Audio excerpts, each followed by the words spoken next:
Hey, hey, SBG solution-based gang, like, share, subscribe.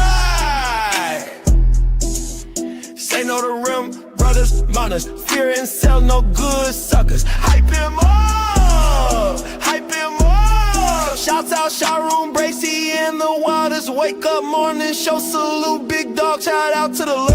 PH, Diva, salute, Brownsville, SBG solution-based gang.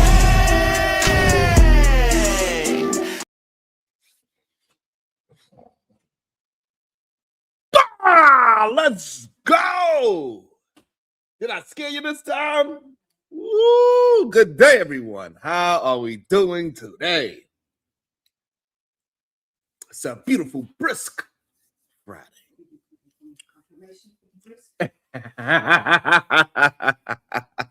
Good day, Corinne. How you doing today? Yeah. Thank you for that great production. You know how we like to start the day. When I say good day to you, say it back so I can feel that great productive energy. Yeah. How's everybody doing? Communicate. Yeah. Hey, what's up, beautiful? Natasha, shout out. Yeah. And then type thank you. Hey, yeah. You know, we're going to get into our Foolery Friday, Byron. What's up, Southern Charm? You know, it just feels, great today. It's a lot of new things coming out, all old things. I don't know which one. I'm not sure which one. I see Freezy had another successful show last night. How was it?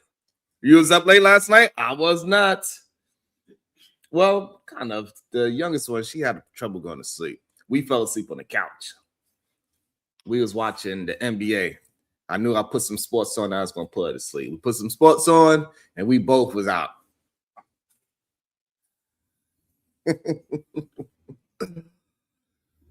There's so many things going on.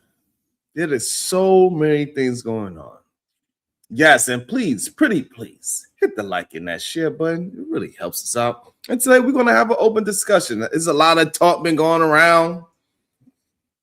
People act as if they know better. Oh my God. No, he was not, Bubba.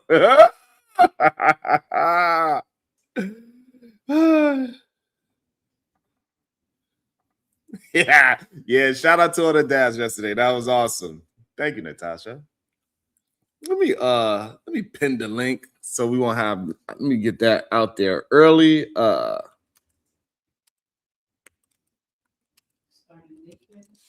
Lord.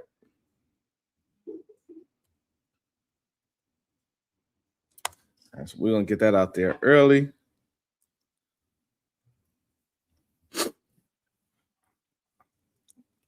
Give you my thoughts. What's up, Jones? What's up, Mark? And we could talk about anything. We could talk about Don Lemon possibly getting arrested on the Klan Act. That is crazy. People said, hey, he's not going to get arrested. And look, I don't know. We're going to have to look into that. Ladies and gentlemen, today is the day we found out who's brave enough to talk and who's just brave enough to type. Because everybody online is a warrior. Everybody got a hot take. Everybody's a genius until you hand them a microphone. Suddenly they're like, well, see, what happened was, we ain't doing that today. Today, we are opening the floor early. And if you got something to say, say it with your chest. We got topics. Oh, we got topics this week. It's been crazy. It's like the universe said, let's give the internet something to argue about. We got new footage of Alex Preddy, Minnesota acting like Minnesota, right? We got Nicki Minaj dropping a gold card like she's Willy Wonka and whatever else y'all been yelling about in the group. Anton said.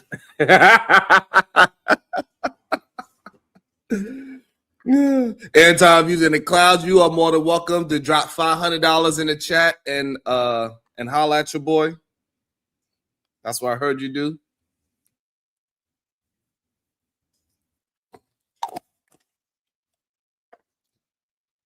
What up, Otis? Who? And whatever else you've been yelling about, whatever you want to debate about, I'm here for it. Well, you got a problem with me? Clearly, people don't have no problem. I tried some smoke shows, and clearly nobody has a problem.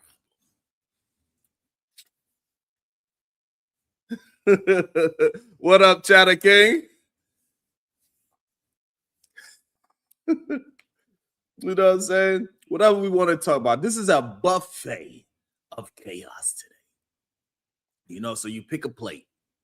We could start with Alex Preddy footage. Every time new footage drop, people turn into detectives, not the real detectives, the YouTube kind. See right there, that's the moment everything changed. Bro, that's a goddamn shadow. Shut your ass up. Relax. But people swear they know the whole history from the angle and the blurry cameras. Yeah, I see. Yeah, nice. It look like it's nice and warm out there where you at, my brother. Let me see. It look like it is nice and warm. Let me introduce into the show the Super Saiyan. The Super Saiyan Simp. Good day, sir. How you doing? What's your thoughts? I hope we talking about some people that's actually outside doing the work today. I'm about to go to work in a minute, so I'm just trying to show you that everybody ain't scared to pull up. I don't know if you be seeing me in the comments, but my smoke for you is that I don't feel like you highlight the people that's out doing the work enough, and it's too many people that's claiming that black people don't want to do the work, but they never present like the new standard. They just keep going referring to the white folks and the standard that the infrastructure that's already created. They're not creating a new infrastructure. We don't have a plan to protect black women. We don't have a plan to advocate for black women politics. We don't have a plan to what else? Fix the family union in the black community. So yeah, that's I don't know if you have any response to that. That's my smoke. So all right, so what is it that you do? What kind of work are you doing? I do construction, and I'm involved with like people that do different types of like nonprofits and activism. Okay. What kind of construction? I do like all different types of aspects, but the thing that I'm most famous for being great at is cutting. But I do all type of stuff though. I renovated this apartment complex that I'm in right now. Okay. All right. But we do highlight so yesterday on yesterday's show, we do highlight people that's outside. Brownsville, New York. He said how he pulled over somebody that was swerving a little bit, and he wound up being an assistant superintendent. He was celebrating his new promotion, and he asked Brownsville as a courtesy, can you please not give me a ticket of drunk driving, because that is going to impede on my future, and it's gonna slow down my my involvement in the community. If you can I just give a phone call to somebody and they could come pick me up? And so Brownsville gave somebody a black superintendent at that an opportunity to right his wrong from a day of celebration. And so that is one way how we highlighted from yesterday's show. And again, people was highlighting their children. Their children is fluent in different languages. Cello players, violin players, learning new languages, and figuring out new ways how we got to protect our women and children by maintaining the code, whether if other people are going to join it or not. But we got to start a standard ourselves. Well, if it's just me and you, and hopefully we add another one, and so on and so forth. It might be a slow roll, But that's what we're going to have to do if we actually want to build some type of community. It has to start with words and online, and then hopefully it can spill out into the streets, and then it spill out into families, so on and so forth. So shout out to the Super Saiyan Sip doing the damn work. So this way, make sure your smoke for me, I could clear up the smoke. You feel me? I got one more question before I go. What do you think about the Black Lions organization? I don't know what that is. Explain it to me. Oh, okay. I think it's some guy named Paul Bird Song. That was he was advocating for the Renee chick who got killed. Mm-hmm. Oh, but I don't know. But he was speaking about it from like the perspective of like why Black people should care about it. But I just heard about it. I didn't know if you knew about it. I want you to let me know if you knew about it. No, I never. So instead of the Black Panthers, they're called the Black Lions. Like it's like that's what I think. I think they got. It's like a new aspect of the Black Panthers. Yeah. That's kind of wild. That's interesting. I'm not sure how I feel about that. What's up, GOAT? I'm not too sure how I feel about that. And with the Renee Good, I think we probably should mind our business, let them work it out over there. Seem like they are working it out. And I got some smoke for you too. What's that? You said you was gonna send me $1 2 weeks ago. I ain't see it yet. You supposed to post up the morning routine pic. I said if you do that, and we gonna see who got the prettier face, and I'm gonna pay you even more if you win the competition. So that's I told you. That's what I said.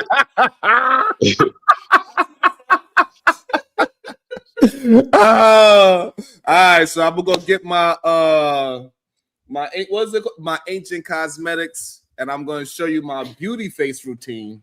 And then after I show my beauty face routine, then you're going to send me $1. For sure. God damn. Y'all be trying to make me work. God damn, Royce. You be trying to go on. God damn. All right, I got to go, though. I gotta get up out of here. I got to get ready for work. All right, my brother. Speak to you soon.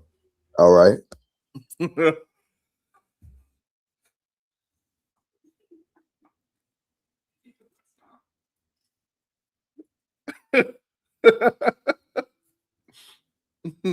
Well, I do got somebody in the back that got some things to say, but he has his camera on, and I know he do not want his camera on. So I'm gonna wait till he fix his camera. I'm not sure what's going on with it. There you go. See how I show love to my people? I don't know what kind of freaky deaky stuff he was doing before he hit this panel that he had his camera on. I don't know. Welcome to the show. I don't know. That's wild. You're just gonna out me like that. That's what we do now.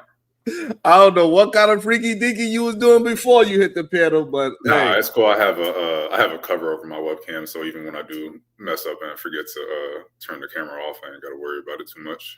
Mm-hmm. What's up, man? Good morning.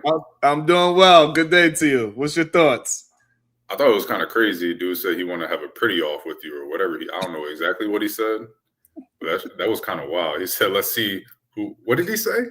Let's see whose morning skincare routine is better. Is that what he said? Yes, that's the only way he gonna send me $1 if and when he see my skin routine. Yes. Hey man, that's your boy. Yeah, that's your boy. Damn. Oh, the Lions. You know, I saw a video yesterday, last night, or this morning about. I don't really got too much to say right now.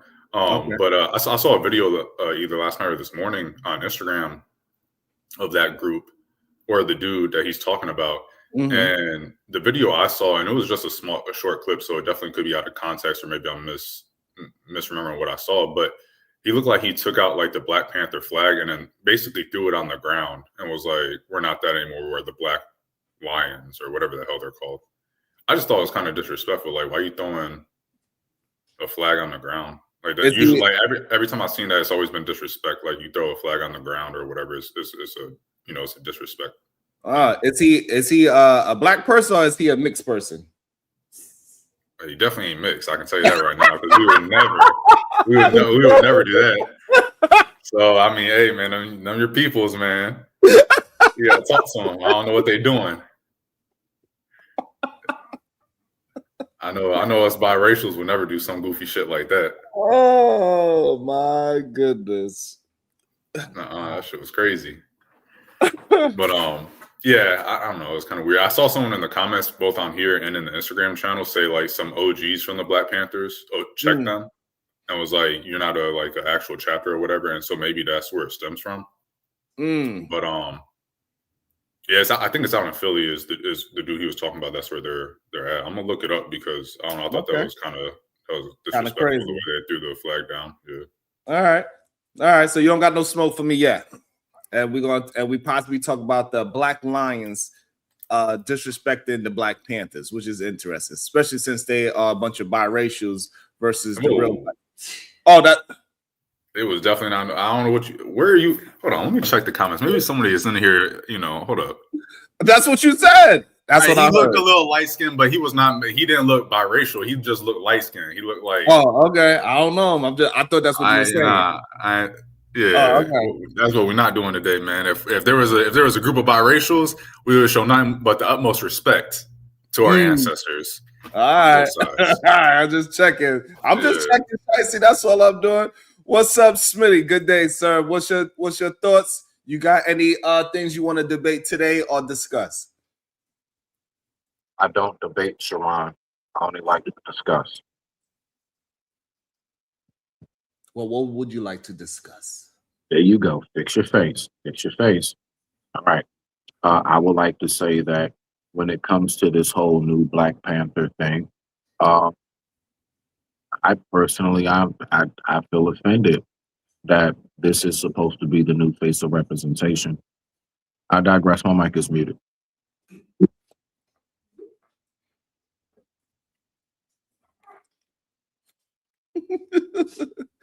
That's why we need you on a panel. Because some of y'all swear you got the truth, the whole truth, and the conspiracy theory behind the truth. And we want y'all to bring it. We want to hear it. We don't want to hear you typing on the keyboard. But then, we got.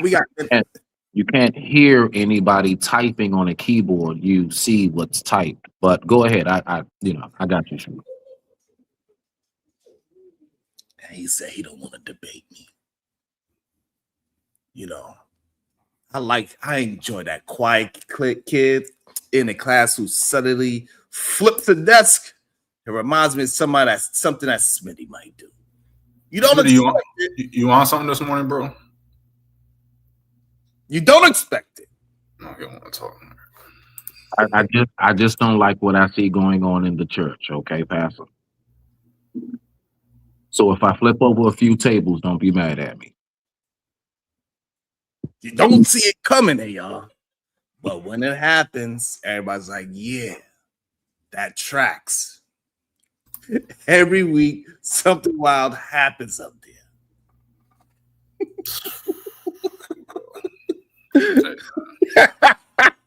I be having AR speeches. Welcome to the show.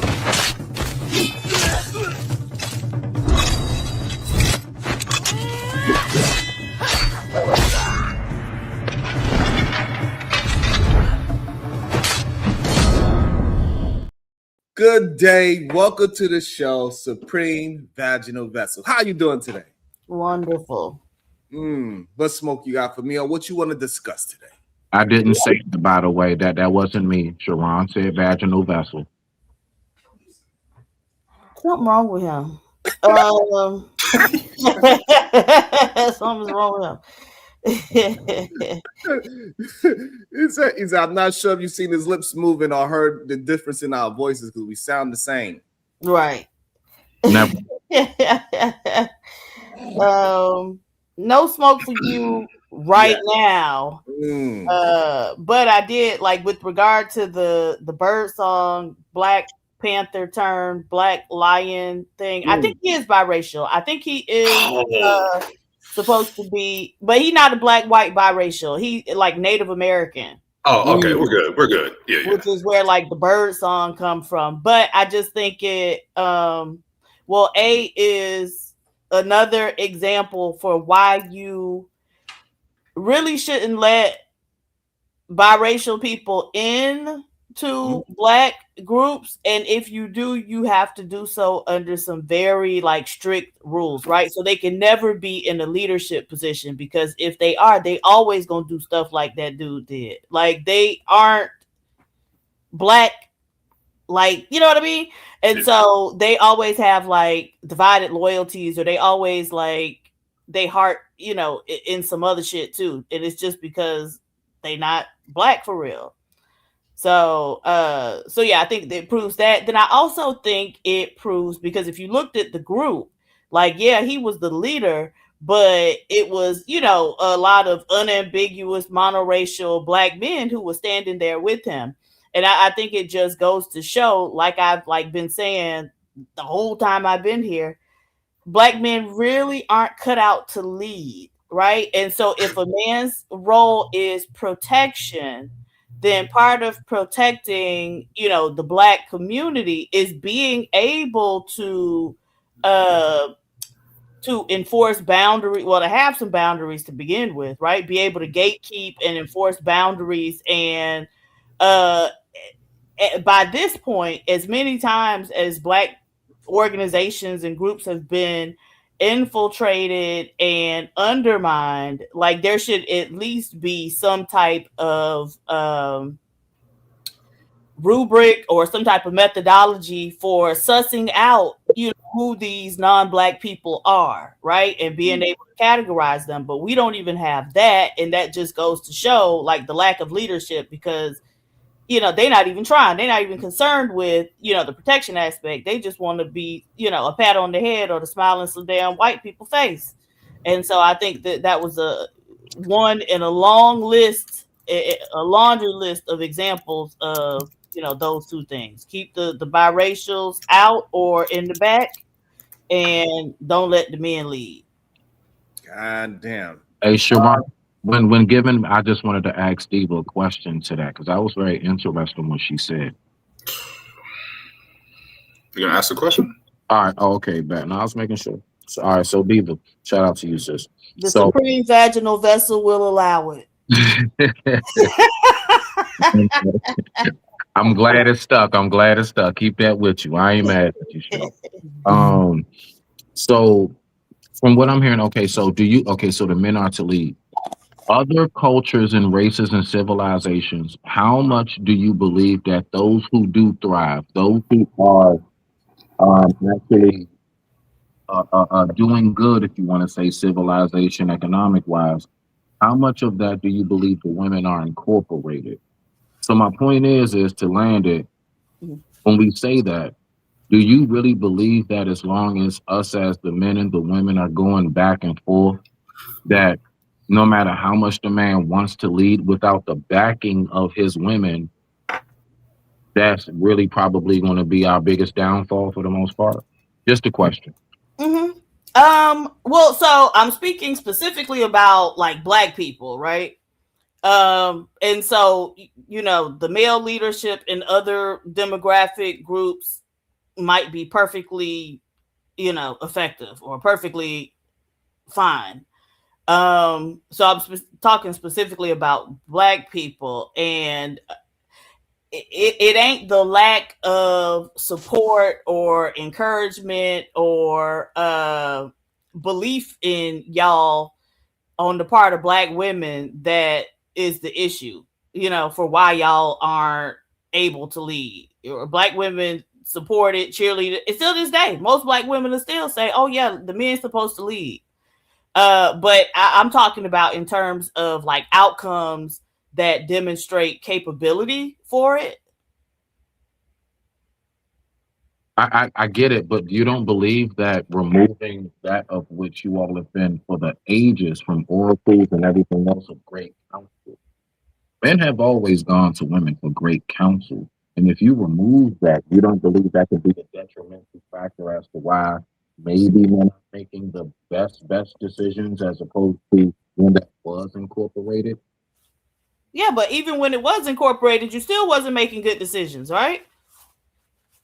That's what I'm saying. So that's how we know that's not the answer. Top of the morning, everybody. Good morning to the sisters, guys. Snatches Browns. Good morning to my queens, my kings, and all that. Wow. Yo, Don Lemon got arrested, bro. No way. Is he a biracial? I'm about to do a video. I don't think so. Don Lemon for the protest in the church, bro. They arrested him? Hey, Uda, can I finish? I just came to update y'all because I know y'all gonna talk about that a little bit later. Yeah, they arrested him, bro. It's crazy. Wow. Yeah. Yep. No, I just want to finish hearing what Diva had to say, and then Who that, Smitty? You know, that's it. Unfortunate.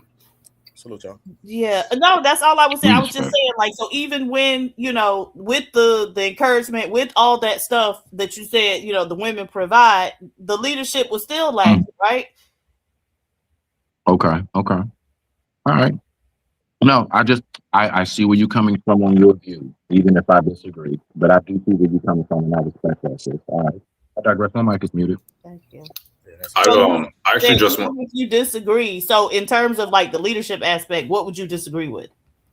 I disagree that when you say that even when they took it away, men still won't move. Oh, I can't even really hear you. I don't know what's going on with your microphone. Okay, hold on. Can you hear me? All right, my bad. So maybe I had to pick it up. You know, my signal. I do believe that when men and women were like really like sync and one to become one in that like decision making primarily, it generally does work out in a much better fashion because there's a balance there. Even if that woman's having, let's say, an emotional moment, there's something that man can provide to ease that, vice versa. If that man is having an irate moment and not being logical at the time, that woman can provide that substance for him. Right? That, you know, and I do believe that once that was removed, people, that really is where a lot of the breakdown comes all the way to the trickle effect of families. And just how we look at relationships. Women are supposed to be of awesome counsel to the men, not telling us what to do, but in certain circumstances and instances, it's nothing like being. I love the fact that I can call my woman and just tell her how I feel about something, and I tell her the scenario or what's going on. I don't always agree. I don't always 100% say, you know what, babe? Yep, that's what I'm about to do. But there are more times than not, I sit back and I say, God, dang it, woman, thank you. I needed that. Okay, all right. That's all I'm saying. Salute to that, brother. Salute to that, bro. It's a lot of warring, man. A lot of gender warring. We all at each other, you know. That's why I've been working on my books, and I've been working on my books for a while, bro. The book is about all that. It's based on Uda, to you, that's really what I'm talking about. Like, I'm basically speaking to D as far as like, I believe that the gender war is more so the divide between men. How she's saying men aren't leading, and I'm like, I do believe a lot of our leadership came from the council of great women. And when we have a gender war and we're divided, those men aren't getting that great counsel. Not saying we lead without you. Not saying. But yeah, but okay, so what time period were you experiencing y'all getting this great counsel from women, from Black women? What time period can you point to that where you can say, okay, this is where it was working well?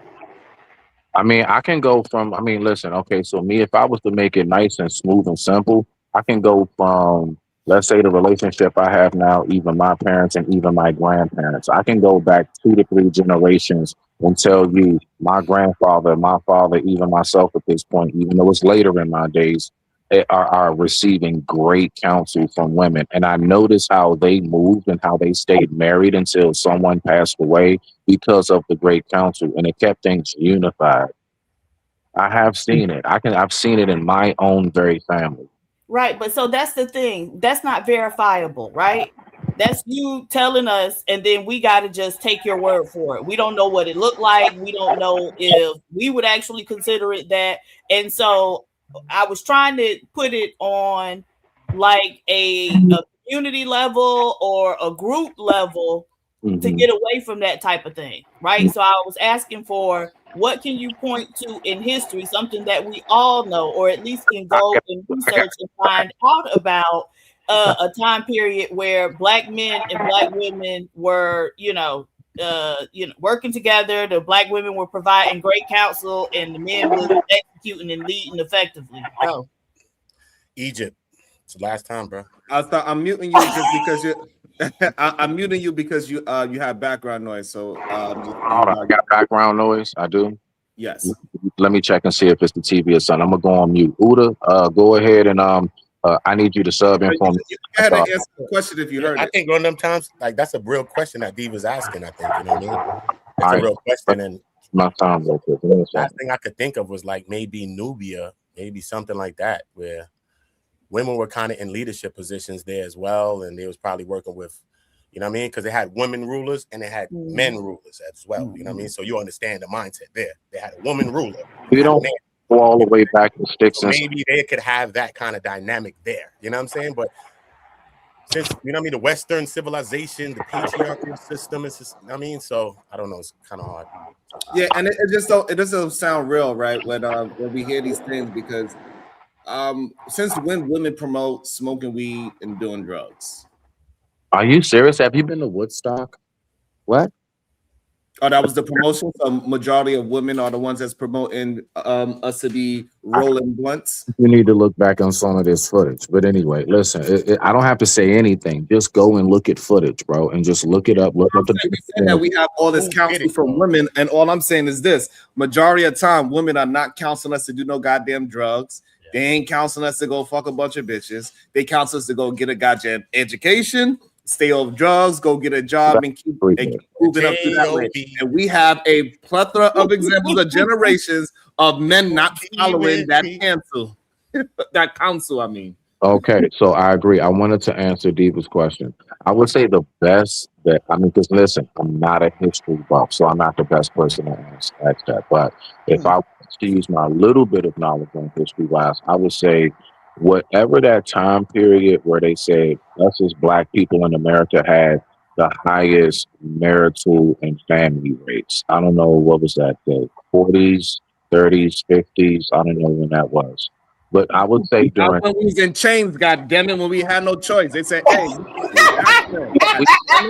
you weren't going to get. I said, go on and get. Exactly. I already know how you go, Sharon. But now, real talk, I would say then, because I believe the main reason why that was taking place when it did is because it was a more unified sector of us who the men did take counsel from the woman, and the women also took counsel from the men. That's all. Yeah, I think you're just talking. You have no idea, and that's fine. But you got to be able to respect when we are telling you, like, hey, what you're saying is just doesn't have no. You got background noise. Yeah, I'll just mute while you're not talking, Smitty. It just you can't verify what you are actually saying. That's the issue that we are continuously having with you at the moment.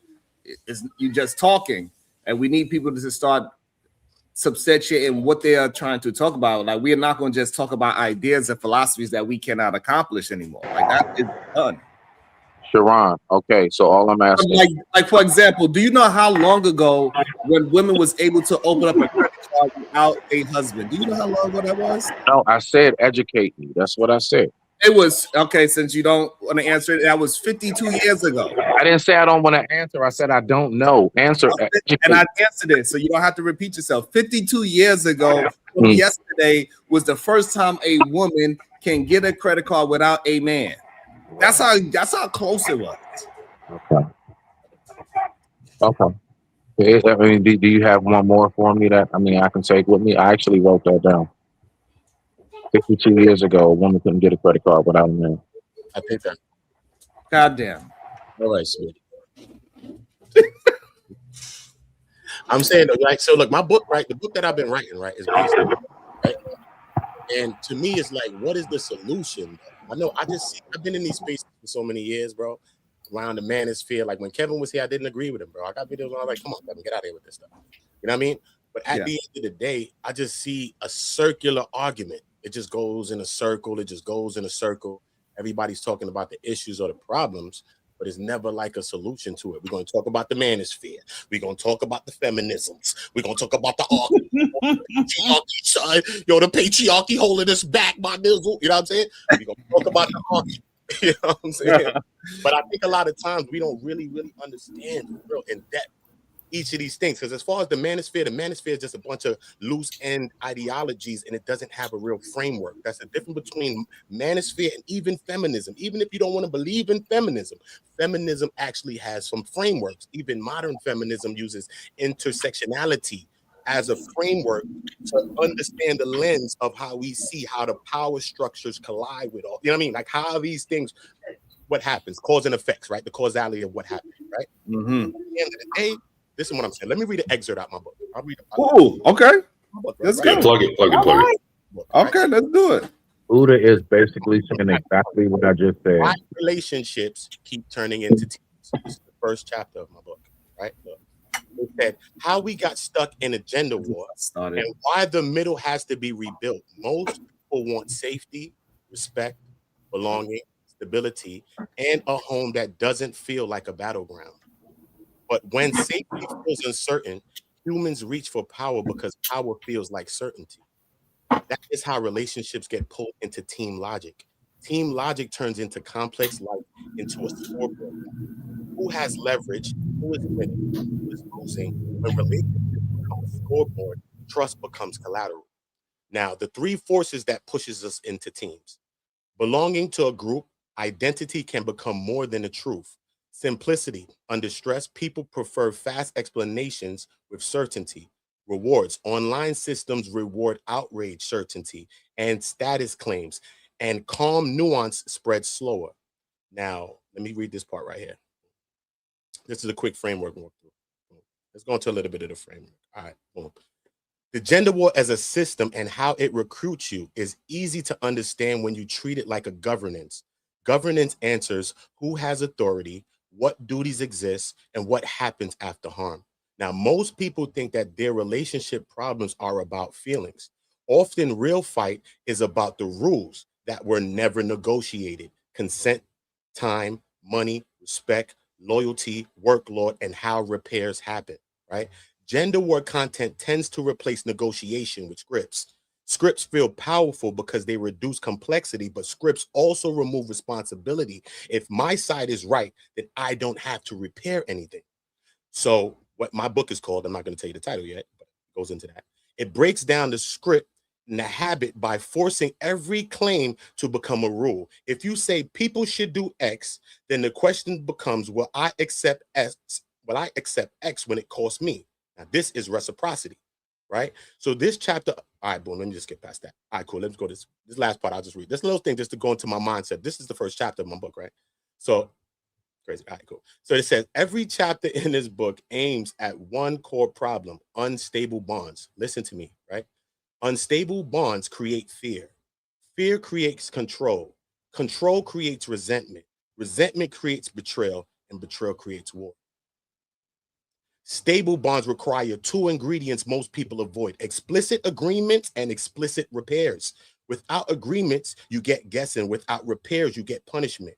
So to make this practical, we will convert every big idea into two things: a rule that you can repeat and a review process that makes it actually real. If you can't repeat it, you can't enforce it. And if you can't review it, then you can't.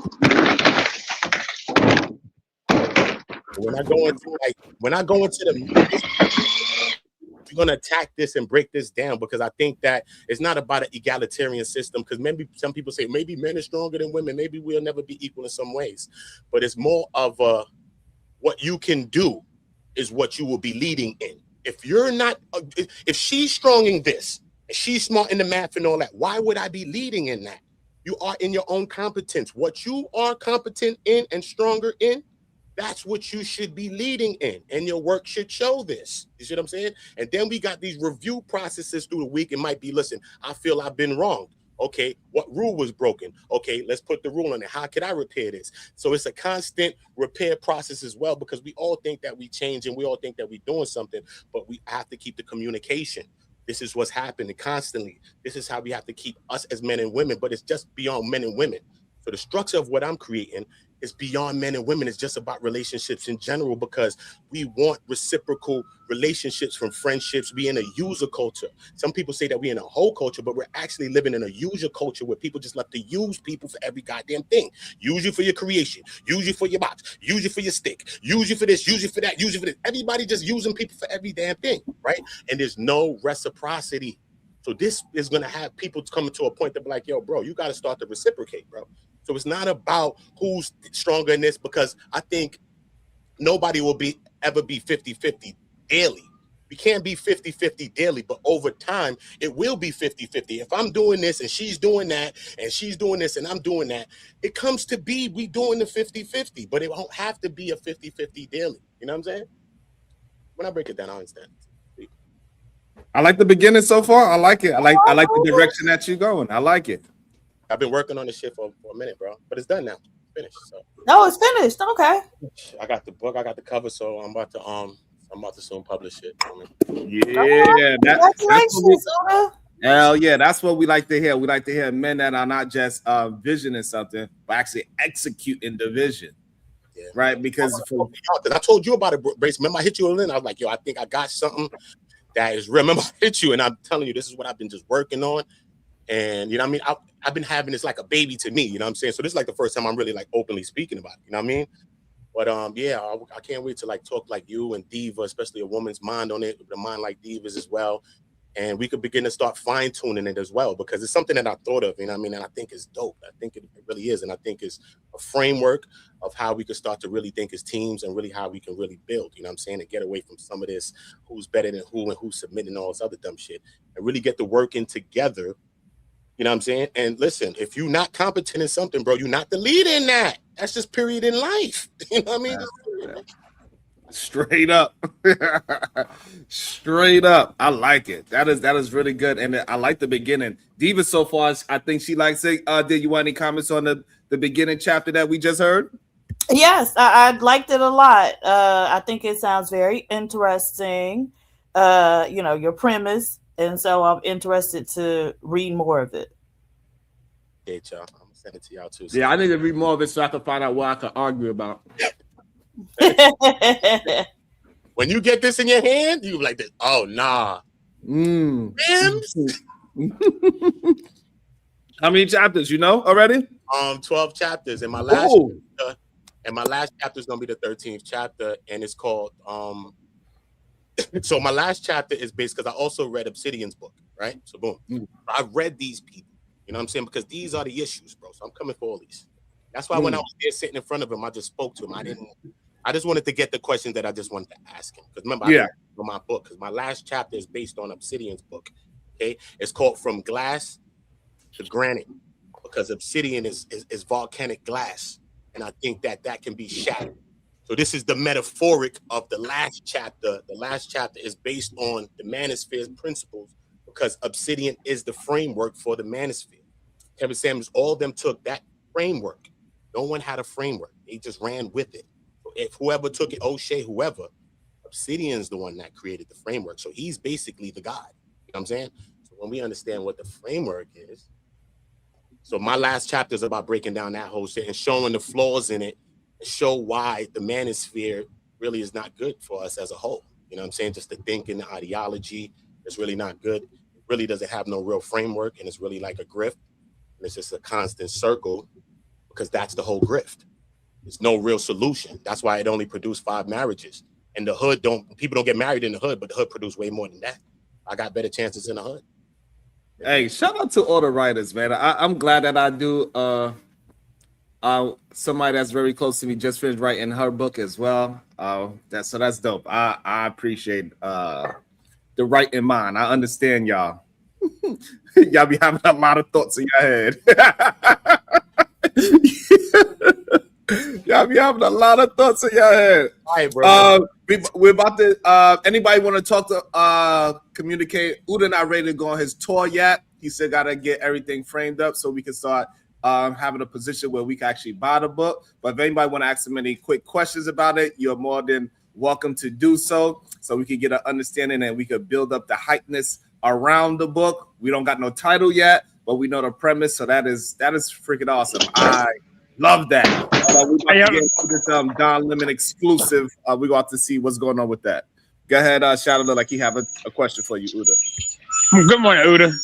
So I love the fact of how you broke that down, but I got questions on my own, just kind of thinking of your philosophy on it, right? Because you kind of laid out a framework on how to get from point A to point B. But what is your definition of love? Of what? I didn't hear you, bro. Love. Of love? Yes. LOVE. What is my definition of love? Yes. To me, love is, I'll describe it in a couple of words. To me, love is selflessness. To me, love is reciprocity. You know, love is reciprocity, and love is selfishness or unselfishness on the highest level. You know what I mean? That's what I think love is. It's thinking of something else or someone else besides yourself. Because as humans, I think we just be caught up into our own things, our own minds. We all got our own narcissism. Love. Yeah, I agree there. From some of that, and it makes you think of something else besides yourself. I think love is just the ultimate form of unselfish. Well, you said something that kind of goes against my worldview, but I understood what you meant. You said there's never a such thing as 50-50 whenever it comes to a relationship. No, and I agree to it. Will be. It can't be. My bad.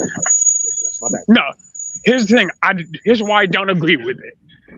I understand your premise, but I don't agree with the concept because of what my belief of love is. I was taught that love is the desire, the willingness, and the need to put one before self. Regardless of who that is, if you're able to put them before yourself, you have some variation of love for them. I agree. So you're right. You're not going to put 50% of yourself into another person. You're going to put 100% of yourself into that person. Yeah. But the reciprocity comes in whenever they can put the 100% back into you. So though you are filling them up, they are filling you up in the same instance. It's what makes love truly feel fulfilled because they're giving them all to you and vice versa. So I saw where you were coming from, and I love talking to people who have especially philosophies and theories on how to fix the relationship from now. Because you're right. Selfishness is a major component of this day and age. So look, Shadow. Let's separate it from just because look, I could attack this book, right? From a point of just relationships as a man to a woman, right? That's one level of relationship. There's so many relationships, bro, right? Even that relationship starts from a friendship as well. Even that thing, what I have with your wife, it starts from the friendship first, even that. So it goes to show you that relationships have many forms and levels to them, right? Even that same thing from a person going to a wife, coming from friend to this, to that, to that, to that. They go to that. You went to that. You know what I'm saying? So when we start to understand just relationships in general, when we start to fix our relationships in general, I think that could fix our interpersonal relationships, even with your woman. If we understand everything as a whole, like you got a friend around you that you doing everything for. Every time they come around you, you know, they know you. Remember, we are patternistic people. We're patternistic, right? So you've been always, every time your friend come through, you buy the drinks, you buy the food, right? People get patternistic. You sometimes be thinking like, damn, they ain't gonna spend nothing. No. We need to create more of a reciprocal process within all relationships, friendships, mother, brother, sister, wife, girlfriend, whoever that. We have more of a reciprocal energy. Listen, let's say a woman meets a man and he has all the money, right?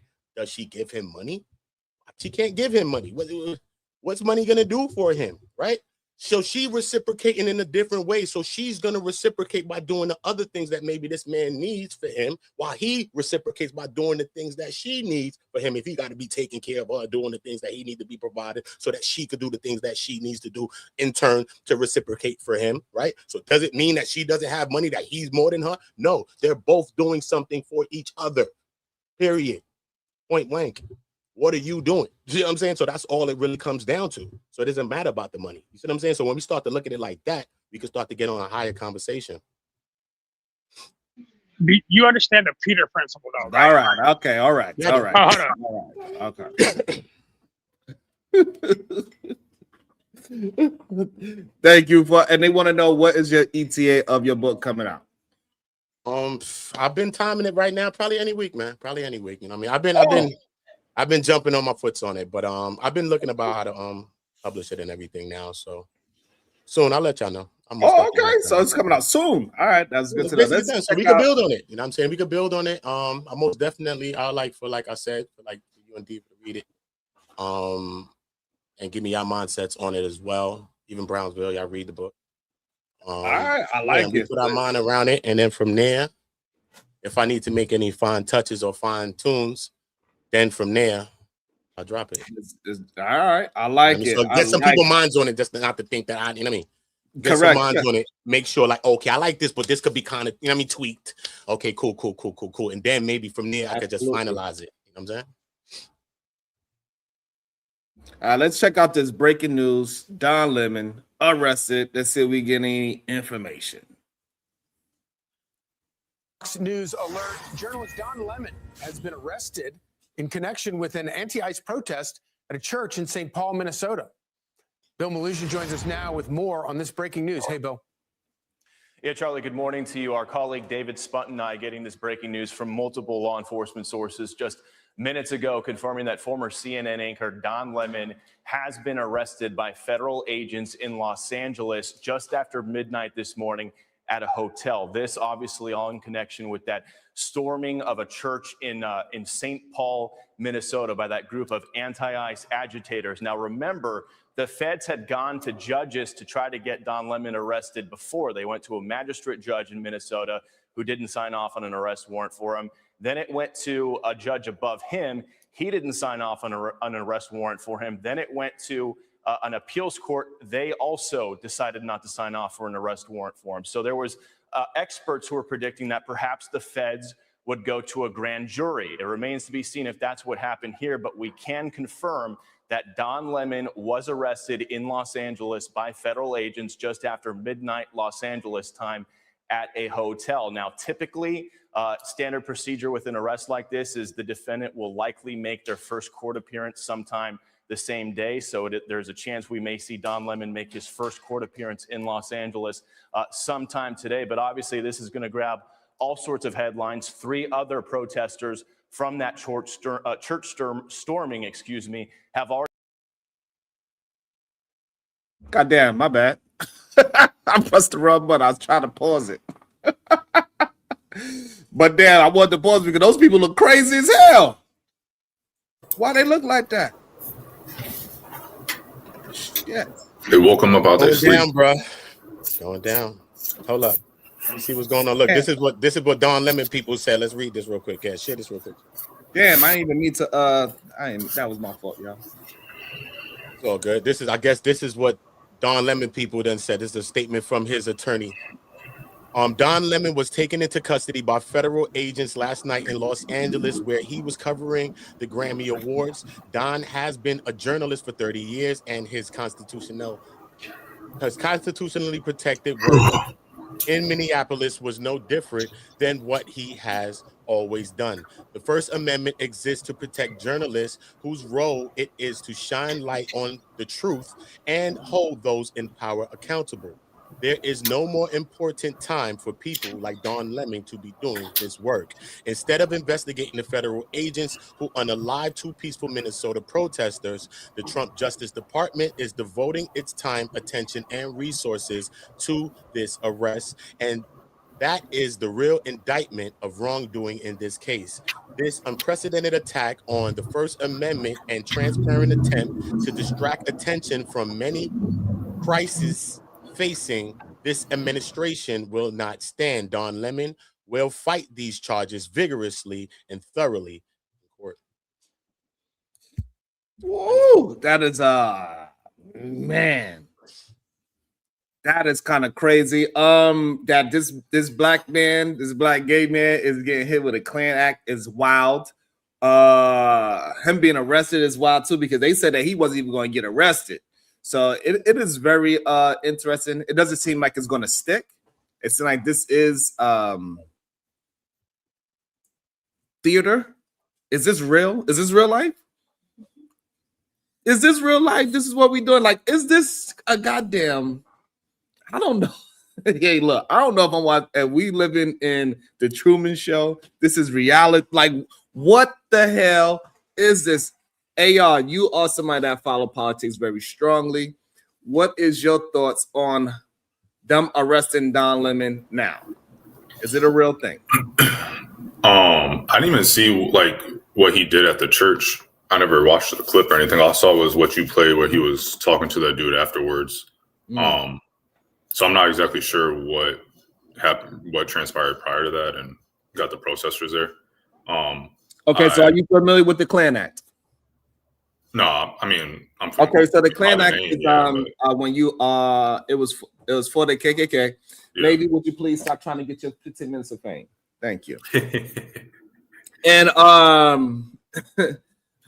it's about people having the right to gather and perform whatever religion that they like. And so the Klan Act is, so if a group of people get together and they are purposely protest through or stop people from worshiping, and they plan to conspire, it was for a group of people, 2 or more people, to conspire to stop a group of people to worship. Child be throwing me off. Guilty. That's interesting.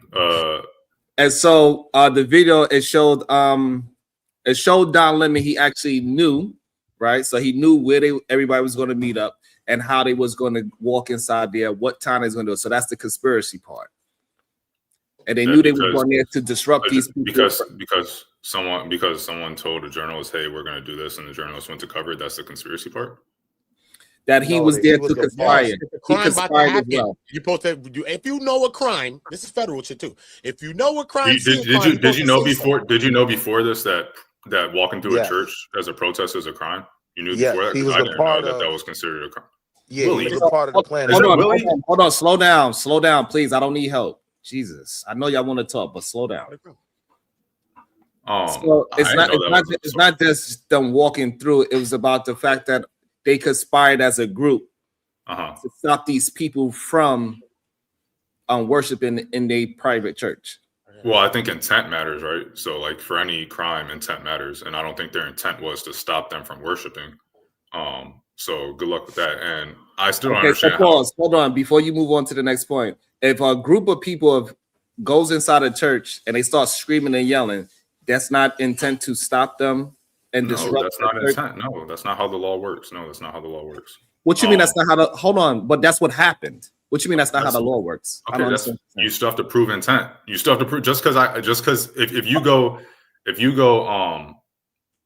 let's say for example, people can get off from quote unquote. No, just stick to what we're talking about. You don't got to give me another analogy. Well, I think I do because you're not understanding. Like intent for law, you have to prove that was their intent. Their intent was to stop them from worshiping, not that their intent was something else. So you can do everything. If you went to church with 3 of your family members, okay, so you're saying that if a group of people, you want me to prove that AR? No, because you're giving me word salad. And I understand what you saying. Why you asking me a question? But you don't have to be direct, so you don't have to give me word salad. You don't have to give me. And this still goes back. And this still goes to Don Lemon. A group of people walks inside of a private church, starts screaming and yelling. They was intent to go there to scream and yell. That is not them stopping those people from worshiping.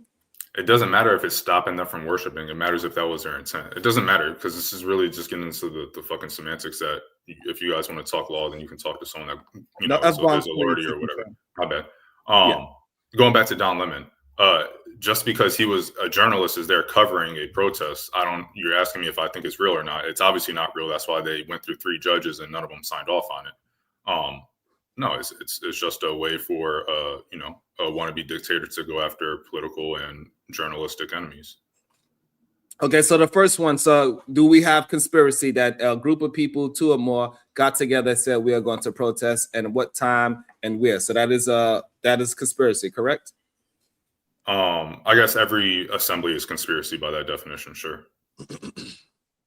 I'm going by the law, not by. Oh, okay. All right, so we got the conspiracy part. So now we also have. You wanted to do the whole pause and stuff before you go further. Before you go further, that's fine. That's fine. Okay, so now that's great. So before we move forward, is the right of assembly a right in the Constitution?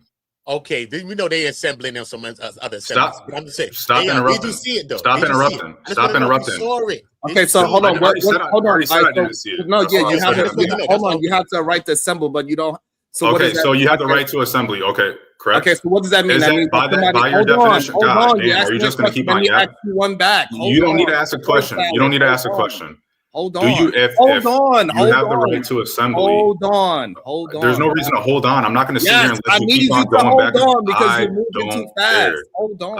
I'm not moving too fast. I'm asking you a question. You don't want to get stuck on it. Hold on. By your definition of conspiracy, is every assembly a conspiracy?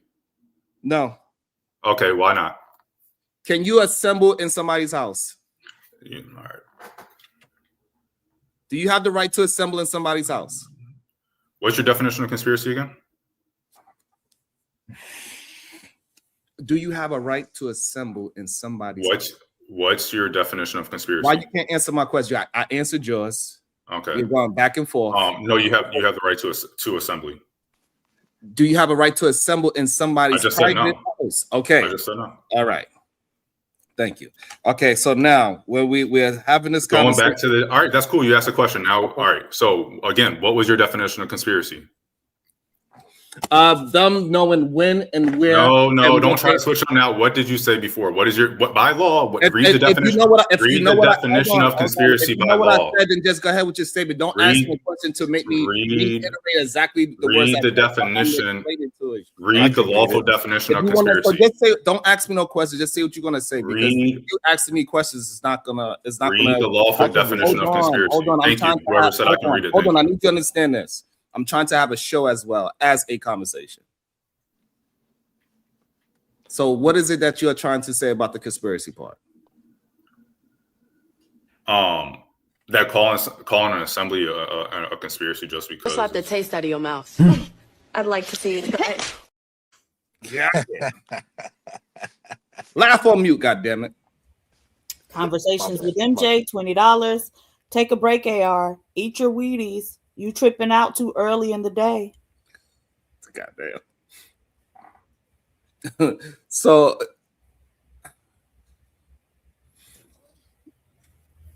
like the crazy part about it, I'm just not as I want.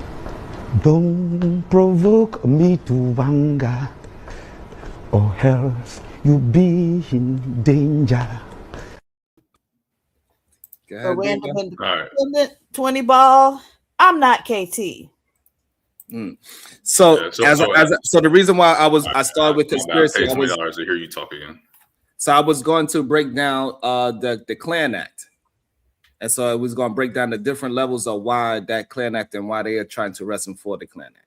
Okay, so you can break down the Klan Act all you want. A journalist going to cover a protest, whether it's a constitutional, unconstitutional, legal protest, is not participating in that protest. So they should not be able to be charged with the Klan Act. Otherwise, any journalist going to cover. Slap the taste out of your mouth. I'd like to see it.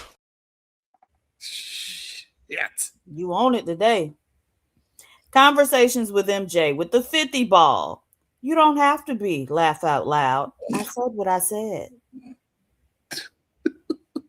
Go sit your ass down. She got time today. I got time today. That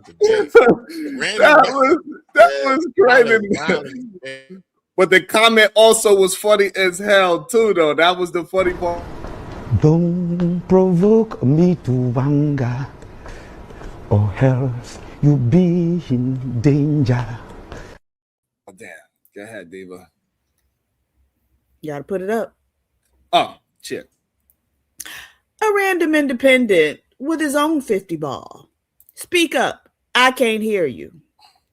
He think he a jokester too. Now he want to be a comedian. Don't worry. We can keep playing this game now. All right. So, as I was saying, it's a very something line, whatever, thin line. It's a very thin line when you want to say, oh, a journalist should be able to be charged with the Klan Act because they went and covered a protest, whether you agree that protest. Fucked up in 2024. Yo. If you're gonna have a conversation, let's have a conversation. But all that over talking bullshit is getting irritating. Shout out to Titan Wasp, $40. AR, go get breakfast. Goddamn. If you're not yourself when you're hangry, go get a Snickers. Yeah. Yep, you know what time it is.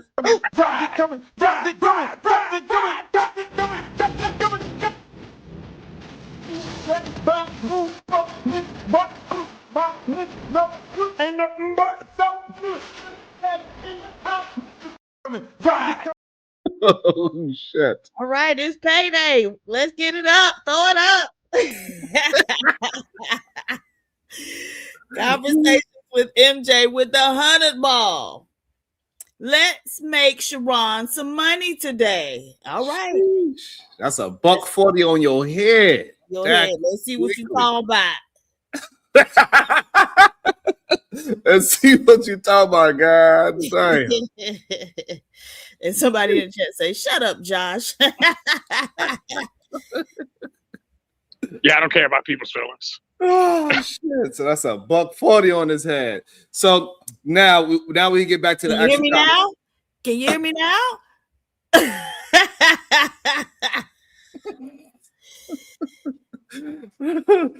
So he says he's timed out.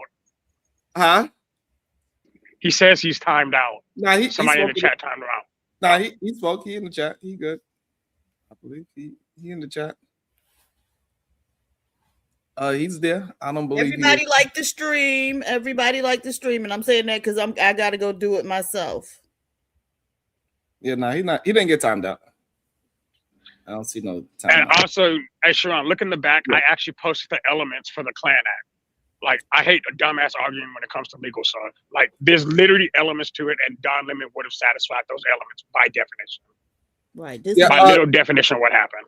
Is a prison attorney. He knows. I mean, I did get my paralegal certification from Black Law, so that is all right. So I mean, for Black stuff. So I don't see you timed out at all. Don't provoke me to anger, or else you be in danger. Goddamn, let me shut my mouth. Let me put you on screen then, goddamn it. Shit. Hold on. A random independent, 140. Shadow, ask MJ to help you pick out your next cross-dressing cosplay. Oh, shit. I can't even be mad at that. Yeah. Oh, shit. That was funny. So now we got the elements of why it is a goddamn it's more than just the conspiracy part, right? So but the conspiracy part, AR, that you are missing is that it is to gather some people to do some unlawful things. It ain't just assembly. Again, a journalist covering a story should not be able to be charged with the Klan Act, which shows, and even the definition you gave, Shadow, specific intent to do something the law forbids. It is not enough to show they were merely negligent or reckless. So they had to have a specific intent. Don Lemon specifically had to have specific intent to go there to disrupt and stop them from worshiping in the place of worship, which that was not his intent. Don Lemon or his co-conspirators. And Don Lemon did go there with a specific intent. Even if he specifically cover the story. Okay, fair. I'll even give you that. I'll even take that apple. Let's take that.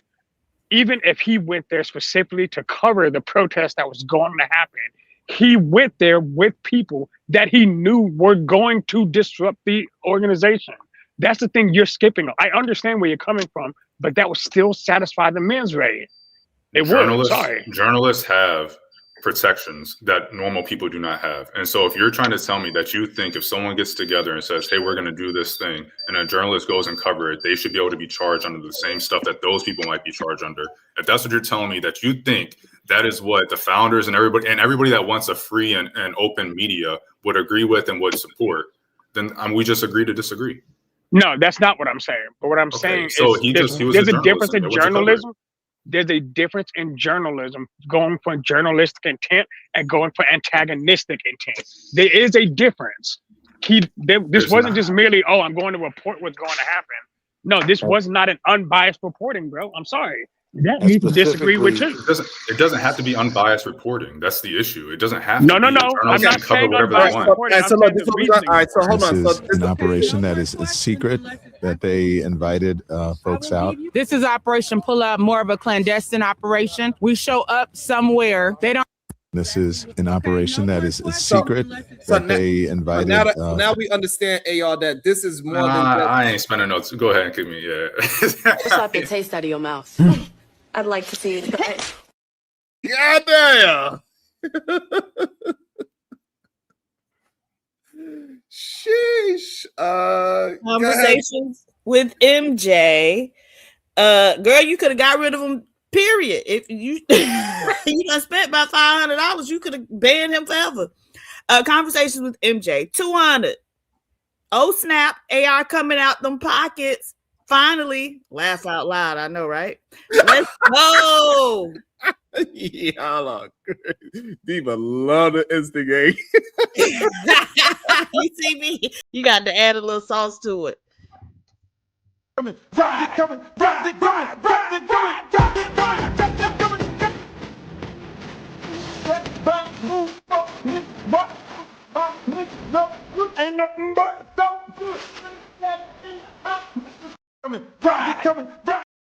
Yeah.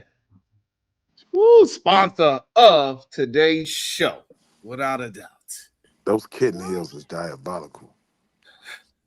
Look at what you worried about. Little freaky ass. You married, sir. You're married. Shit. So now let's get back to why it seems as if he was conspiring to stop them people from worshiping. Not you done for the week. Go ahead and play the damn. This is just a clip. It just shows that he's saying these people conspiring in secret. And this is how he started. This is one of them clips. Besides him going to speak to that guy, because that's just a couple of things. And then him speaking in the guy in the church.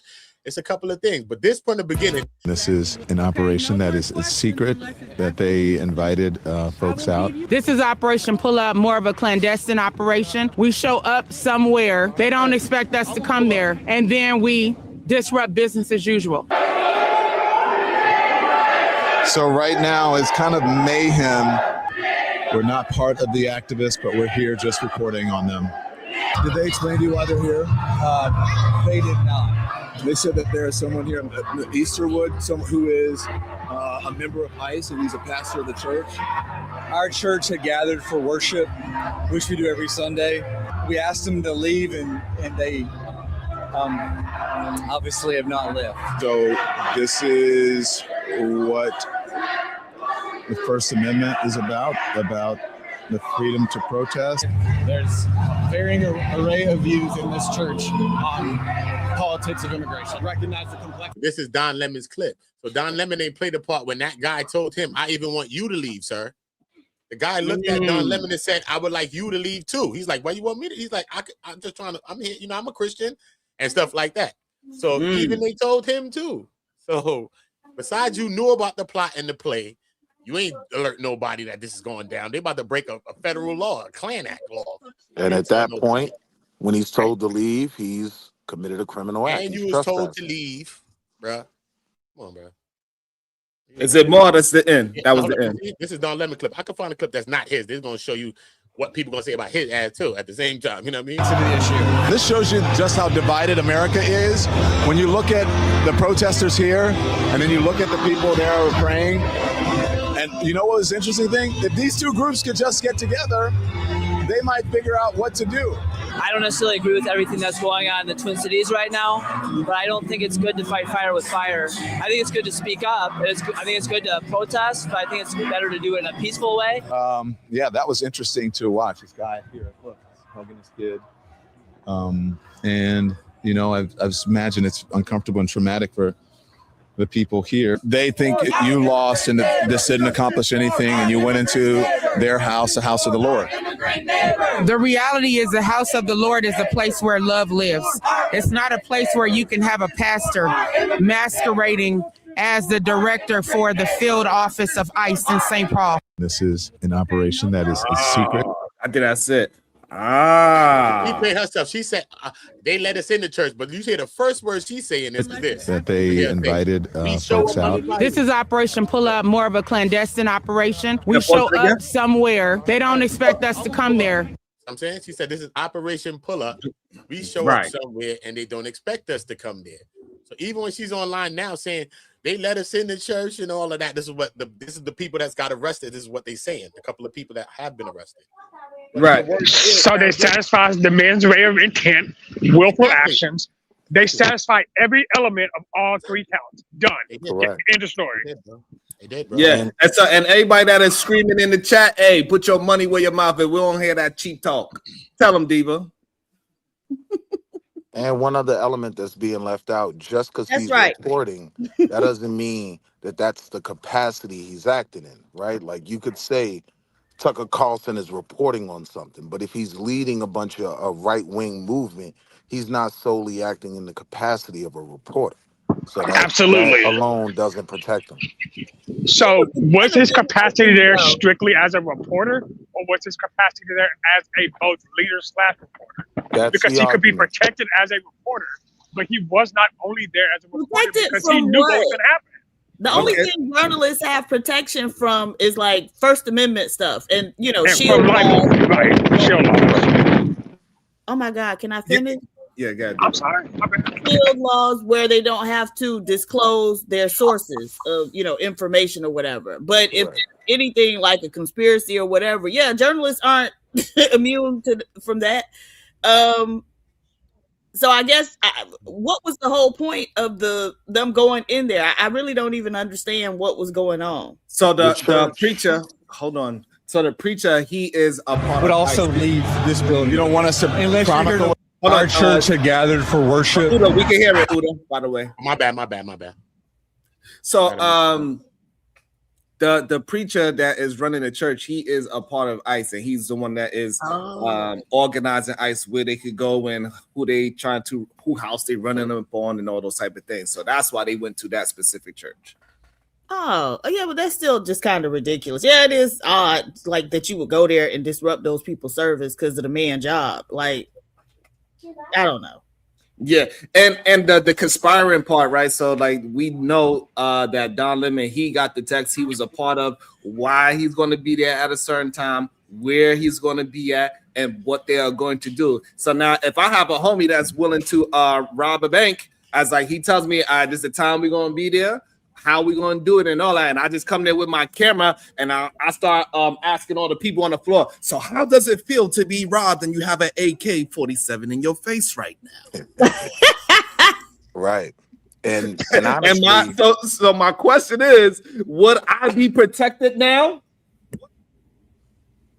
If he had stayed outside of the church and just reported from the outside, maybe the argument could be made that there's some level of protection to his journalistic right? But if he knew that they were going to disrupt this service, right? And then you cross that threshold, and you've been asked to leave, so now you're trespassing. Yeah, he was aware of a conspiracy to interrupt this religious service, and he committed a crime. He was trespassing. Yeah, it meets all the requirements. But did he engage in not trespassing, right? Well, what's the conspiracy talk then? Was he arrested for conspiracy or trespassing? No, so that he was arrested for the Klan Act, and so conspiracy is one of the elements to the Klan Act. Okay. Yeah, so it's like about three different parts to it. Yeah. Wait, was he arrested for conspiracy to commit the Klan Act or the actual Klan Act? Because those are two different standards. I don't know. I believe he's being charged with, like, violating that Klan Act. So what's going to have to be proven is his level of knowledge that they were going in there to disrupt and violate this act of not allowing a religious institution to stand on what they stand on. That's what's going to have to be proven to prove that he violated that Klan Act. And so far, he definitely around there. I want to walk around there, but I can't get through that way. So now this is where we have been in that lot, and they blocked it off. Do we know why? I don't know why they blocked that off, because we were able to come through and park there. So I don't know how. White supremacists. What's that gonna? Fucking bootlicker. I don't know. Racist agenda. They're not. No, man, dude, I'm You're out here. Whose team are you on? Come on, man. This is Don Lemon. All right, man. All right. Well, sorry, brother. Oh, I'm so sorry. Really? No, I'm so sorry. On our team. Yeah. So why do you say that? This is a white supremacist agenda. Around there. Around there. Racist agenda. What is going on? No, Udo sharing the screen.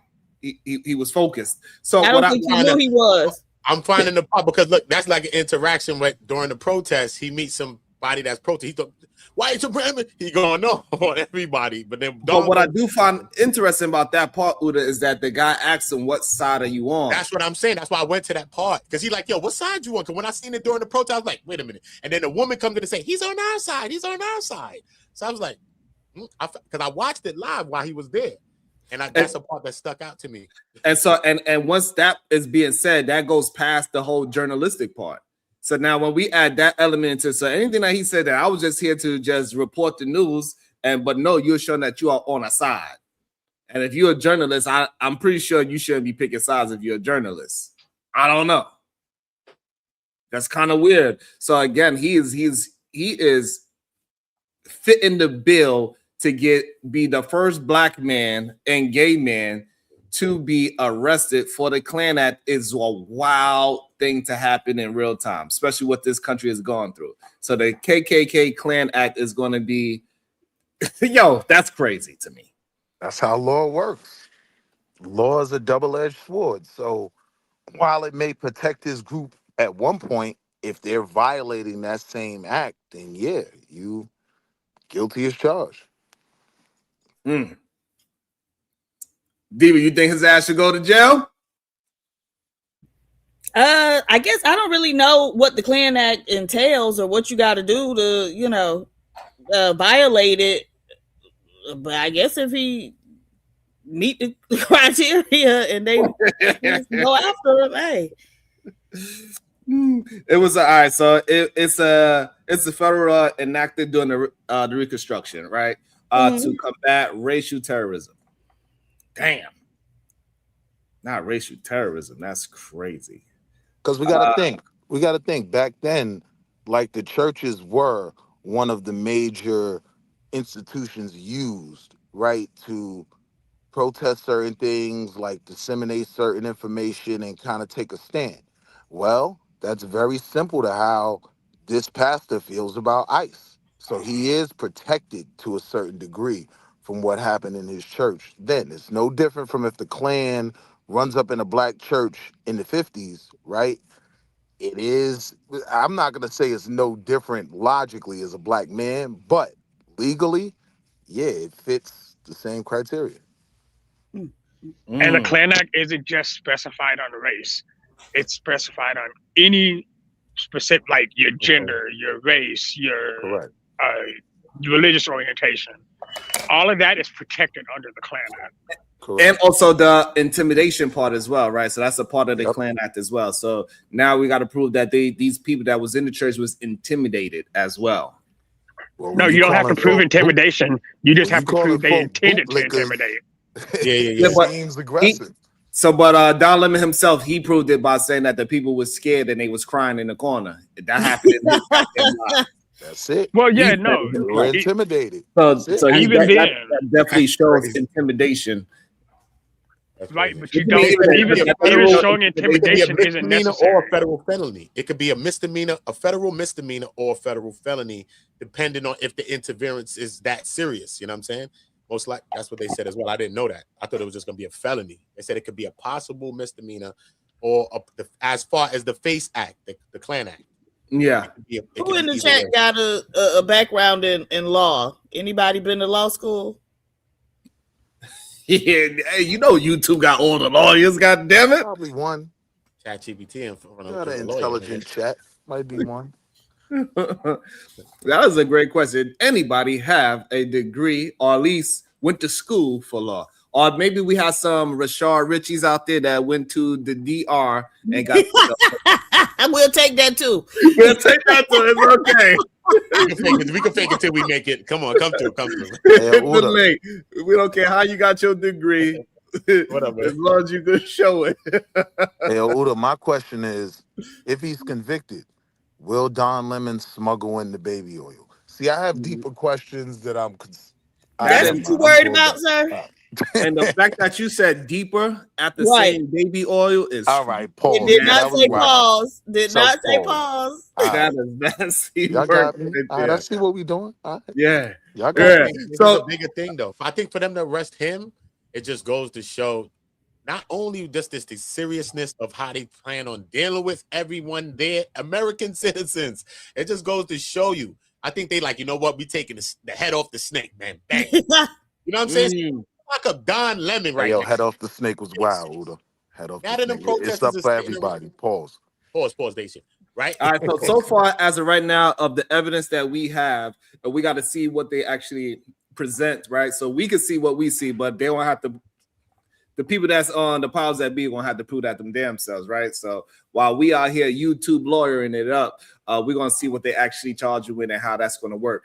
It's gonna be interesting to see how they're gonna prove it. Are they gonna use his video? Are they gonna use text messages? Are they gonna use some emails? How are they gonna prove that he was conspiring to get ahead and disrupt this thing in an unlawful way? How he was there to intimidate these people as well. So it's gonna be interesting to see how they build this case up against him, because he's going to have a very good argument being a goddamn reporter, most likely.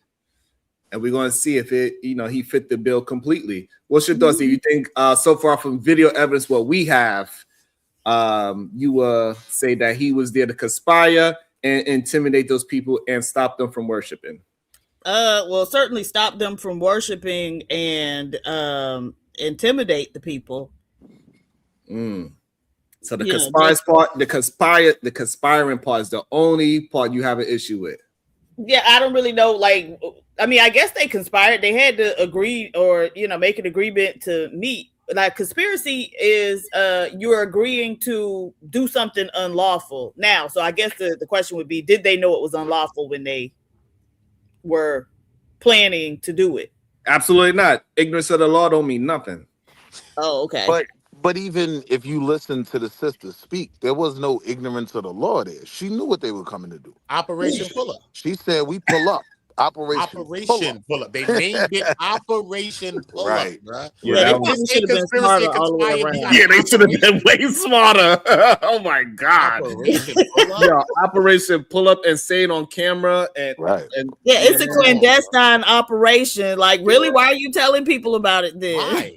Why say that? You could have left that out. Like, just do what you're doing. Like, So they're gonna look at his connections. Clandestine to these operation. people. Posted it on TikTok. They're gonna look at his connections to these people. Have any conversations been had?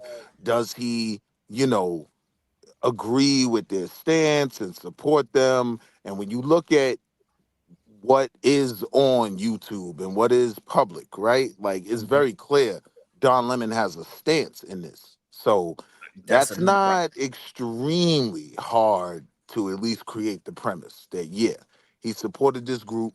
He knew about what was going on. He participated in it. Those are basically the three elements. Didn't he say he got a text message? I think we are all in agreement that we're gonna wait for some more information, but it looked like he definitely fit the bill and he's going to be the first black man to be hit with a Klan act. That is ironic like a mother. Bloody as hell, bro. So now they got a new video of Alex God. Freddie seen spitting and kicking out ICE taillights and all these other things. I want to watch it. I didn't see it yet. Let's watch it. And I want to know, since we are going to say that Ilhan Omar is staged, let's watch this and see if any of this. This is very convenient. This wasn't staged. Okay. Oh shit! Hey, this is the one I told you about yesterday, bro. Let me finish saying what I'm saying. God damn it! Shit. We're gonna see, because I think it's very convenient that it comes out at this time, in my opinion. Let's watch it together before y'all give me your goddamn opinions. Shit. Patience, goddamn it. Settle down, brother. Habargan. Okay. Habargan.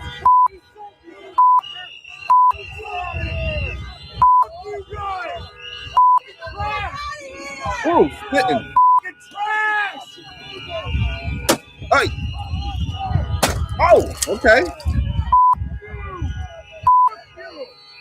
We about to pull up on his ass. Hey, okay.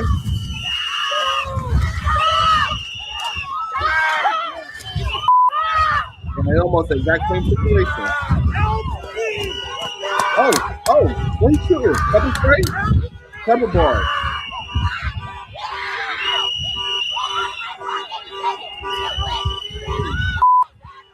This is wild.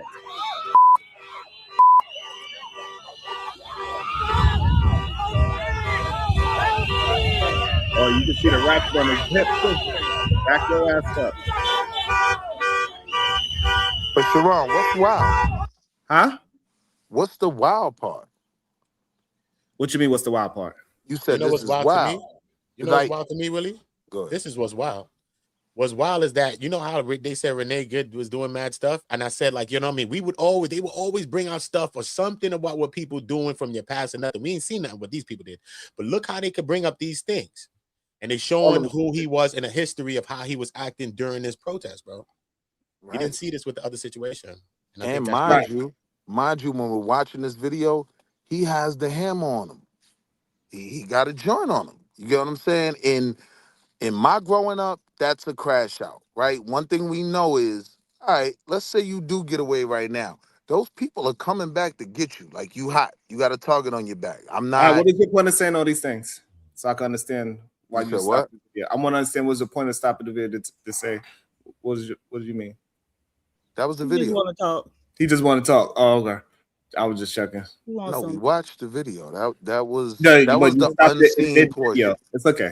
No, to your question, the only It's portion okay. that was I said it's okay too. Go ahead, PS Diva. See? Jay Villa, the realist, $2. PH Diva, Pro Instigator, 2026. Goddamn. Thank you.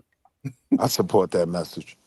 Marvelous 0071, $10. The Constitution protects you from government punishment for speech, but in modern society, private institutions can still meaningfully limit your ability to speak, organize, and be heard. Yeah, they arrested him though, so. Yeah, they got his ass. So Willie, what I'm saying is that I find it so Willie, you don't believe that this is AI at all? No. Okay. This is real quick. This is the only element from the original video that went viral that wasn't seen.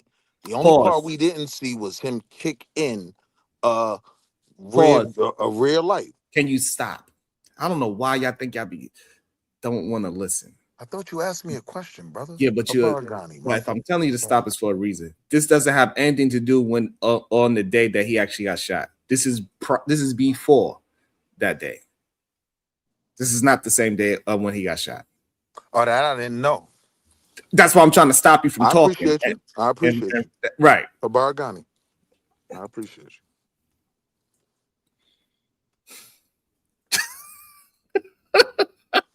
But you said, was it AI? No, it clearly wasn't AI. So the reason why I'm saying that is a possibility that it is AI because it's very convenient that they find such a violent act of this man protesting in the same exact way, same exact clothes, the gun in the same exact position, and all these other things 1 week before, and show how he is an agitator of ICE authority in these streets. Correct. I think that is a very convenient thing to have all of a sudden. Why would we believe that this is real and we won't believe Ilhan Omar's is real, but we know that actually really happened in real time?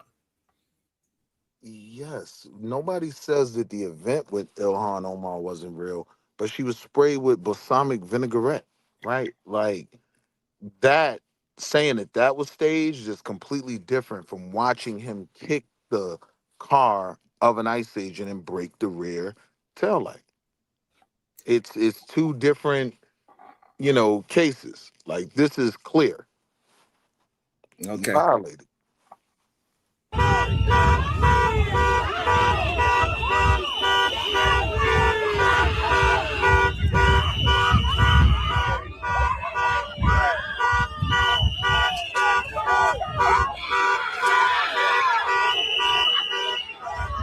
Like I don't even understand. So like for me, I don't understand. Like, what are they screaming at? Yeah, this is why it kind of looked like it's not real, right? Because what are they screaming and yelling at, right? What is the reason why they are protesting on this corner right now? We don't understand anything. All we see is chaos and conveniently, they got the man that got executed in the street as a protagonist. That is too goddamn convenient for me. It's a nice raid, though. Right. Of what? That's it. All right. So you saying that, I hear you. But it's no clear understanding of what are they raiding, why are they stopping this traffic, why is it on this corner? It looks very convenient to me. Diva, do you think it looks convenient or do you think it looks real? Do you believe it's a possibility of AI? What is your thoughts on what we are seeing right now? Diva is taking a shower. Damn it. No, I'm about to go do it. But, Sure, sorry. I don't know. It does. The video does look a little weird to me. I don't know. So I don't know if it's AI. I don't know where they at with AI. They can have people doing stuff that they wasn't really doing. So, for me, go ahead, Shadow. What's your thought? I don't like the fact that because you disagreeing with it, it seems like you're leaning more towards AI, when it is very possible. Because you're right. We can't tell if it's AI, but the likelihood of it being possible, yeah, he could have really done that. It's a thing. Sorry, bro. And even if it was, it wouldn't have justified him getting shot then until he engaged the way that he did. But the way he did this, look, I've worked on vehicles before. I don't know any Suburban whose tail light's gonna fall out just like that. That's the only part of it that looks weird. What? If you kick it with a steel toe boot, you kicked it from the side, and just the way that it fell and hung is where it looked a little weird to me. But I didn't look at the make and model of the vehicle, so I couldn't say, "Oh, this is how long the harness is." No, I mean it's possible that it's real. It's just convenient that it popped up. I believe it was a Ford Explorer, right? So now we can use the prudent man theory. What would a prudent man believe? If you kick the S out of a Ford Explorer rear light, it's gonna fall out, right? So no, it's gonna break. Normally it'll break. It's not right. I was gonna say it would have broke first, especially since he kicked it on the lens. And so that's what makes it a little strange from the beginning. But I don't know, for some reason you see headlights just pop out completely full when it's kicked. So I'm dealing with the whole breadth of what would have happened, right? And Kulu did put an interesting question that I would want to know in the chat. If they hop out on him, grab him up, right? He should have been detained. So there should be some record of him being detained, right? If that's the case, then I would believe, yes, he was detained. This event actually happened. I'm not looking at ChatGPT, right? So if that's the case, then this is just journalism. We see one event where he gets smoked, right? People start to dig, and then they find this event to show, oh yeah, he's a whole crash out. Yeah. But it's also hard to tell if it's actually him. And that's another part I don't like about it. It looks very conveniently like him without actually showing that it is him as well. Now that argument I can respect. That's why I went back to Kulu's point. If he was detained, there should be Well, some record. clearly he's not detained. He's still standing on the corner, even though they threw him on the ground. That's him on the corner right here. Oh, so they didn't lock him up. Oh yeah, that gets kind of weird. I get your point. Sure, this is the video I was talking about 2 days ago. Yeah. All right. Have you looked, like they've done AI cleaning up of Alex Petty and pictures of him later. Like they've used AI to clean up some, because he was kind of, yeah, anyway. But like they used him to give him more hair to kind of clean up his facial structure for when they put him on the news. I don't know what was the point of it, but you can see pictures of the real him versus what they put on the news. And there's clear like AI cleaning up of it. So there could be a lot of AI involved in this situation. So, I mean, I kind of side with you right now. Let's see. The cynical. I don't know. That's a pretty good side shot to see if that was him. It did break. Right. Oh no, it did. It shattered. Right. Yeah, He I just saw actually it. kicked the panel and the rest popped out. Yeah, I believe that could happen. I don't know. I don't know what to think of it. I just think that is just very convenient time to have this. I don't know why they try to put it out. I think they're a little too late to push this out because the other evidence was clear as day to me. That was the execution. But this is trying to clear up, I guess, so they won't get sued by or get that officer arrested. I'm not sure why they put it out there. An execution, though? Absolutely. Right. So, SBG journalist Sharon, I have a question for you. Absolutely. Before you go to the question, right? Okay. Let me just deal with that element of the argument. Like, no, he's clearly been escalating this protest wave, right? So now, for me, if he didn't get arrested when he kicked out a light, I could understand him pushing the line even further the next time because he's not expecting the consequences. But my question is this: if it was a black man with a gun on him, like literally fighting his arrest, resisting arrest, right? I don't think anyone would be arguing that he was assassinated. We would say that this was a goofy friend, to not use the N-word, right? If it was a black guy. Now all of a sudden Hold on, I'm trying to understand your argument. You're saying that if his skin color, same exact thing happened, exact same way, we changed his skin color to a black man, you saying that people would say what now? I'm saying the black community would say he was wilding, right? Like, we know the consequences of doing certain things, right?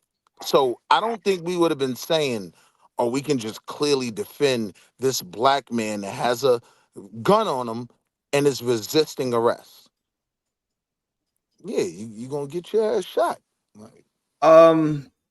Yeah, we would. I think we would say the same thing because we have proof that we would say the same thing.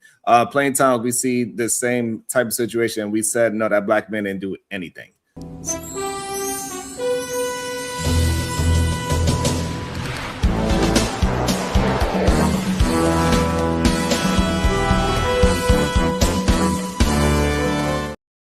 Welcome to the show, Brownsville, New York. Good day, cuz. How you doing? Yo, peace and love, peace and love, peace and love. First and foremost, cuz, can you hear me? Am I coming through clear? Absolutely, we can hear you well. Yeah, man. Let me take my shoes off before I come in here, man. Peace and love to the beautiful queen on the panel, the supreme goddess, PH Diva. Peace and love to you. Peace and love. And then peace and love to all the beautiful queens in the chat, man. Anya Bracy, the SBG First Lady, Robin MDB, Sugar Bum, Bomb Cherry Juice, Rogue C, It's Me, Dr. G, Sexy Red TV, Conversations with MJ, Miss Jalen Genesis, Maya Reed, the voice of Venus, the verbal assassin, the real Prism, Zero Tolerance, Victorious Run, Renee, Keisha G, Kim West, all the queens, man, Dawn, all the queens. I won't forget about none of the queens. Every time I hit this platform, I'm gonna make it my purpose to lift y'all up, give y'all flowers, and show these men, show these knuckleheads how they should be treating the ladies, the queens, and the women on the internet, man. And peace and love to the kings as well. Can't forget about the kings. Looks like you having a good show, man. Peace and love, brother. Thank you, cuz. What's your thoughts? On which situation? Either one. So yeah, that Alex Preddy situation. Man, my condolences to his family. That's a real sad, unfortunate situation that should not have escalated to that point. From what I saw, analyzing the videos, it looked like the federal agents, it's like 3 or 4 of them had him subdued already. On the ground. Yeah. One of the agents seen that he had a weapon that was holstered, and he attempted to disarm him from the weapon. And what it looked like to me is, in the process of him disarming him, there was a accidental discharge of that weapon, right? And that caused another federal agent to just respond recklessly and just start unloading. So yeah, man, it's bad all the way around. You can't justify it. Right. It's just real sad and unfortunate. And hopefully, there's gonna be some, it's a reason why the Department of Homeland Security is now under a lot more scrutiny with this situation than they were with the Renee Good situation, right? I think those two situations aren't equal and should not be looked at as the same. Correct. I believe the Renee Good situation is gonna come back that agent was justified.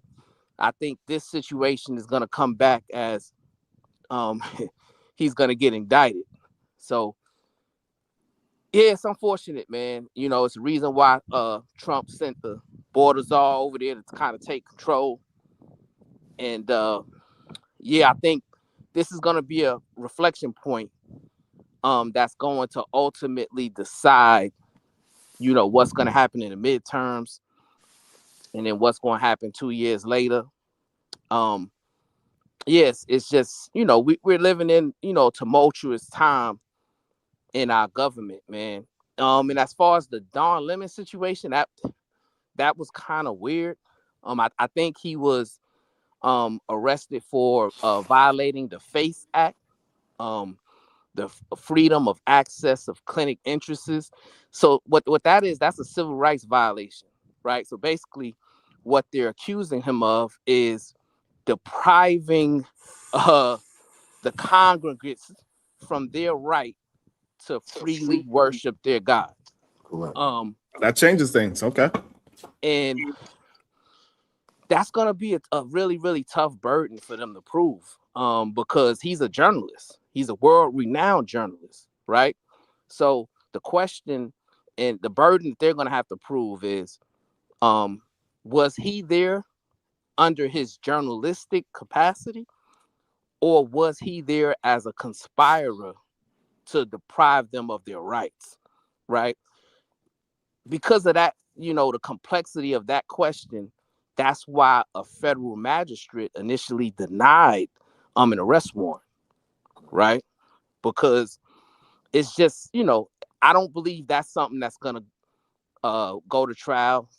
I think they arrested him just to kind of, embarrass him and, put him through this ridicule. But I think he's got enough money that he's gonna be able to get out of this situation completely unscathed, because he's a journalist, and it's gonna be very difficult for them to prove that he went from being a journalist to being an agitator. It's gonna be very difficult for them to prove that. Brownsville, I want to ask you a question. So, me having a knowledge of, what you do and your experience, right? When you said that the good situation was a bit more like black and white, right? Like they could say that they felt in fear of their lives and they acted. I don't believe that argument can be in comparison to the two situations, right?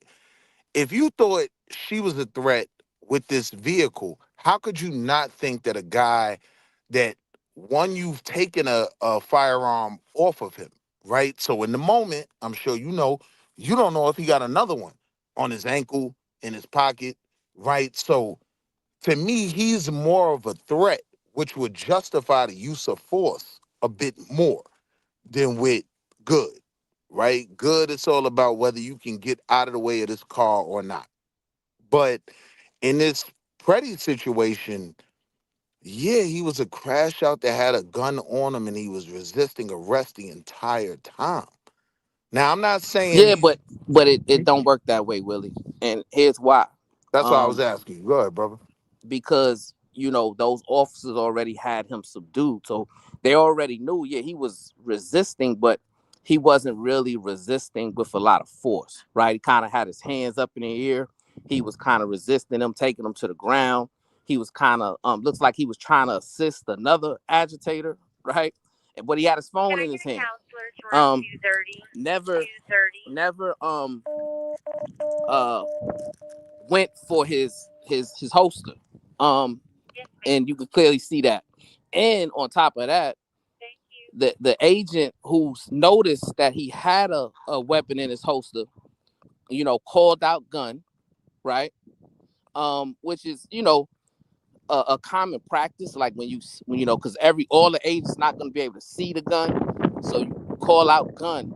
And so now it puts everyone on edge. It puts everyone on alert, right? Right.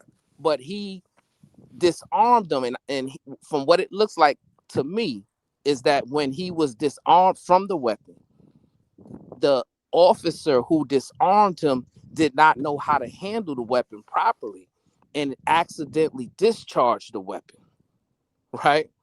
And then once he accidentally discharged the weapon, then the other agent who decided to use deadly force was just using deadly force without his eyes, right? He didn't see, the weapon. He didn't see Alex Pretty's hands. He was just basically shooting on a reaction, right? Which is just a lack of training, lack of situational awareness, and it's just real bad practice. So that's the difference there. With the Renee Good situation, I believe she hit him, with the vehicle. So that's a completely different situation. He was in fear. He can articulate and pretty much testify that he was in fear of immediate serious bodily harm because of where he was positioned at, and in reference to the vehicle. With this situation, those agents aren't going to be able to prove that they was in fear of serious bodily harm just because he had a holstered weapon. I mean, you run into those kind of situations all the time, and unless they make that weapon a threat to you, you're not in fear over your life. Yeah. Damn. Brownsville. And then one other thing, prior to AR being knocked off, right? Y'all was kind of arguing the mens rea of the Don Lemon situation. Mens rea is criminal intent, right? And y'all was using words like intentionally, but here's the truth, right? There's 4 levels of mens rea, right? So you got intentionally or purposely, right? Then you got knowingly, then you got recklessly, and then you got negligently, right? So when it comes to that criminal intent, they just have to satisfy one of those four. And then that's based upon the severity of, what they can prove. So the easiest one would be, all right, if you were nothing else, you were negligent, right? Right. Would that apply if he knew this protest was going on and he went along with this group? Well, no, because he's a world-renowned journalist, right? So they're gonna have to prove that he was not acting in his journalistic capacity. Right. And that's gonna be very, very, very difficult. I agree with that. So Brownsville, I believe reckless is actually a lower bar. And because they texted him ahead of time, letting him know what they were going to do, could he have recklessly engaged in the conspiracy to commit the Faith Act? I mean, he could have, right? But it's just very difficult to prove because, there's more proof that he is a world-renowned journalist than there is that he's an agitator, somebody who's trying to disrupt people from their civil rights to, practice their faith, right? So that's just gonna be, difficult for them to prove that burden beyond a reasonable doubt, which is why initially the federal magistrate denied the arrest warrant, right? Now, I don't know if they, corrected their probable cause affidavit and resubmitted the arrest warrant, or if they decided to just arrest him, with their probable cause affidavit and just to say, okay, we're going to deal with it later. But either way, this is not going to trial. And, Don Lemon, he's not going to, he's not going to face any serious consequences. Crazy. All right. That Alex, I just think. Do you think it's weird that they finding all this brand new information about Alex Preddy now? Because all of a sudden, I think it's apropos, because what they're trying to paint a narrative at this point, right? They're trying to show, well, he, is a dangerous person. I guess that's the narrative that they're trying to paint. However, on that day, he was subdued. You know what I'm saying? So there was no need for deadly force. They already had him subdued. They already had him outnumbered. They had 3 or 4 agents on him. You know what I'm saying? And he never had access to the weapon in his hands. So it's a moot point, basically. I think to the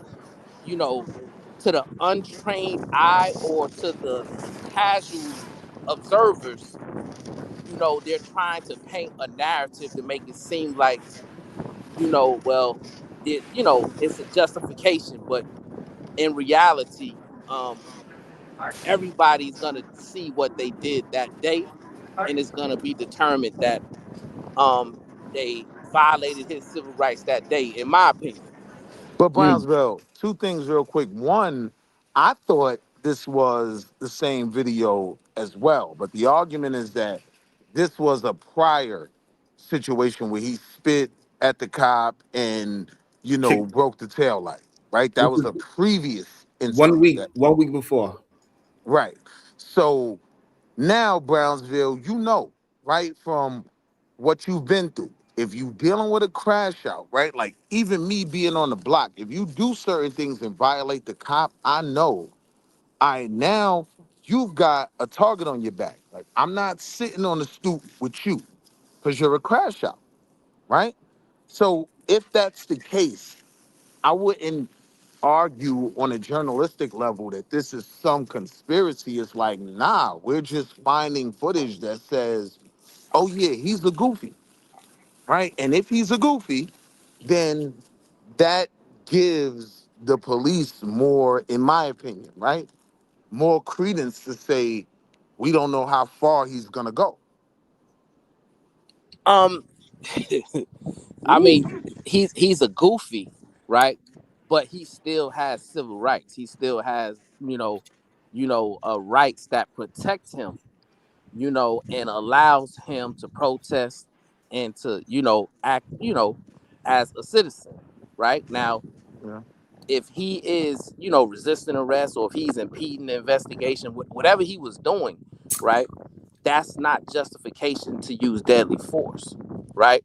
The only justification that you have to use deadly force is if you are in fear of serious bodily injury or deadly force, and you can articulate that fear, you know what I'm saying? And based on the videos, and there's numerous videos that's out, I need to see the body cam footage. I mean, so you can get the full picture. But based on what I've seen so far, it's just no justification to use deadly force. And I think, like I say, the agents, their training was lacking, because one, the accidental discharge when they disarmed them, and then two, the other agent who actually used deadly force, obviously he didn't have a sight picture of what was happening. He didn't have situational awareness to ascertain whether Alex Preddy had a weapon in his hand, or, did he pose a threat. He just heard the shot and then reacted from what he heard. And he, so yes, I mean, that's just a bad situation all around, and it's no way to justify it. The only thing you can do is what they're doing now, which is going in the past, trying to put videos to show, him in a more negative light, to try to paint a narrative. But in the end, it's not going to work. I think justice is going to prevail in the end, in my opinion. Okay. Go ahead, Diva. You there? I don't know. Diva might be soaked up. Next level. Moving forward with the Faras. ICE is expanding, converting warehouses into detention centers, creating large regional hubs that could hold up to 80,000 people. Follow the patterns. Sheesh. It's pattern. Pattern? Yeah. Follow the pattern. Hey, yo, I Diva, heard they that were makes making my- one in Dallas. Hey, yo, Diva, pattern makes my skin crawl, sis. Like, I be trying You to in be Atlanta, humble. you hear that all the time. I ain't never said pattern. Don't you put that You've on heard me. it before if you live in Atlanta. Don't you put that smut on me, sis. I ain't never said pattern. Welcome to the show. 2 cents. Good day. What's your thoughts? Okay. So also, all right, so I guess we finished with that one. How about Nicki Minaj, Donald Trump, and Melania? What's your thoughts on that? Hey, yo, I Sharon, the think Donald hit big it. ass give him whiplash. I think the That's all Donald I- hit it, Sharon. The Donald definitely hit it. You got balls, Diva? This is what you know. That heifer can rap. She can rap. Hey, yo, She can rap. Diva. She can rap. She can Hey, yo, rap. Diva, look how he walk up to the podium. He like, go ahead and talk, baby. Go ahead. Tell him what you want to Just tell him, glad baby. Melania smiling. Usually she's not. I think the Donald hit it. She looking good with her old age. Okay, she's spending some money on her face. She just as orange as him.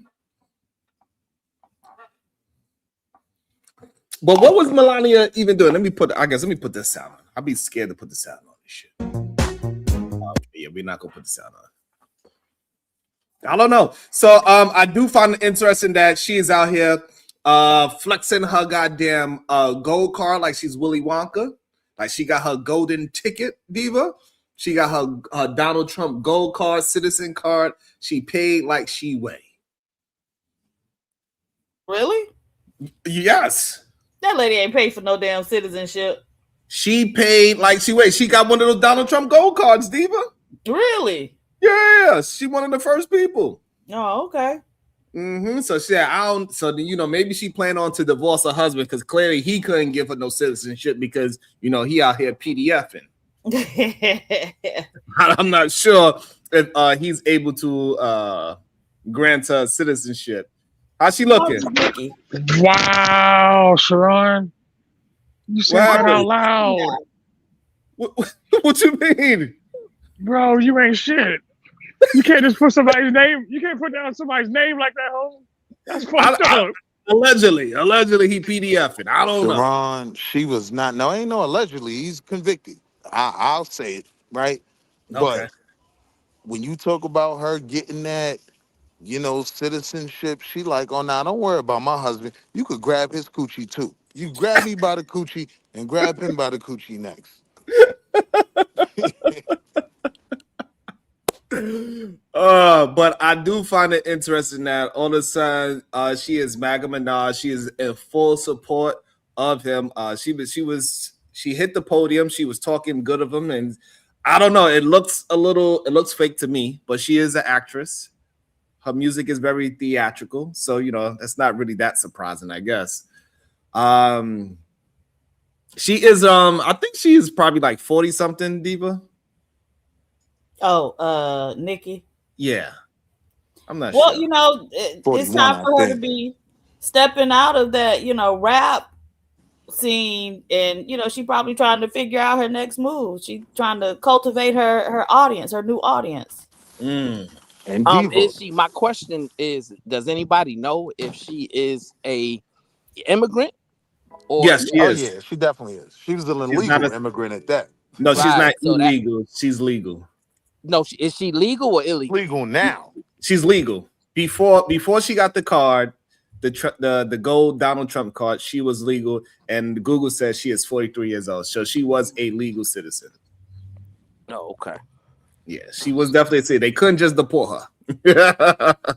If that's what the next question, that was the follow-up. No, she was legal at the time, for sure. But wait, originally when she came into America, wasn't she illegal when she came in? That I don't know. Yeah, I think that was the bigger argument, that at one point she wasn't illegal. Now, I never believed, doing all the shows she does and whatnot, that she was still illegal. But the reason she's being used as the face of a lot of this conversation is because at one point she was an illegal. Goddamn. And it also goes to show you make enough money in a United States. Legal. they don't care. They're like, hey, she bringing in millions, and we getting some of that millions tax money. Is all good. And she's a big supporter of Donald Trump as well. I think it's like $1 million or some shit, or at least 100,000, anywhere between 100,000 and $1 million. I'm not sure the exact number for that gold card.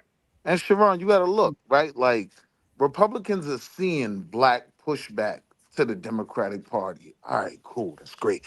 How do we get more of them, right?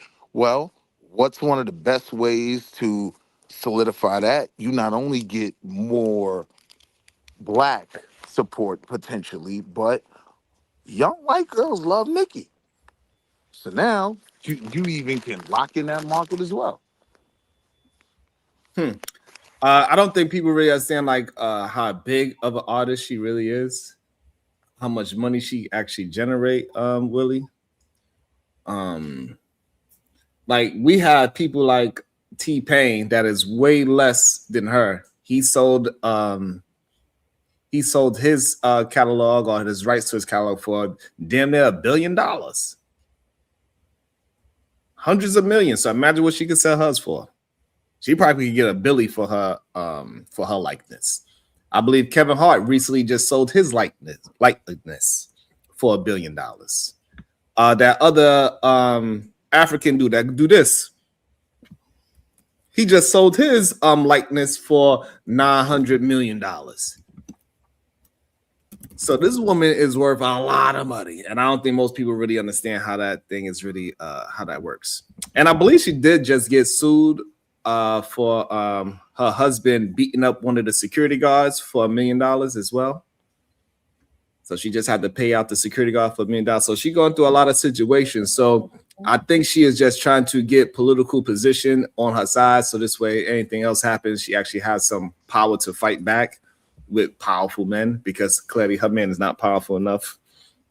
So I don't even think she has a political fight, right? So I look at it through the lens of the Republicans in terms of how can we benefit from this? And like I said, like she has, if you want to push back against white liberal women, right? Well, a lot of those white liberal women love them some Nicki, right? And then you have the potential, whatever you can gain in the black community through her co-signing, right? Like, I look at it from the lens of what do the Republicans think they're going to benefit by putting her on that stage? People talking about it. That's number one. Regardless, people still follow celebrities, and she's still considered a celebrity at this point in time. So I don't know. I'm not sure. Crazy. Like they, she has a lot of influence over the Barbs. Mm-hmm. And so even though a lot of them have been upset about her recent foray into the MAGAverse. But yeah. So I mean, certainly if they're trying to appeal to younger, more diverse audiences, mm-hmm. and women. Right. And not only that, and this whole idea that she lost 10 million subs is not a true statement. That's just gossip. That didn't happen. She actually, before, people saying that she had deleted her Instagram because she turned MAGA, she actually deleted her Instagram before she ever jumped up. She probably already knew what was going to happen when she jumped up, so she just deleted it before she even announced herself hanging out with Donald Trump and all this other things as well. A lot of people just are going off of rumors and not actually diving deep into what's actually happening. And I think there's some kind of bigger play going on. I'm not sure what she's trying to do, but people that have names, they get, hey, look, people want to say whatever they want to say. People with the names, they get the people behind them somehow, some way. I don't know how, but it does. We've seen this play, though. This is when you invoke Kodak and book Nelly for a show. And so that's been the play. But this is kind of the level up in it where you have a black woman, right? When a lot of black Americans are showing a lot of disdain for the Democratic Party. To me, it's just a way to capitalize on a group. And with her, you get two potential major groups, a portion of the black community and a lot of white women. White girls love them some Nicki, boy. I mean, she's a good artist, so But it's definitely interesting to see how the Republicans now are all for somebody like a Nicki Minaj type of human being, what she used to represent. And before she was everything wrong with America. Right. She was the culture is trash. She was a part of the whole culture is trash situation. And now she is like, hey, it's a good look because she have a dress on that is not as revealing, even though she still showed a little bit of cleavage. It was a nice dress. That's one thing you can't take from the Republicans. They adjust. They will switch up their argument on a dime.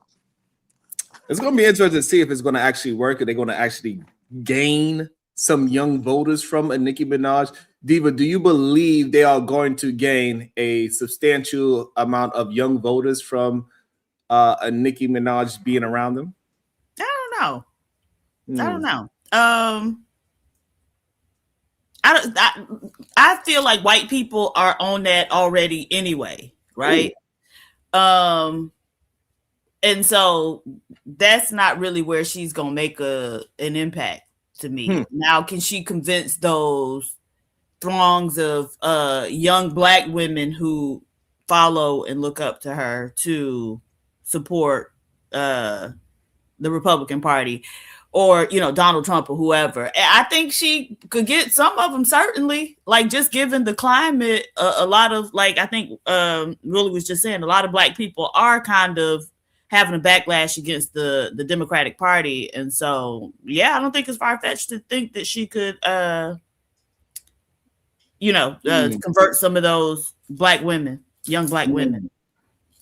Or gay boys, because gays like her too. That too. Well, but that's the real interesting part about it as well, dude, because a lot of the Republican Party is clearly openly against that part of her demographic. Well, they do have the log cabin Republicans, pause. That's a movement. Right. That's so yeah, they say that, but what they say and what they do are often in contradiction with one another. I wouldn't disagree with that. Yeah. So just like everybody knows, when a bunch of those right-wing men get together, oh Lord, right, it's pussy time. So Shadow the Titan watch $5. SBG lead journalist Ron Bracey and professional smoke thrower Dr. Diva. Signing on. Dr. Diva. Do people call you doctor? It depends on what setting I'm in. That's the only reason I do want to say this. You know, listen, man, the Queens is I mean, it's clear to me that in 2026 they're taking more of a leadership role from the Kings, and it's sad to see. Damn. We seen it today, cuzzo. You know, AR, you know, where's he at? Why he ain't come back? You know what I'm saying? You know, you so stupid. He kind of allowed for that, Sharon. That like was he petty. kind of allowed the queen to like really, you know what I'm saying, show him that she more of a boss than he is. Punked him. So that like, you know, that didn't go unnoticed, AR. That didn't go unnoticed, and none of the Kings tried to help him. That was interesting. None of the Kings tried to help him. I'll lend you 50, AR. Like, if you need. No, he won't. He ain't never even sunk 50. He thought he was doing some big shit when he sunk 20. This how you gonna do me, supremacist? That's how I'm doing you. This how the supremacist vaginal vessel is gonna be Willie. Oh shoot, that is hilarious. Where's all his Democratic support? I thought the Democrats was gonna have his back. Yo, but Brownsville, you know what was the craziest part about watching that video? It was literally, and this is why I won't say that, to your point, the queens are just eclipsing the men, right? Because when I watched that video, it was no different from the Lawrence Taylor video, right? Like, the Donald walked Lawrence Taylor up to the podium. Lawrence Taylor said, I don't rightly know why I'm here, but I believe in the Donald, and whatever he needs me to do, I was gonna do it, right? That's literally the same thing I saw in that Nicki video. Like, he walked out there like a pimp. And he said, go ahead, baby. Go ahead, baby. Take the microphone, baby. Tell him about me. She said, yeah, well, you know, I like the Donald because he says, like, I don't even think the Republican Party are really looking to just get apples to apples like conversion on their investment, right? I think they're just investing in the confusion, the divergence in. Hey, let me also say, hey, the hating ass people, mind your damn business. God damn. Shit. God damn. Shut your hating ass up. Jesus. I don't be understanding it. Go ahead, Diva. And that's not to you, Willie, by the way. You there, Diva? Ogun with the Ogun 618. Hey, do not be rushing the supreme vaginal vessel, damn it. Ogun 618, $2. Don't save AR. He don't want to be saved. God damn. Go ahead, Willie. Yeah, I don't think they're doing like these little ploys as, you know, really looking for 200,000 voters in a district or anything. They're just playing on the confusion on the other side. I don't think, like I said, 2028, MAGA is a dead brand, right? Nobody else, they have no, what is it, line of succession? Like they have no next runner-up. Right? So MAGA's a dead brand. If you really look at the Republican Party, you already see people are jockeying themselves for the next move. Now the next move is America First, right? But that's what MAGA does. I will put a bet MAGA on that. goes from that's what Republicans do. They go from Tea Party to MAGA to America First. to the get these Negroes out of here party. Like it just continues That was to funny. morph I know and you did a change. good job. Yeah, so I think in 28, like they pack all of them up. Kodak, Nicki, all you goofies, like they pack them up, put them in the back of the bus. I mean, Kodak got what he wanted out of it already. He free. Hey, time to mind your business now. Josh, you want to say something? Or you good? I'm willing to bet Willie. On what? Like, I'm willing to put a bet that MAGA's still going to be a thing in 28 and 32. With JD Vance, you think JD? What you mean? Absolutely. I guarantee you, JD Vance is going to keep pushing the MAGA agenda, just because he's playing that right now, and he's playing it hard. He's got too much. He's got too much back and front end support. Hold on, I'm saying he's got too much back and front end support for it to just drop out like that. He's going to ride that wave because it'll be the thing that leads him to the presidency if the Dems can't actually put somebody who can actually come up with something to stand on it. Because that's the issue. People don't believe that the Democratic Party isn't standing on anything. They're just going further and further to just do what you want. MAGA's currently telling people, no, don't do what you want. Do what we want you to do. And that's what people want. So while I do hear what you're saying, right? Like I look very closely at the ops, right? So I look closely at what the Republican Party is doing. There's a major movement in the Republican Party right now that is moving away from MAGA. Even, what was homeboy with the horns on his head? The shaman. The shaman even said, nah, I'm no longer MAGA, right? Like, when you look at, and this is what I always say, this is my opinion, and I think I ain't even gonna take credit for it because Taz threw it out there like, what if? But I do believe this could be possible. The next ticket might be our first female president. It might be Marjorie Taylor Greene versus Kamala. You know what I'm saying? Absolutely not. Absolutely not. Absolutely not. When you look at the fact that Marjorie Taylor Greene gave up a position, why did she do that? She did that to preface that she's an opposite to MAGA. Everything everyone's disappointed with. You got to realize a lot of that white vote wanted to move forward on isolationism. They don't like being involved in Palestine. They don't really care about Venezuela. You get what I'm saying? They just want to focus on making white America great again. So there's a movement away from MAGA saying you didn't live up to what we voted for, right? I don't think But that that's the Jamie thing. Vance, Marjorie's MTG is more MAGA than Trump is. That's the thing. They're going deeper into MAGA. That's why they're getting worse. Marjorie Taylor Greene is the worst example of what MAGA can be at its worst. That's the issue. But So if my you put point her, is like, though, my point is though, she represents the heart of those white Republicans' real concerns, right? Like the things we voted for, you didn't do. We still don't have this outright Epstein file, and Hillary Clinton ain't in jail yet. Like all the things you told us we were gonna get out of this, now we in Greenland. White folk in Minnesota don't care about Greenland. You get what I'm saying? So I don't think that Jamie Vance can wear that mantle like the Donald did it. The Donald is the most electrifying. Like he's the O Solo of politics, right?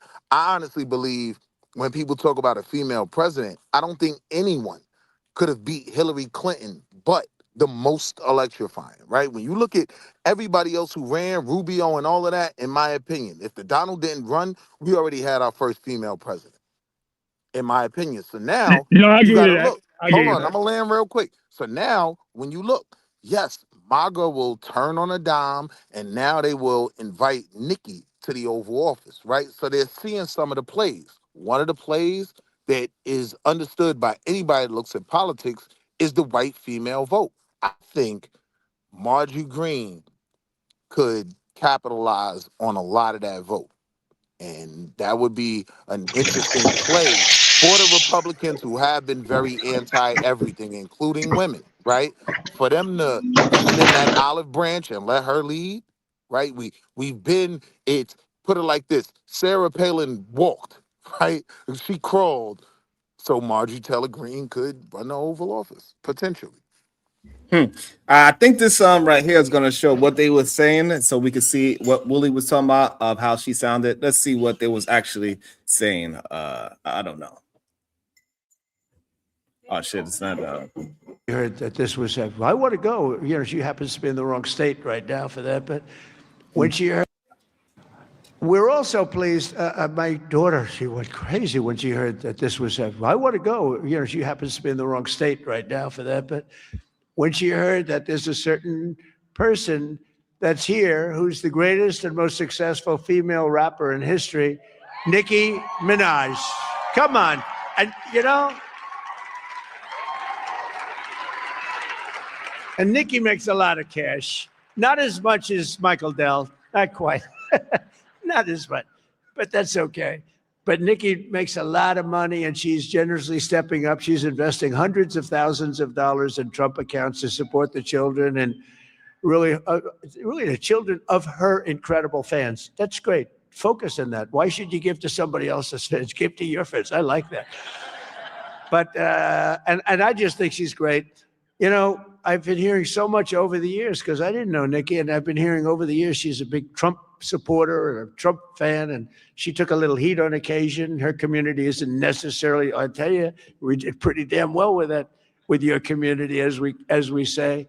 But Nicki has been an unbelievable supporter. She gets almost as much as Mr. Wonderful over here. He's been another one that's been so good. But I'd like to ask you to come up, Nicki. Come on up. Come on. She's been such a great supporter and a great supporter of Trump accounts.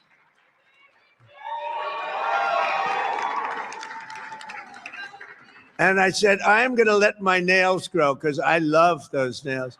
I'm going to let those nails grow. He's a clown for sure. She's so good. Ultimate She's been MAGA. What can I say? She's been with us all the way, right, Alex? She's been with us all the way, and just want to thank her. And it wasn't so easy. For you, it was easier, right? You want to come up? You want to come up? Mr. Wonderful, come on up here. You've been terrific. Come on up. Do the Trump point, Siobhan. Do the Trump point.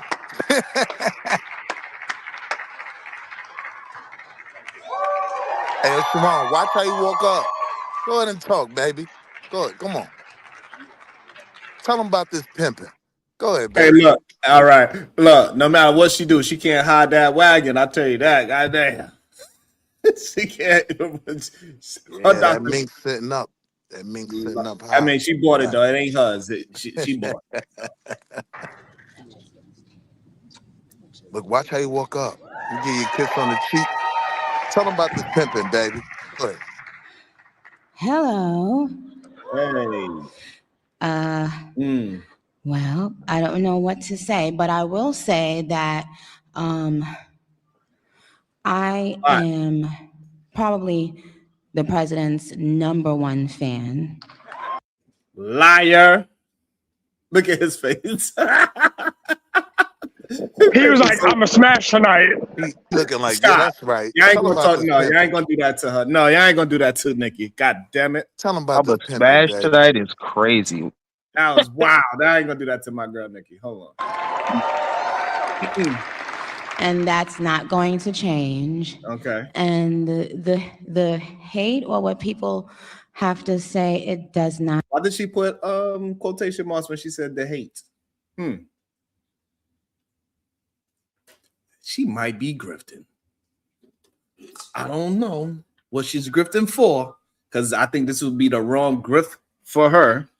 But clearly, it's something else going on, and she needs some powerful positioning. I'm assuming. She's talking to Diva. She like, you bought my album. Stop hating on the Diva.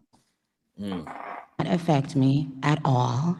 It actually motivates me to support him more. Oh, so she kind of addressing the hate, right? And all of a sudden she used her regular voice, because before she was using some, I don't know what voice that. The hate or what people have to say, it does not affect me at all. It actually motivates me to support him more. Maybe. And it's going to motivate all of us to support him more. We're not going to let them get away with bullying him and, you know, the smear campaigns. It's not going to work, okay? He has a lot of force behind him, and God is protecting him. Amen. Nervous laughter. Okay. Oh, okay. Thank you. Thank you. Stay right here. On behalf of all the entrepreneurs. What the fuck was that? They holding hands. Let me find Hello. this. Yo, the Find this little Lawrence Taylor clip. yo, the peace What's sign. this This shot is perfect. Oh my god. Bro got her by the hand. That's my wife, right? Yes, that is. And Oh. somebody's husband too. The double You know it's hard whammy. out here for a pimp. God damn, this is a crate. You know what? I've been motivated to create a short. Give me a second. No doubt. Man, oh man. What's your thoughts? Hey, we heard what she said. He just pulled up out the blue. I don't know what to think about it. I don't know. Sharon, I just dropped a clip in the back of the Lawrence Taylor speech. Play that. It's literally the same speech. I just don't know why I was here, but I was gonna do the best I could do to make sure they don't bully. Yo, real quick, my bad. Yo, good morning to everybody on the panel and in the chat. Hope you're having a great day. Happy Friday to all y'all. It's your boy Lee. Mm-hmm. Talk your Yo, talk. man, and we got a big fight tomorrow night, man. You know what I'm saying? Like, you gonna have New York City, Brownsville represented. Shout out to Shoo Bruce Carrington. You know what I'm saying? Got another Brooklyn night represented. Shout out to Jarrell Miller. Then we got Brick City. You know what I'm saying? Lee City represented. Shout out to Shakur Stevenson. Okay. You know what I'm saying? It's gonna be, you know, listen, if you're a fan of the sweet science of boxing, go ahead. You're gonna enjoy yourself tomorrow night. Oh yeah, I'm Shakur definitely gonna gonna see, man. Shakur gonna get cooked, Brownsville. You gotta relax. You gotta relax. He's from North. You gotta relax. No, don't get him. Oh my God. He didn't see his last few fights, but he said that. Clearly. But go ahead. Clearly, he didn't see the last few fights of Stevenson. Yeah, that man from North New Jersey. Leave that man alone. Yeah, he cold. Hey, I watched New Jersey I want to say walk something. out. I watched New Jersey walk out on a Shakur Stevens fight. Stop me when I mean, I'm that's wrong. because he boxed and most people want to see a fight. He a boxer, he's not a fighter. So, you know, some people just want to see. He been punishing these dudes, bro. Like literally, like making them damn near quit. Damn, really? What you wanted to say, Yeah. 2 cents? Yeah, I was kind of saying that sports is my thing, but I'll comment on the politics type thing. Yeah, Nikki, these guys, this is par for the course. These people, I really think that they're getting in trouble. And once you get behind enemy lines, you'll do. This is what creates a snitch in jail. They reduce their sentence and stuff like that. So I understand the play that's being played. When Nikki got up there, we can't act like she's nobody. She, you know, she is like probably the most selling female rap artist ever. So it's a play for the Republicans because they don't do the shucking and jiving with rap and rock the vote and dance and strip videos and stuff like that, or Popeye's chicken. That's not a play in their playbook. But I can understand when I see these people, and you can keep it current. Kodak Black, Young Boy NBA and stuff like that. You can go back a little bit. I know wrestlers that used to do it, and just say Herschel Walker and people. They get in trouble, and once you get them in trouble, they'll do anything to get out to keep what they got. And I think Nikki's accomplished hers. She can stay over here in the United States. So, this is why I don't go around saying something I never would do. Because you get the right people to put the squeeze on you, they'll make you do something you would never think you would ever do. So I was like, yeah, just be careful with that. I'm trying to. I wish her the best at whatever she did and how she had to get out of it. I don't know what it is, but it do sound a little fishy to me, Sharon. It do. Okay. Diva, you there? Let me not rush this time before I get slapped my damn self. I'm a PhD. Oh. We having patience because last time I got cussed out. Phil James, the 499. Pimping ain't easy. Welcome to the show, the Chicago Gorilla. Good day. Thank you so much, Phil James with the 499. Good day, Chicago. How you doing? Peace to the guys, man. Peace to the guys. It's Friday. Is it snowing up there, man? It's starting to snow here again. Wild. It is 8 degrees. This is crazy, brother. And we still got February. You know, I don't know if it gets warm up there in March, but you know, it'd be cold up here in March too. Really don't get, warm until like May for us. God damn. Yep. Disgusting. I'll tell you that. Yeah. Hey, man. Shout out to Megan Minaj, man. She she doing what she got to do. You know what I'm saying? And I don't even think she's seeking pardons. I think she knows she's not finna get that. I think she knows she's tested the water plenty of times with her fan base. I think, she's losing a decent amount of followers, especially when she went on stage with that man's wife, his widow. It said it's okay for boys to be boys when, a good portion of your fan base is made up of men who don't want to be boys. She went scorched earth with it. So now what is the play? I never knew she wasn't a U.S. citizen. I thought she was born and raised in Brooklyn. I didn't know she didn't have her paper. So to your point, you're right. When I saw her post that gold green card on what's that on Twitter, she posted that. Yeah. Hey man, well played, man. And she's from Queens, by the way. So was she born and raised in Queens? No, she wasn't born here. She was born in Trinidad, and I think they over here around like 10, something like that, 10 or 12. Yeah. So hey, 21 Savage better get active too, Sharon. His ass next. He better put that money on the wood because he gonna get deported again.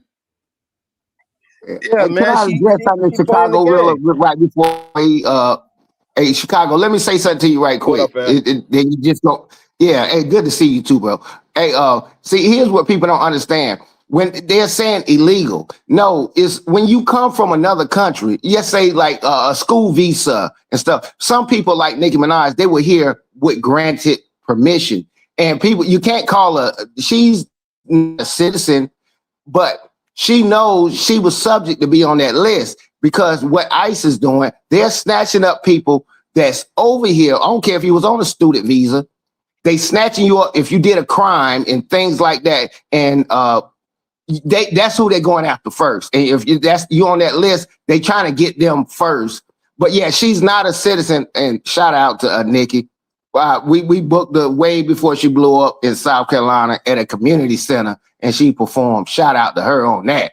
But yeah, way back. But that's basically what it is. She's got permission to be here. Now they're revoking people's permission based upon your crimes and things. So that's how that works. Shout out to South Carolina. Yeah. I see people saying that she ain't got no money. It says Nicki Minaj journey maintains a high estimate net worth. Earthden cited around 150 million for Nicki Minaj. God damn. So anybody think that woman broke? I don't know. Why do people keep saying that? I don't know why they keep trying to say she broke. I don't know. Yeah, because her royalty payout must have been insane. And remember, she left Cash Money. What is that? Cash Money, Young Money? She left them a good minute ago. So I don't think they still digging in her pockets like that. She's just shifting her career. Like when you look at her career, the one thing I give her though, she was great when men still ran the field. Right now, it's a whole different game. It was no Meg when she was putting in her work. There was no Glorilla. All these names, and Cardi knocks out the box. The one thing I was watching that Trump video, I was like, yo, I just wish Cardi could have just ran in the building and snuffed her. Like, because Cardi from the BX, Shut she's your fierce fucking ass ass nigga. up, Willie. All right, I'm gonna Yo, chill. Wall Street All right, wildin'. never Nah, mind. Yo, so let me Nikki say this, messed right? that up herself. Oh, go ahead, Browser. What up, fam? I wanna get Rilla's thoughts, because I know, Rilla is a hip hop historian, right? I believe the reason why like female rap artists, kind of fell off is because the men started to become women, right? So you look at Young Thug, started wearing dresses, carrying purses. You look at guys like Uzi Vert, and I got next, Sharon. you hear all these different stories about all these dudes, like transforming, their lyrics is all weird, all sassy. So I believe like the men kind of took the woman lane, and that's why they kind of fell off. What you think about that, Rilla? Wait, Yeah, I think let me respond to that, please. because he directed It was it a to question. me. It was a question to Chicago It's, Rilla. it's okay. I'm gonna try not to be long-winded for you, brother. I know you want to get it off. I never thought about that, but as you talking, the first thing I thought about was Kendrick Lamar, Euphoria, when he told the Canadian, "When I see you stand next to Sexy Red, I believe I'm looking at two bad chicks," right? And he said, you look at women as competition, you might pop with them. You see what I'm saying? And so when you think about these cats running out here, and it's not just in rap. I mean, it's, we see it in sports too. Cats painting their fingernails, they in Paris wearing dresses and talking about that's fashion. I never thought about that because it's role reversal now. Because if you listen to Glorilla, her tone, inflection, so on and so forth, and even the music she presents, it has a definite aggressive edge, which we would say was what, masculine. So it's almost like they doing role reversal now. I didn't think about that. Man. That's a really good point. That's a really good. So while I disagree with most of what both of y'all said, you did say a good point. Role reversal, right? For me, right, a semi-hip hop historian, right? Women now are dominating the music business more than ever before. This is a new wave, right? Like, so now if you factor that in, right? Yeah, the men are trying to be the women. NLE Chopper is trying to wear as much pink and lace as he can wear to keep up with that woman kind of tsunami that's come across hip hop, right? Like for me, right now, the biggest artist in hip hop right now for me is Cardi. She the only one I ain't seen. I got to see Cardi perform. I saw her in Sin City back in the day. She used to be super cool. But yeah, like no, women So run hip Wall hop. Street, Hold she on. just released the album, right? But wait, let me land. Right? Oh, okay, my bad. Right Bro. Sorry. now, women in general run hip hop. Now, when Nicki was in the game, what made her so amazingly impactful is she's on tracks with Drake and Lil Wayne, and she's leaving them on a track or two. Like there's songs where she had the best verse, right? That wasn't the norm. She kicked in the door, right? But she gonna have to retire soon. Like it's a whole new wave that wasn't there when she was there. And now that wave has had that opportunity, yeah, Glow. I like that little Glow. Yeah, Glow, right? Like Glorilla is the next Nas, right? That plane So is helicoptering, brother. That plane is helicoptering. I know that was blasphemy what I just said, but I'm just saying Nicki is at a point in her career now where she.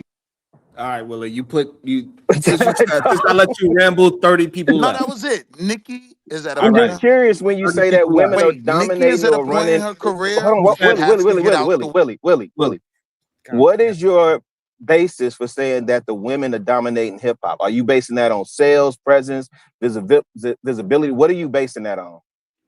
Absolutely not, Chicago Rilla. I just Oh, my bad. Go ahead. When you started rambling, 30 No, that's fair. You're right. I still stand by what I said, and I think Brownsville, you're going to make me think on that for a second, man. I think that's a very, very good point. I think they in role reversal right now, fam, to be honest. We're in Bizarro world. Yeah. I think the real problem with the music situation is that people are just moving from music. and it's getting to be more of people want to hear and see like the La Russells out there. They want to keep them to themselves. They don't want what's out there on the radio. The radio's dying, so therefore we don't have no radio stars anymore. So now we don't know who is actually leading in the music charts for real, for real. They want to see them at the Coachella type of situations or those small market venues. That's what they want to see them at now. They don't really want to listen to the radio. And I think that's where we are now in the transition of all of those rappers now want to be podcasters. And it's time for the new wave of young people to not be gatekept. And it also has shown that the music industry was heavily forcing us with music. They put a lot of money behind it. And that's why they was able to create stars instead of actually being natural stars. And I see But I'm sorry, did you say Coachella was a small venue? No, wait, Sharon. That's what I thought he said. But Sharon, you know, they're not listening to the whole. They're not listening to the whole conversation. Y'all just want to. Oh no, I was. Yeah. So Sharon, the other thing also, when you put it that way, the one thing that I've been thinking, because I've been seeing a lot of people cry about, and I'm talking about music executives, about not being able to make, getting fired or not being able to make money with rap. You see the pivot to country, right? They're literally trying. For the last year, they've been trying to force country, which is why, to your point, you see people pivot into podcasts. But I think they pivot into that because them jokers can't fill a room. The only person that's touring and killed it was Kendrick and SZA and NBA YoungBoy. That's it. That's And it. Glorilla. Wait, didn't Dax sell out all of his concerts? What stadium or arena is Glorilla selling? I just got to. She not selling. I just gotta say, to not say Drake is crazy. Hold on. To not say Drake is crazy. Y'all having a bias right there. Hold on. Probably yeah, but what tour did Drake start or finish? You're gonna have to have some patience, Willie, please. My bad. I just want, for Lee, if he had completed any tour last year, I probably would put him up there. But and I think at this point he's a legacy artist. I may have a little bit of bias, but even as I'm thinking it through and objectively, he didn't finish any of his tours last year. So if you say, can he fill out a stadium? Yeah, I would say the same thing for Kanye. Kanye had tours over in Asia last year, but I didn't put him on the list, right? Because that's legacy artists. But when you're thinking about people that's currently active, Kendrick was touring off current music. NBA YoungBoy touring off current music, which is what you would count. Go ahead, my bad, brother. I understand what you're saying, but to throw Kendrick in there, and Kendrick been out since Drake been out, I just thought that made it kind of like, okay, you just being biased, which is okay. No, he's touring off of GNX though. That's what I'm factoring in. He's touring off of GNX. But Drake is always touring, just like Kanye West. What current project though? That's what I'm saying, brother. And he didn't finish the tour. His current project would be Sexy Songs for You. I don't really know. He got so much damn music, and I'm usually going in the past. Sexy Songs for You. That's his current project. That's the project, Lee. Oh, okay. Really quick, though, yeah. To bring it back to Willie, are you a music executive? What? Why do you feel like you have so much understanding of this topic? Bro, don't put the spotlight on me. I'm just all right. So stop trying to overtalk while people are talking. I'm just sharing. I waited till they were done, brother. No, you're not. Keep trying to interject. They were done. And then last time we let you talk, you chased off 30 people. No, you didn't get the point. To have a show as well as a conversation. Now, it ain't just it ain't about just damn. Y'all just want to talk. Shit. Damn. So now that it's quiet, man. Woosah. It's funny. So Willa, you asked hold on. Willa asked me what stadium. He didn't ask you anything. He did not ask you anything. That I go. Willa asked me what stadium has Glorilla filled. No, he did not. I hear him ask you that, bro. But and it's okay. And we know Glorilla cannot fill out any kind of stadium. She can fill out a club. Yeah, she can't fill out no stadium. Y'all are absolutely wrong. And it's okay. All right, bro. Don't do this, Willie. Don't do this, bro. It's okay because when I went to a Glorilla, this is what we are talking about. You're just talking. How many? Okay. Look, how many people was in attendance? I got you. I went. What's a stadium Gorilla. show? That's hilarious. A stadium show is a show wherever an NBA team plays, right? No, that's not a Those stadium. No, that's an types of arena. That's an Yeah, arena. that's an arena. Yeah, that's The not, and that's stadium not is where that the big. football 50,000 team plus. plays. It's where the That's football not that team big, plays. bro. Okay, That's not that big. 50,000 plus. Yeah, he right. Shadow right. 50,000 plus. What And so- Gorilla filled out 50,000 plus where? And but besides that, NBA All right. stands gonna hold 50,000 people, and it is okay. Yeah, they really don't. They're not that big. They ain't doing it, and it is okay for us to just be honest and stop talking just to talk. Shit. Yeah, Got man. It's like you got to be up there in the 100,000s, maybe more than 100,000 to really Now- be. When Kendrick comes to New York, he got to do either Giant Stadium or Madison City Square Field. Garden. He don't do no. He's too big to do Madison Square Garden. You don't know what you're talking about, and it's okay. That Yeah, you don't know yeah, what you you're don't know. talking about, but you do know what you're talking about. It's a problem. And Yeah, then when football we field. allow you to talk, you just saying a whole bunch of words, trying to get a little fake punchline in there. But it's okay. Kendrick is just way too big to do Madison Square Garden. He'd be sold out for the next year if he did Madison Square Garden. Wait, Right. didn't Hey, Kendrick you sell gotta- out the we're not AT&T being and fair. American Airlines? He sold out. Hold on. He sold out Yeah, but- MetLife Stadium 3. He had to do an extra night because he sold out. You goofies are MetLife wrong. Stadium. Yeah, When I thought it Yeah, was Kendrick look, had we the already know. championship tour, he performed in Madison Square Garden. Yeah, but This we is talking a about how many fact. people can fit in a I space, understand. bro. So- Nobody didn't so- say he didn't perform got there. you. You got I to got stay you. on That's an top. arena. Bro. No. Hear what I'm saying. Sharon. I understand, right? And I No, would you even don't. If you understood, you would stop talking. But you want to keep on talking Yeah. just to get out a point that doesn't make sense to so listen push to y'all out there. sound It's stupid. okay. We Why would I understand. have to Kendrick stop also talking? because we also understand Wow. Kendrick probably did a club in between as well. Doesn't mean that it doesn't make sense to bring it up that he did Madison Square Garden. We know he can. Right. I Right. don't He think. also did a club too. So what does that mean? Right. Well, Kendrick Lamar. Look, When look, Kendrick Willie, came to New Willie. York, Can I what pay- stadium? Can I pay $5 for 2 minutes? No, absolutely not. Because I don't want to. I don't want to rant. I don't want to hear rant. If you want to support Yeah. this, Hey, let me do a fact check because I looked it up while y'all was talking. Let's do two things because both people are right. In the United States, Glorilla did not. But I know she sold out stadiums. And now some people, Madison Square Garden is an arena, first of all. But outside, and I know that just in 2025 and stuff like that, she sold out like Wembley Stadium. If you know these soccer stadiums, yeah, she sold them out and they began. You can Google it yourself. So You you're saying right. overseas, In the Two United States. Wait. she- You yeah. saying overseas. That's what I'm saying. Both of them. So She can't wait. do it here. No, she can't walk do it it over slow. here. 2 cents. No, 2 cents. Walk it slow. The stadium tour or the stadium show, okay? So there's a difference between a tour and a show, right? So because she tour all of Europe where they don't see her much, so that's expected. That's why a lot of your legacy acts go over there and get money 7 ways to Sunday, right? But my question is, was she the only person on the bill? Like they had 2 hours of Glorilla and nobody else was on the bill?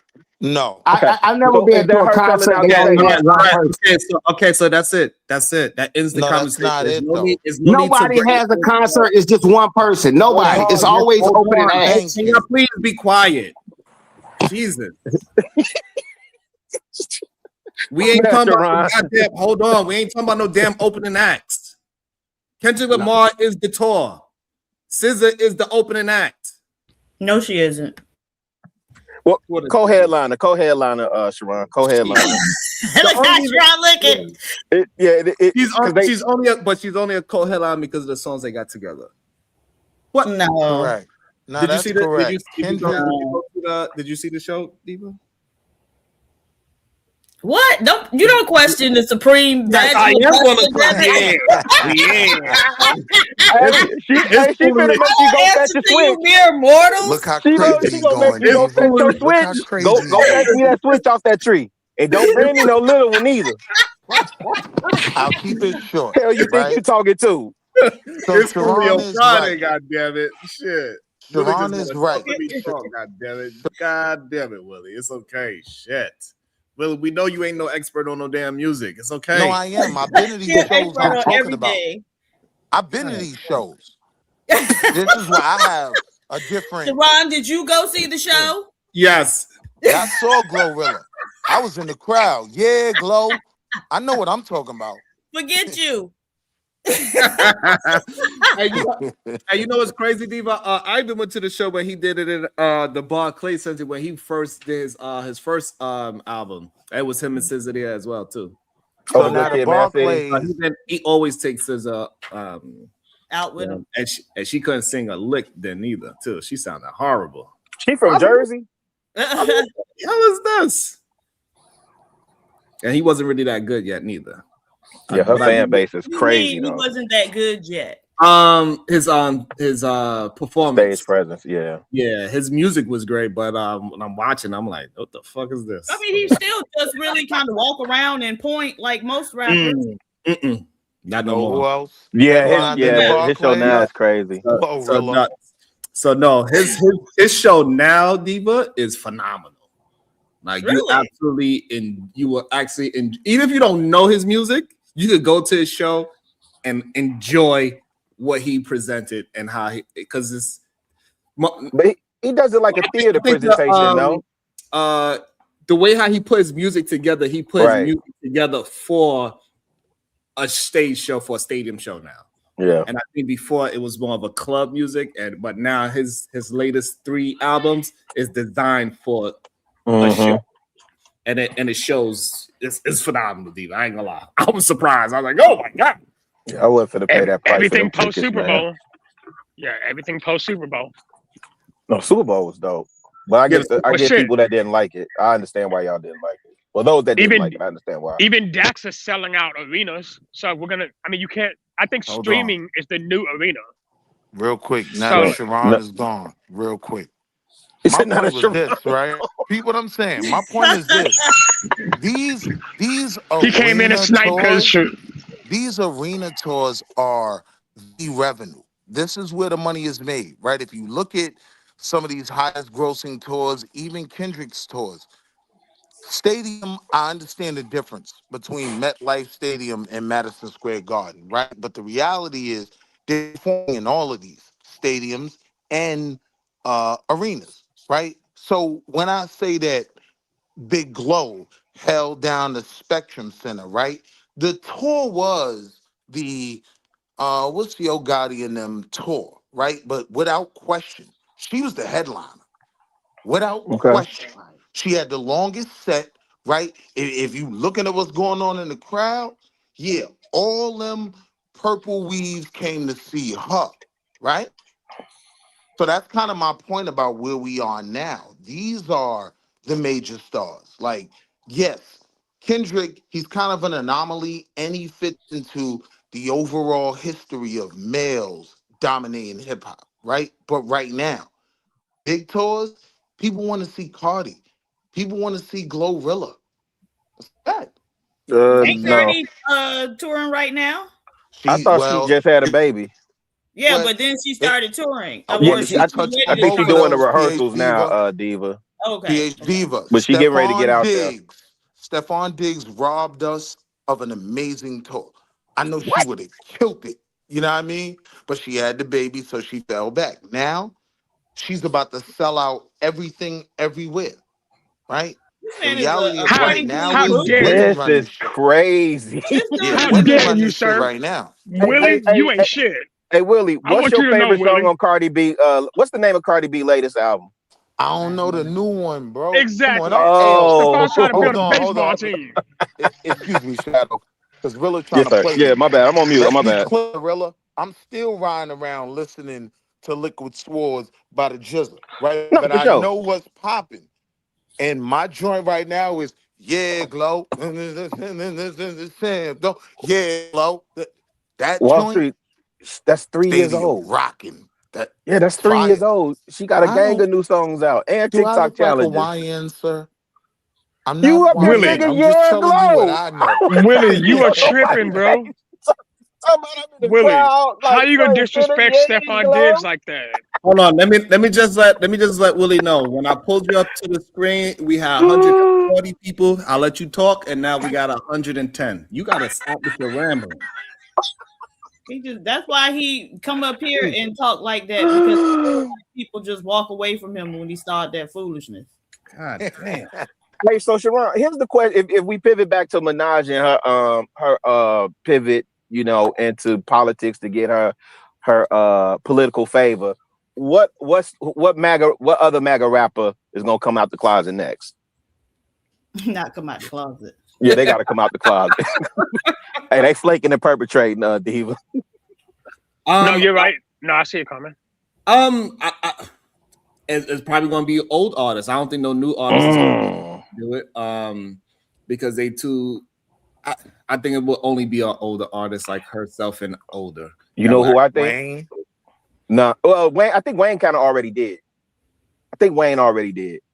But I don't think nobody cares for Lil Wayne, right? No.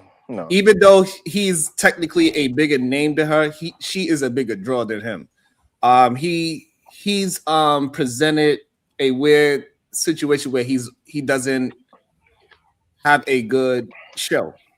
Correct. Everybody loves his music and everything, but he doesn't put on a good show. And he's always late to his show. He's like always 2 hours late to his show. You go to a Lil Wayne concert, you're gonna be highly disappointed because you're gonna be there sitting there. Not the Lauryn Hill of New Orleans. The Lauryn Hill of New Orleans. Oh my God, Willie. I would put my money on Fat Joe and Khaled. To do what? Oh, come out the closet. You know what? That was I think it's gonna be Drake and Ja Rule. I think all of them.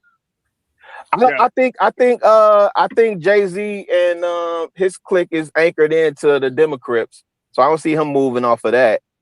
There's a reason I believe Nas that. is gonna stay. I think Nas plays the independent route, so I think he's gonna stay there. Watch me be right again. 50. Yeah, I can see 50 doing that, but I don't think he would publicly. Yeah, and 50 is in a weird position where he's a troll, so it don't matter what side. You wouldn't even take him serious. Yeah, you're right. That would be the best. So how better to troll Willie, the why black do you community? feel like you have to just interject everything? Even when What we somebody's not all, literally so talking? everybody was I'm interjecting. literally talking, and you like while I'm talking, you want to talk. On mute. Like that, like you start off good in the beginning. Like in the beginning, you was having respect, and then now that you got comfortable, I guess now you feel like you have to take over the show. Now I don't understand that. Like while I'm telling you to stop doing it, you continue to do it. That shit is crazy. That shit is annoying as hell. I don't understand it. Want me to speak now? No. Jesus Christ. It's okay. I completely lost my train of thought of where the direction of the conversation is going. You were saying if 50 came out because he trolled so much, it wouldn't people wouldn't take him serious anyway. So. Yeah, well, I don't know. They probably take him serious, but it won't affect his fan base because they know he flip-flopped throughout the moments. And so he could go over here for 1 minute, then he could go back onto the other side for another minute, troll somebody on this end. Like he could just go wherever he wants because he designed himself to be a rebel anyway. So and plus with him he actually opened up that studio in Shreveport. Yeah, so I ain't mad at that. I don't like his I don't particularly care for his personality, but as a businessman, like them people you gotta salute. You know what I'm saying? Like him, I don't particularly care for Jay-Z, but business acumen, you know, you gotta salute that. You know, absolutely. He's definitely figured out a way to reinvent himself without hurting his brand. 100%. Facts. I think Beyonce is gonna jump over. Nah, she never. Nah. First of all, she's Houston. She's Houston. She's stepping in the country. She's literally setting herself up to where she's getting a bigger white fan base. I'm telling you, I can see her saying, you know what, I can support MAGA too. Honest one. It would have to be a very interesting candidate. It can't be Trump though. I still wouldn't see the benefit from that because when you say she expanded her white base, that would be white women, and we see what happened when she took a stab at country music. They completely shut that woman out. You know, so what's her thing? The Beehive? Yeah, I think she's the she's Beehive. solid. Yeah, I think she's solid, man. I don't Yeah, think Beyonce knows where home is. She would never. Yeah, they gang banging, fam. Yeah, I can't see her going. As long as she could only go with a Republican that is like strong on black issues. That's the only way it could work. He had to be so Sharon, she not gonna break away from Jay, bro. If Jay is saying we with the Democrats, that's hey, put your blue rag up. You know what I'm saying? She's not gonna break away from Jay. But I think like if somebody like a Jasmine Crockett personality was a Republican, I think they would be okay. You know what I'm saying? Like, but you would need somebody that's got a strong stance, and that you cannot, like you need somebody with a very strong stance that is a representation of the Republicans for her to flip the switch. You know what I'm saying? Yeah. That's the way I can see it happening. It's interesting to say the least. Yeah. But this week has been a very interesting week in politic news and everything. God damn. Like, did they come back? Mm-hmm.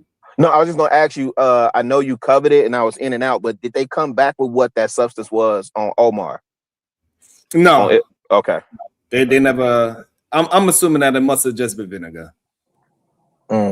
Something like that. They said it was vinegar and water. Okay. Yeah. That's what they said. That's what I know. The lady said it smelled like balsamic that. Vinaigrette. Damn, man. Free Don Lemon, man. All right, I'm on mute, Sharon. Free Don Lemon. How did you actually feel about? You really do believe Don Lemon is? What you feel about that situation? I don't think I heard you. I think it's. I see. So when y'all was talking about it earlier, I was tumbling in the comments, right? Because no, you cannot. It's a separation of church and state, allegedly, right? But you can't go into the church is still considered private property, so you can't go into private property, and especially with it being one of those protected institutions. So if you allow like a protest and disruption of services in a church, right? If you allow that, right, then who's to say when some Klan members decide to go protest a mosque or a synagogue? You see what I'm saying?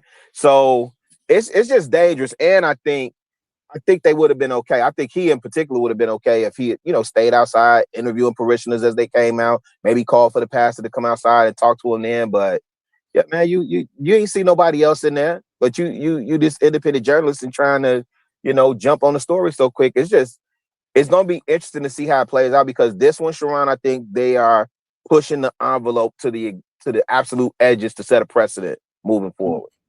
I just, the only thing I'm confused about, why is it so much attention? What is going on in Minnesota that they deserve this much attention, that is such a political fight in Minnesota? That's an interesting question.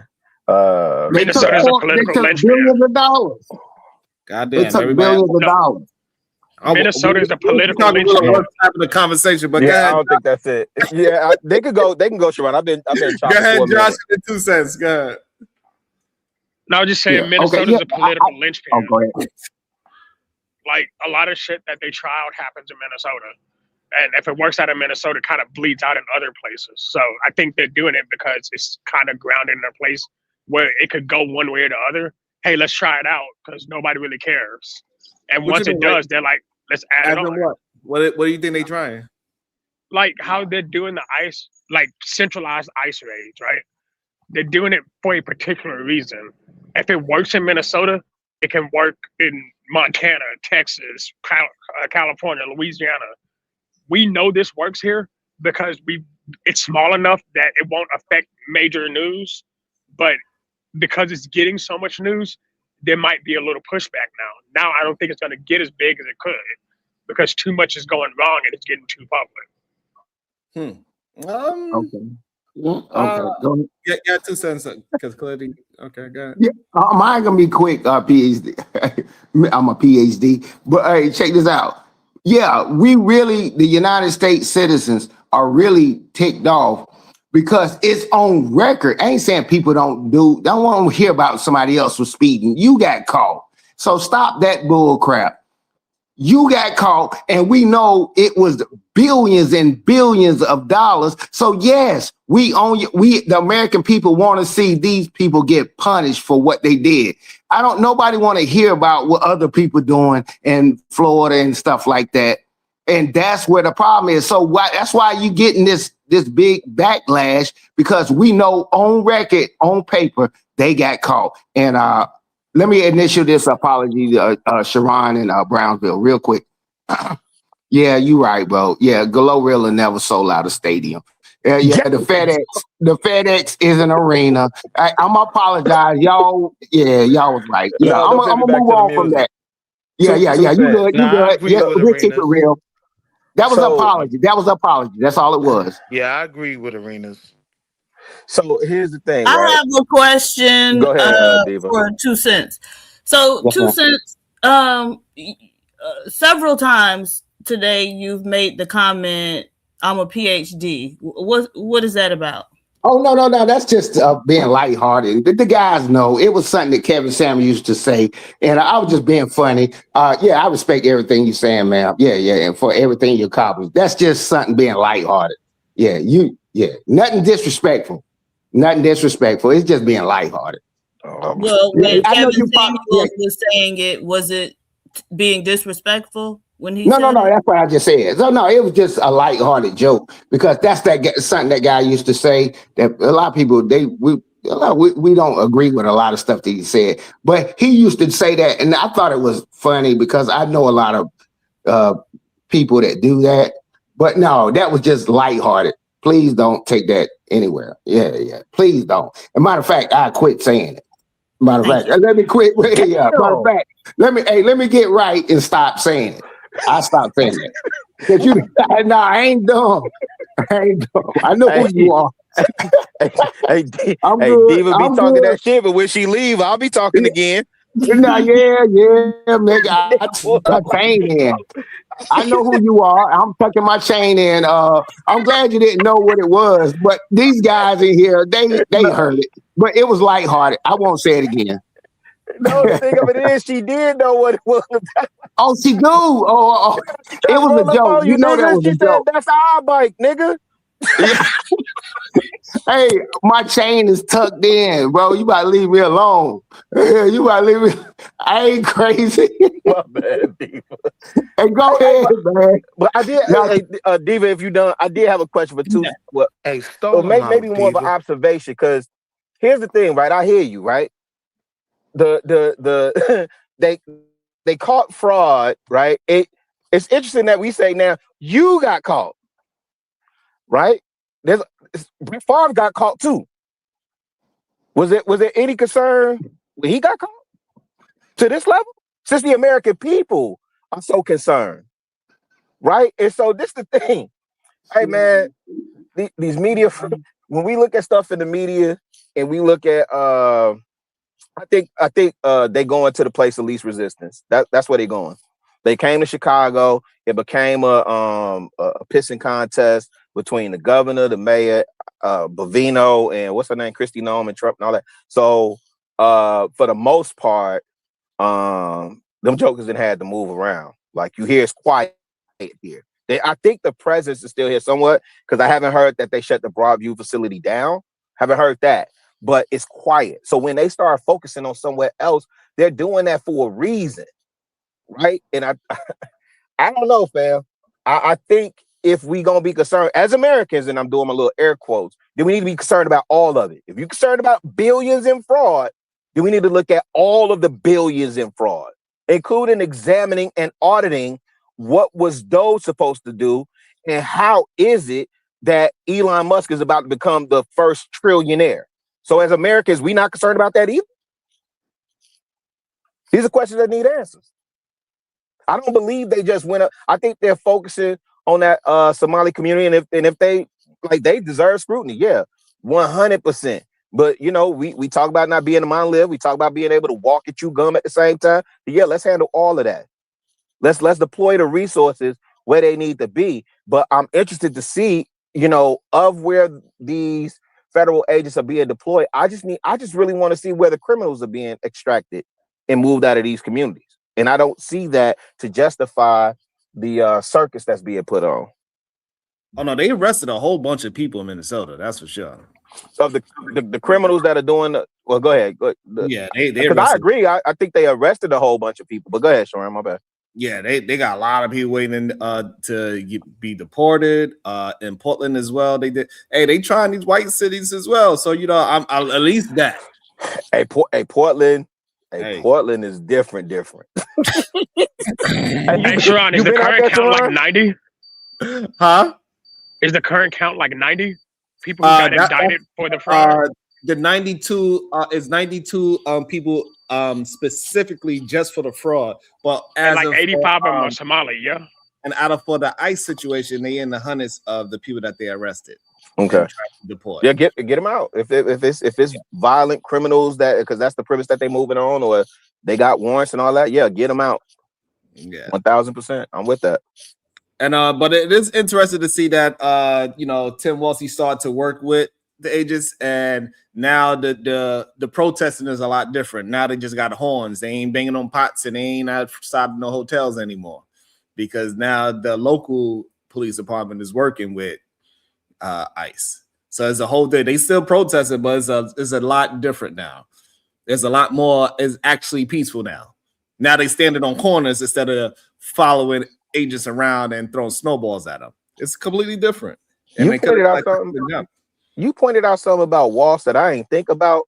I think you highlighted how he wasn't running for governor again or something like that. And you had a perspective. I forget what show it was, but you had a perspective on this pivot. And I was like, man, this nigga is a hoe. Not you. I'm talking about Walsh. Wait. So you was just nominated for VP, and then all this stuff. And I think you was commenting on the fact that like he's implicated somehow in all of this, and you trying to get away from it. Absolutely, he's trying to work. You Rod Blagojevich face ass. Hell yeah, I believe so. He can't focus on being the governor again because he got to clean up all the mess. And I think with all the chaos, it helped him clean up all the mess, because why go through all that fight and then wind up submitting and doing the correct thing from the first place? Yeah, that was my concern, because I got family up there still, and I'm just like, how was that serving the needs of the people? Right. How? It had to me personally, it looked like a play to me to serve himself. Facts. That's what it looked like to me. Facts. And I got a question for you, brother, and really for the entire panel. I'm interested to hear y'all thoughts on this. Should Black people, especially and particularly foundational Black Americans, should we have a vested interest in illegal immigration enforcement at all? Does doing so benefit us? I guess that's a two-part question. Listen, dang, bro, that's a good question. I think in this moment, and I'm being honest, bro. I think in this moment, this is the opportune time we should be minding our business and building our infrastructure and galvanizing and circling the wagons around what's going on with us. I think we should be paying attention. I do not think we necessarily need to be, because we're always out there putting our bodies and our energy and resources on the line. In particular, our women have been frontline for I would say just being not even generous, but I'm just saying just at a minimal for the last decade, we've seen our women out there in numbers. I've been out there in the streets and been like, yo, where are the brothers at? Right. And so I think because you often talk about recalibration, I think this is the opportune time for recalibration, because what's happening with the immigrants, right, illegal or otherwise, this ain't news to us. We've seen it. We've been trying to tell people in this country for years. And so it's not that we turn a blind eye and not have empathy to the plight of other people, but there is a point where self-preservation got to kick in. And if we are endowed with rights and as citizens and so on and so forth, then we got to figure out how to exercise that to the maximum so that it begins to benefit us as a collective, if that makes sense. But I do think it's a multi-pronged approach, and we can have empathy all while exercising what's in our best interest. Shadow, I honestly believe we should support them deporting illegal immigration because that money could actually go towards helping the Black community if we're going to be upfront about it. Like, every resource that's not going to us is going somewhere else. And if that would help us, I believe we should even support it. Unpopular opinion. Yeah, but that doesn't mean that once those resources are made available, they're going to go to us, right? Like, even with the ICE argument, my argument is always they stepped over a homeless Black man to give these immigrants this money, right? And so once ICE and everyone crashes out and shuts down the immigrants, they're going to take those same funds that they gave to them and step right over that same Black homeless man and take it back to wherever it's going. So no, I just don't agree with that argument that every dollar that goes somewhere else was a dollar in our pocket.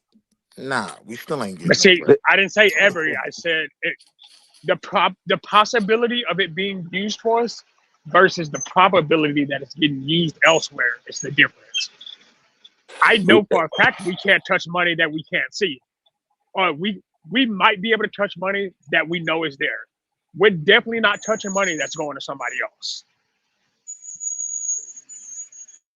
So this is the part where I think we need to pay attention more. Taz, who I'm assuming Taz is a friend of the show, Sharon. Taz was reviewing something, and there was a non-melanated person on Dr. Phil's show that talked about the decline in birth rates in the United States. And I know Sharon has talked about, or at least has been brought up about the decline in birth rates in other parts of the world, in particular China, and what they're having to do and so on and so forth, and the state of their men and their society, all that, so on and so forth. Right? But when you think about America, what this non-melanated person said was, well, if we don't start producing more offspring and having more babies, we're going to have to bring in immigrants. Right? So their thinking is way different from what y'all are talking about. Y'all talking about resources that you think you may or may not, I don't know, maybe you do deserve them. But they're also looking at what happens when we put investment into these empowerment zones, so on and so forth. That's being factored in, fam, whether y'all believe it or not. And these narratives are being spun, whether y'all believe it or not. And they affect things, whether y'all believe it or not. That's why I say you got to be hyper focused, voting locally and affecting change in your neighborhood. I'm saying for me, I'm not trying to affect anything outside of Roseland. Check my track, hold me accountable for what's going on in Roseland, in Chicago, right? That's the standard I want to be held to. Then we could go elsewhere. I'm not worried about, I'm not overly concerned with the illegal immigrants. I am concerned, and I'm gonna fight for the resources that's supposed to come to Roseland, though, right? And so, who's that? Whoever was saying like we should be deporting them and all that stuff. I think if people are not coming through the proper process, I understand that. Do what you do, right? But again, this is the time where we should be coalesce. Like we should be gathering together. We should be dead in these conversations around this gender war and all this other goofiness, because the way them people thinking, we talk about what we own and what we deserve, the reparation on. Man, them folk, that man said, yeah, if we not having enough babies, we gonna have to bring in immigrants. Meanwhile, you got people on camera that share same hue color as us, whether they have money or not, and they're talking about out here creating broken families. Make that stuff make sense. Make it make sense, fam. I'm on mute, Sharon. I'm PhD, but you got any thoughts on that? I don't know if you heard the question, so I'll repeat it. Do you believe that us as foundational Black Americans should have vested interests in the enforcement of illegal immigration? And if so, how can we use that vested interest to benefit us?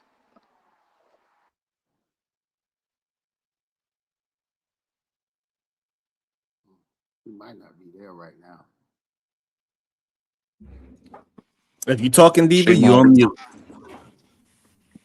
Okay, so she might be busy. Yeah. It's an interesting question. I like what Rilla brought up as well. Yeah, what's your thoughts, Sharon? I want to hear what you're saying. I gotta process all that. The question I know. said, shout out to Brownsville, man, for sure. Especially, man, you know, it's very rare I get stumped. Can I piggyback off your answer, Sharon? Yeah, I got you too. I didn't have an answer, but go ahead. Oh. No. I was waiting for you to get clear your thoughts. Or whatever. Wait, Brownsville didn't drop, did he? Okay, I know. I see it. My bad. No, Go ahead, he didn't. Yeah. Sometimes it's like you're teaching a child to ride a bike and they want to do certain things and you're trying to teach them. And I think what Black people did at this point in time, like, okay, if you don't need us, okay. And a lot of Black people did kind of like, yeah, like, okay, you don't need us. We lazy and this, that, and other. And it's kind of like sometimes it's kind of petty. Yeah, I'm going to prove a point. And we're kind of proving a point because I never understood how we can be so powerful at 13% of the population and have so much influence. But I see what's going on with the immigrants. It's a lot of people saying, we try to tell you, we try to tell you, we try to tell you. And it's getting to a point, it's going to get petty. I hope we can do some uniting things, something down the line. But now you're in a learning phase at this point in time, like a child. You like, I told you not to do this and take that with you or whatever, or wear that. They want to learn a lesson. They're learning a lesson real time. It's unfortunate. Sometimes it's hard. If you got children and people, nieces and nephews, it's hard to try to tell them something. They do it and they follow. Black people has always picked up pieces, always help people pick up pieces. That's why I love my Black community. But thank you, Sharon. Pick up the pieces. I thought when you said that the other day, That's one of my favorite episodes. Somebody said that? Yeah, Sharon said that. Pick up the pieces. I had to. Oh, okay. I didn't know that. I had to. Man, so real quick, I think hey, cuz, ask the question one more time. Do you believe that foundational Black Americans should have a vested interest in the enforcement of illegal immigration? And if so, how do we use that vested interest to benefit our cause? I think we should have an interest in it for sure. Because that's the only way they can combat us. They get more. We have to pay attention to it because the more people that they allow in here, and we allow other groups to catch up to our population, we can get pushed to the side, even lower than we already are. And with these other places they delineate from us when they get here after a generation or two, even though as of right now it's backfiring on them, and now they see that they need our help. We got to be careful of allowing people to just be a part of our movement where they don't have no interest in helping us as a people. So I think we do need to have a vested interest in this and pay attention closely to it if we are concerned about building our communities properly. Just like Chicago Rilla said, these people are more worried about replacing themselves, and we worried about food stamps or PPP loans or gender warring and not getting it together, having the wrong people lead the so-called community, at least social media wise. So yeah, I think we should pay attention to it because it could be in a position where we are too late to combat what's going on out there in America, and then all of a sudden we are like the Chinese folks. We are 7%. Half our situation is gone now. So, you know, I think we got to pay attention and see where it's going for sure. Can I answer too, Sharon? Can I answer too? Yes. All right, cool. So, Brownsville, to your question, which is a good question, the first thing, and I wouldn't pretend to know how you think, but I would have to assume when we say pay attention to this from a black standpoint, I don't use FBA, but a black standpoint, right? Are we saying we should be for this or against it, right? So I think a lot of Democrats have taken the against it stance, right? You could do with that with black people what you will, right? But should we prioritize this? In my opinion, no, right? I am watching liberal white crash outs die, right? I am watching an issue that is affecting an immigrant population. Now, me and one of my homeboys were having a conversation about this, and he ran through like 10 names real quick of black dudes that died from police violence in the last 6 months. Most of them I had never even heard their names. The only one I think I knew was the case in Rochester where homie was locked up and he went out on the slab. You know what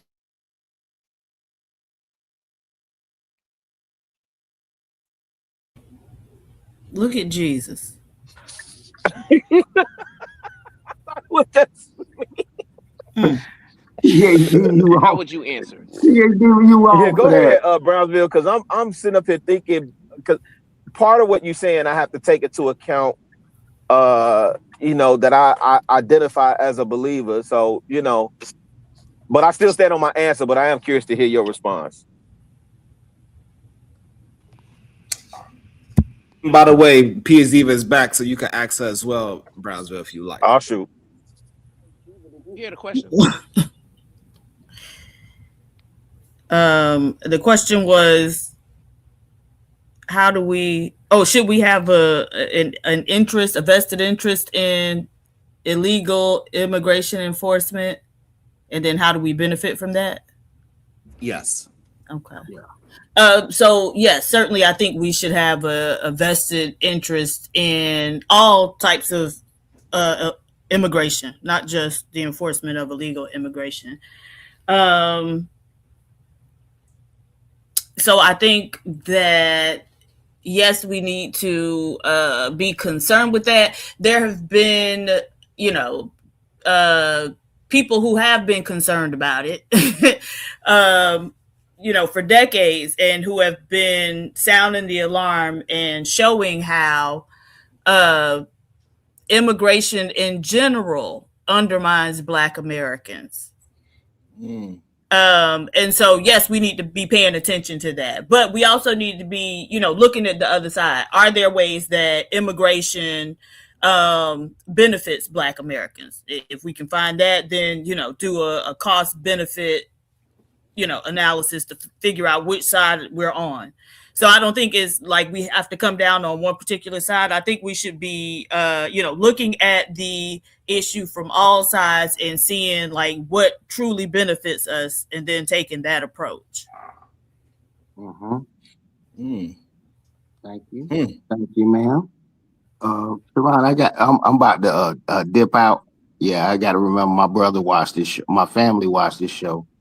And I gotta watch what I say, you know, before I leave. That the lady that's PhD, yeah. You know, it was a horrible joke, and I gotta remember it's like a barbershop. Woman walk in, show some respect. But yeah, that's all. You got a phone call? You got a text message? Yeah. I immediately got a text, and he was like, yeah. So I already knew what was up on that part. So yeah, I'm gonna pipe it down. Pipe it down on the situation, whatever. I'll answer. What was that last question? I'm gonna answer that and leave out what my man just said.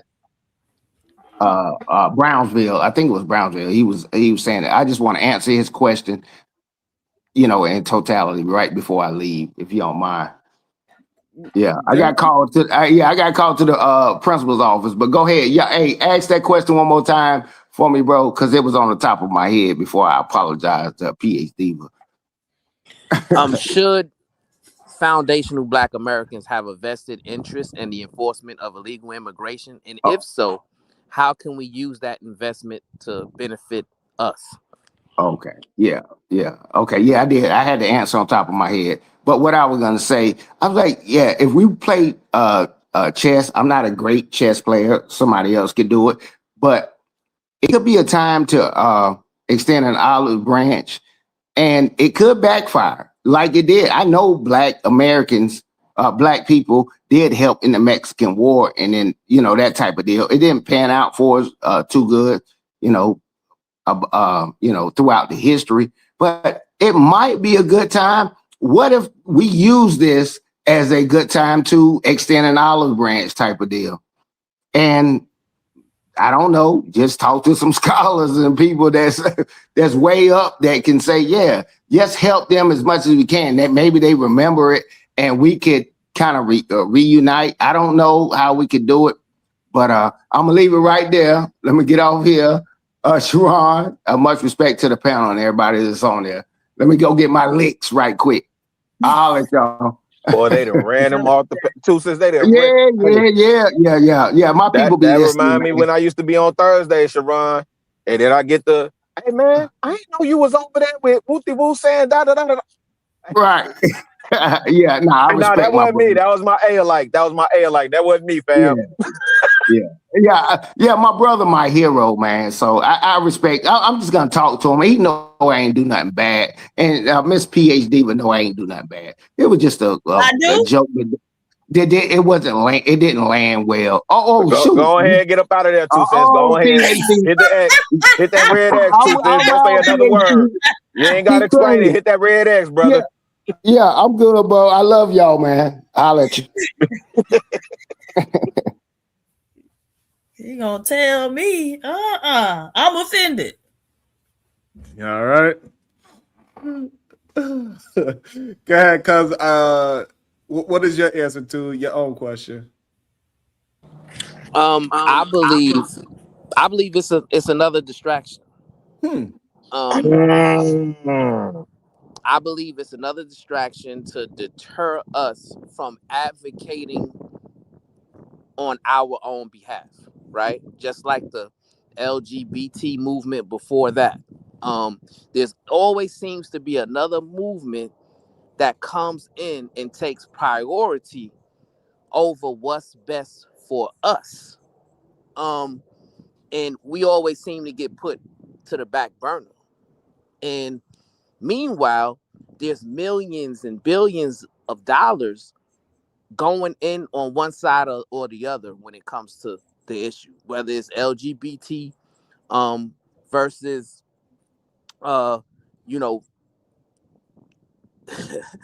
non-LGBT, or if it's if you for legalizing and finding a pathway to citizenship for illegals or against it, right? A lot of money is being put to advocate and prioritize these issues. And when I listen to, Dr. Cornel West, right? A brother that I greatly respect. And he comes,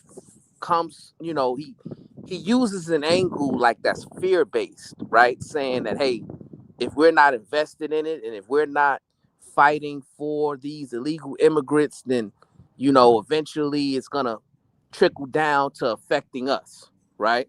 And then I'm looking at the younger brothers, this Black Lion group that's forming, and they're taking a strong stance to advocate for the illegal immigrants. And I think of that and I'm like, why can't we go so hard for our own cause, right? That's the question that I have. It's like the energy that we're putting into this issue, we should go just as hard to, fight for issues that's going to benefit our people, and the young people in the future generations that's coming up. We gotta stop falling for these distractions and allowing our issues to go on the back burner, and the issues that is going to help and benefit other people take precedent. You know what I'm saying? At some point we got to realize that a play is being ran upon us. That's my thoughts on it.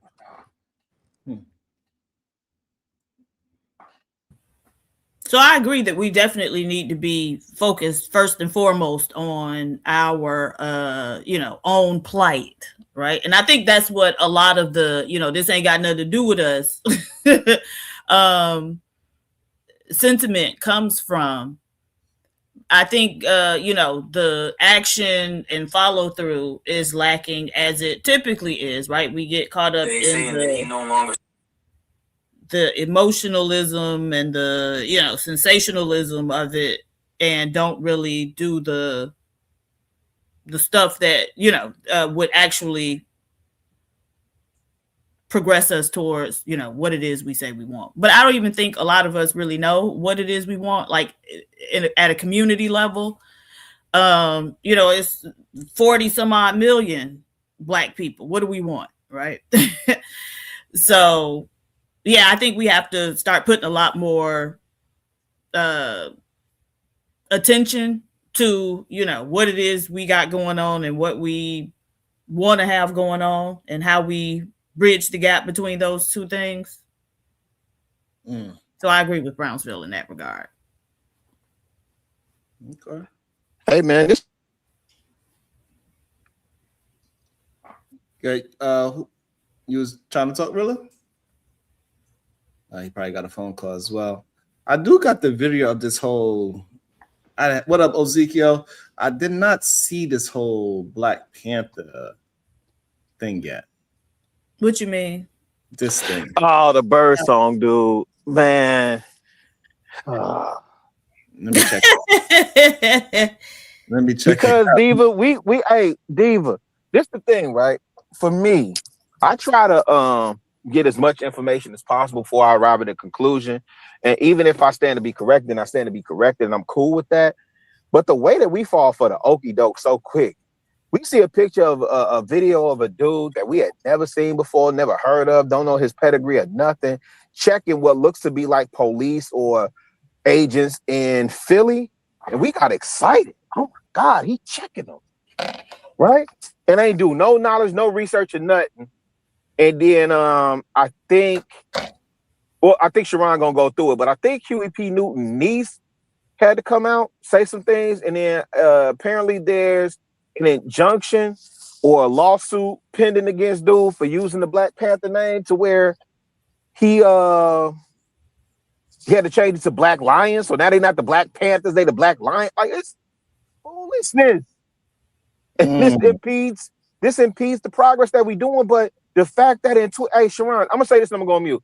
The fact that in 2026, fam, we can't spot COINTELPRO in these movements, after we always sit up here and talk about, man, they did this to Fred Hampton. And again, I'm not saying it with disrespect. I'm just saying they did this to King. They did this to Malcolm X. They did this to Elijah Muhammad. They played, like in 2026, we don't know the move. So they can just insert anybody in here.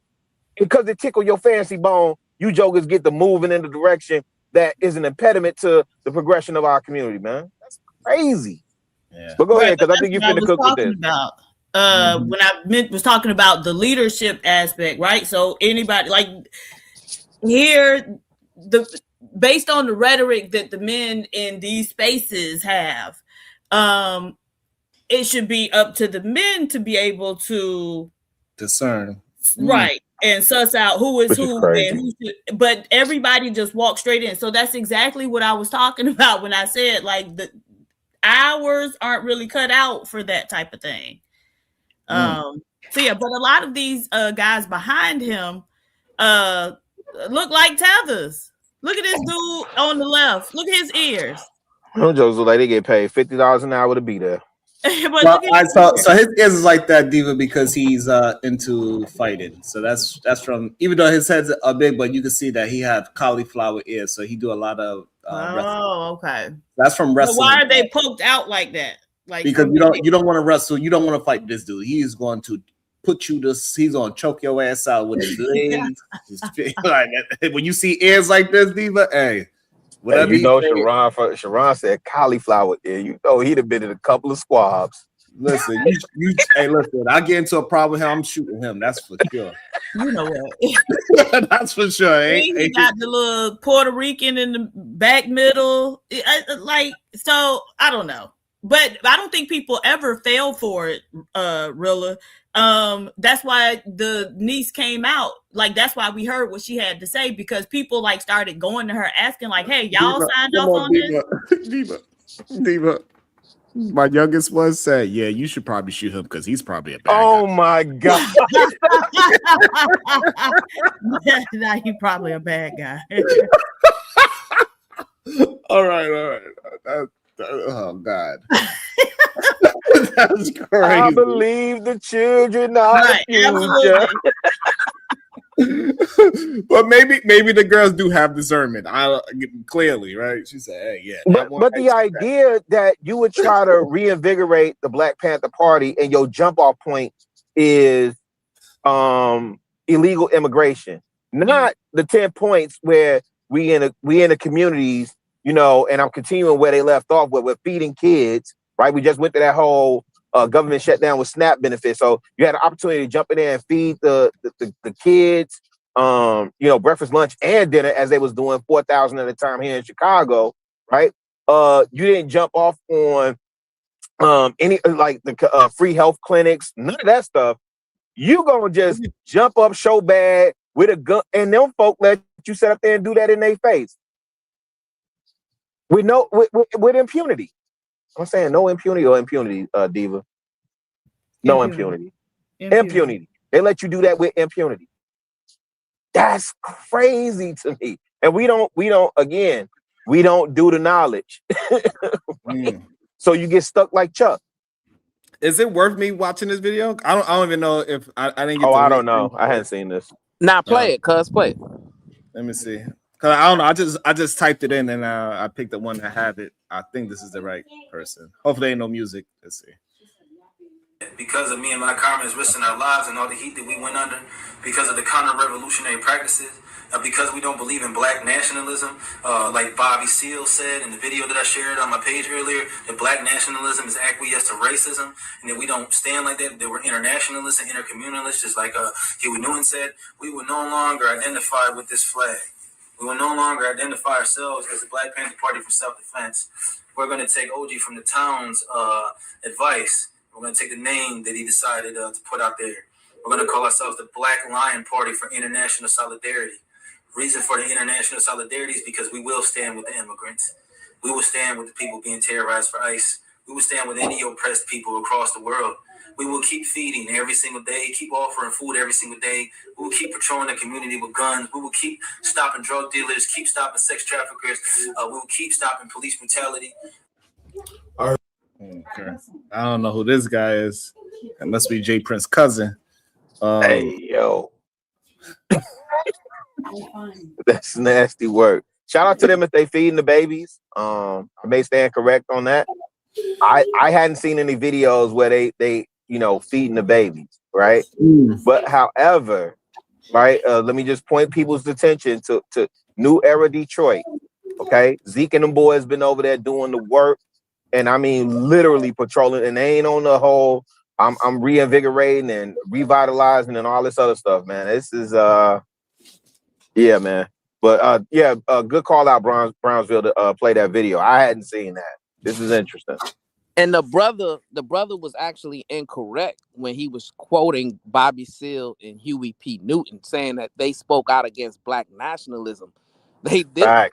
The Black Panther Party was about black nationalism. Essentially, what they spoke out against was cultural nationalism, right? So basically, what they was against was you are, you know, for the investment of the Black culture, but there's no substance behind it, right? So you're not advocating for economic growth. You're not advocating for, educational advancements, right? You're only focused on, the minutia of the cultures, like, music, acting, things of that nature that will not benefit us in the long run.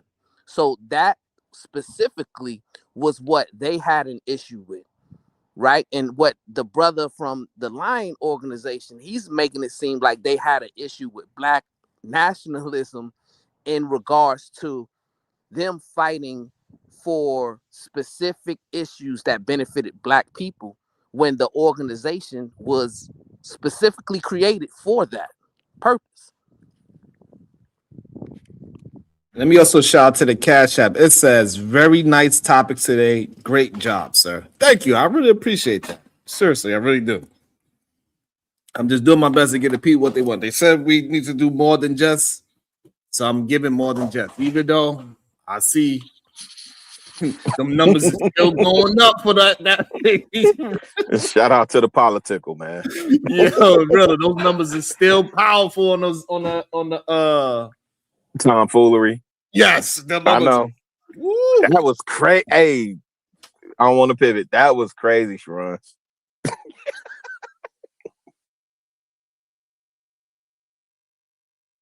Shout out to the Wildest Wake Up Show, though. I know the Deacon / VP is not here, but hey, listen, man. I know Sharon think this a joke. I'm not joking. We are sending this man to the conclave, the manclave this year. So please send it. Close the doors. Close the doors. Usher, close the doors. Send a 99-cent super sticker and listen. Hashtag conclave. He's sending this man. We got to make sure he got enough baby oil to last him the entire conference. We need that man on the ground to bring back the reporting of whatever comes on. I said, no, you know what? I'm gonna make sure I have my Domalaje there. So Diva, you are the lieutenant. So wait a minute, where is it this year? Because I know they did Atlanta, I think Miami. Is it in Vegas this year? Either Vegas or Texas. I believe I heard him say. He might have said Texas. I can't remember. He might have said Texas. If fam ain't been back over here since, huh? So I'm gonna tell Diva, you better get your Domalaje ready to make sure you my protection, so I don't have to get no baby oil. All right. Hey, Sharon, you know what's funny? There is man, I made sure that I got this for my baby, for my ladybug, man. There is a sister that had a contract with Disney to produce the Black Panther figure. So she did like gosh, what was it? The sister, the Dora Milaje sister. I made sure I got that figure for my baby, man. Made sure I got that one and Shuri, and I forget what Lapita. I forget what Lapita. I didn't get Lapita Nyong'o. I didn't get that one. I forgot what her name is. Damn. I forgot it too. But that Dora Milaje, that sister, it looked just like her. I made sure I got that for my baby. So yeah, Diva, pull up. And look, and that's a beautiful woman, man. Because when a woman could go ahead bald headed and she still look good looking, hey, that's a beautiful woman. Oh, I'm gonna have to send you some pictures of me when I was bald headed. No way, you did a bald head? I had like a real low Caesar. Yeah, it was real low. What? But she was in her India Reed. Bald head. No. You gotta do it. No. Diva was on her shea butter. I am not my hair. Not him. Let me find out, Diva. We could have played that song for Diva. Oh, man. Bald nigga. Why they got no sense, man? Oh shit! Somebody in the chat asked how much to drop Sharon. Yes, what's up, Ozeke? Yo, get it where you feel it, Ozeke. I was just saying, you for real, or was that your question? Because I heard you. No, try that's to drop always some my knowledge. question. Hey, you be Yeah, trying that's to drop always some my runs question. for How much to real. drop Sharon? Yeah. A 99-cent super sticker and a $1.99 super chat. That's all it takes to get Sharon up out of here. And thank you, Ezekiel 8854, otherwise known as Mr. Memph, for the $2 super sticker. Luku 5633, $5. Alaska had the highest rate of PPP fraud. 50% of claims there were illegal. So it's more about politics than solving properly. But it wasn't about PPP frauds in Minnesota though. So that's the misunderstanding, I guess, that he had with that switch. It wasn't about PPP loans. It was about actually fraud in the whole goddamn state. You know what I'm saying? So, man. So Sharon, when I came on, y'all was talking about the hip hop scene and how, you know, the women are basically running it now when the men basically was running it to begin with. And it was somebody, everybody kind of agreed, you know, the roles have reversed. I wanted to talk about that because that's where I kind of came in. And I don't know if we passed that or we just no go. Yeah, no, I don't think the roles reverse. I think they just not willing to make stars anymore. That's what I think is happening, in my opinion. Somebody And now, said roles reversed though earlier. No, Yeah, I said the roles reversed, but I mean, again, if you look at, because what Sharon was bringing up is pointing to the patterns and the direct pattern and the direction. Cut it out, man. And the direction, my people from Arkansas, man. Hey, and the direction of the music industry, period. So I do not agree. I don't think if you look at what they use for metrics in terms of what, and this is what Sharon cut folks off at, and rightfully so, around what the metrics they use in terms of if you're selling seats, how much merch you selling, and what's the other thing? Oh, your record sales. I don't see, women are visible, but if we sit up here on these platforms and we say all the time, who are the biggest consumers of music? Again, Black people, we establish what's cool. Them people consume what's cool. And so from that metric, I don't think women are dominating. But go ahead, bro. and you see ASAP Rocky trying to pivot. ASAP Rocky in the dress still. Goddamn. But no, but Sharon, you're right, because the first song he released in the video, it was like it was a pop rock song, like right, a punk rock song. At yeah, that, punk rock, yeah. From the first back one, in you're the- right. So you know what I'm saying? Like they trying to see what's going to stick now. What's the new this, that, and the third? No, you're right. Yeah. Like I think people just not falling for the at all. Yeah, they just not falling. Like it got to be real now. Like, But Sharon, these the same conversations I had with my baby. Okay, so listen, for me, Stevie Wonder, for those that know, that is the greatest love song of all time. That junk moved me. Okay, when I talk Stevie Wonder off of not Intervisions. God dog, what's the album? I got it in my collection, but I can't think of the name. I know what you're talking about, yeah. As around she's revolving. Yeah. Right? And I'll be loving you always. That song. And then I found out the intricacy, because you think he's singing about a woman. Then you understand that he's singing about God, and God is speaking to men. Man, that is the greatest love song of all time, right? But here's my point. These kids these days, because that song would move me to pay $300, $400, $500 to see Stevie Wonder in the nosebleed. I'm gonna pay $400 to see Sade in the nosebleeds, right? These kids today, what is the sound? Think about it, Sharon. The soundtrack of your youth. You know what I'm saying? For those of us that are in our 50s, hey man, when we was at the dance parties, well, what do you call it? Sock hops and homecomings and all that other stuff, right? Mhm. Man, Jodeci, Keith Sweat, like we all that. We own that. New Edition, BBD, all that. We own it, right? Yeah. What is it for these shorties? And that's the part to me that's missing from the music is the feeling, the genuine feeling that speaks to my everyday lived experience. We used to have songs about trying to approach a girl. We used to have songs about KMD, Sharon Peach Fuzz. You know what I'm saying? That is who makes a song about Peach Fuzz. Like, you know, well, I'm too old. Go ahead, I'm on mute, man. I think LaRussell proving that people will agreed. Come yes, in his backyard and spend $300 for a ticket. Also, it's people that spend $1 as well, though. So, but you know, so it kind of it weighs out. But also, Kyrie Irving spent $11,000 to buy LaRussell's album. Yeah. So I think that's where it's heading. It's heading towards people that is actually moving you to do things instead of what the industry is moving us to do.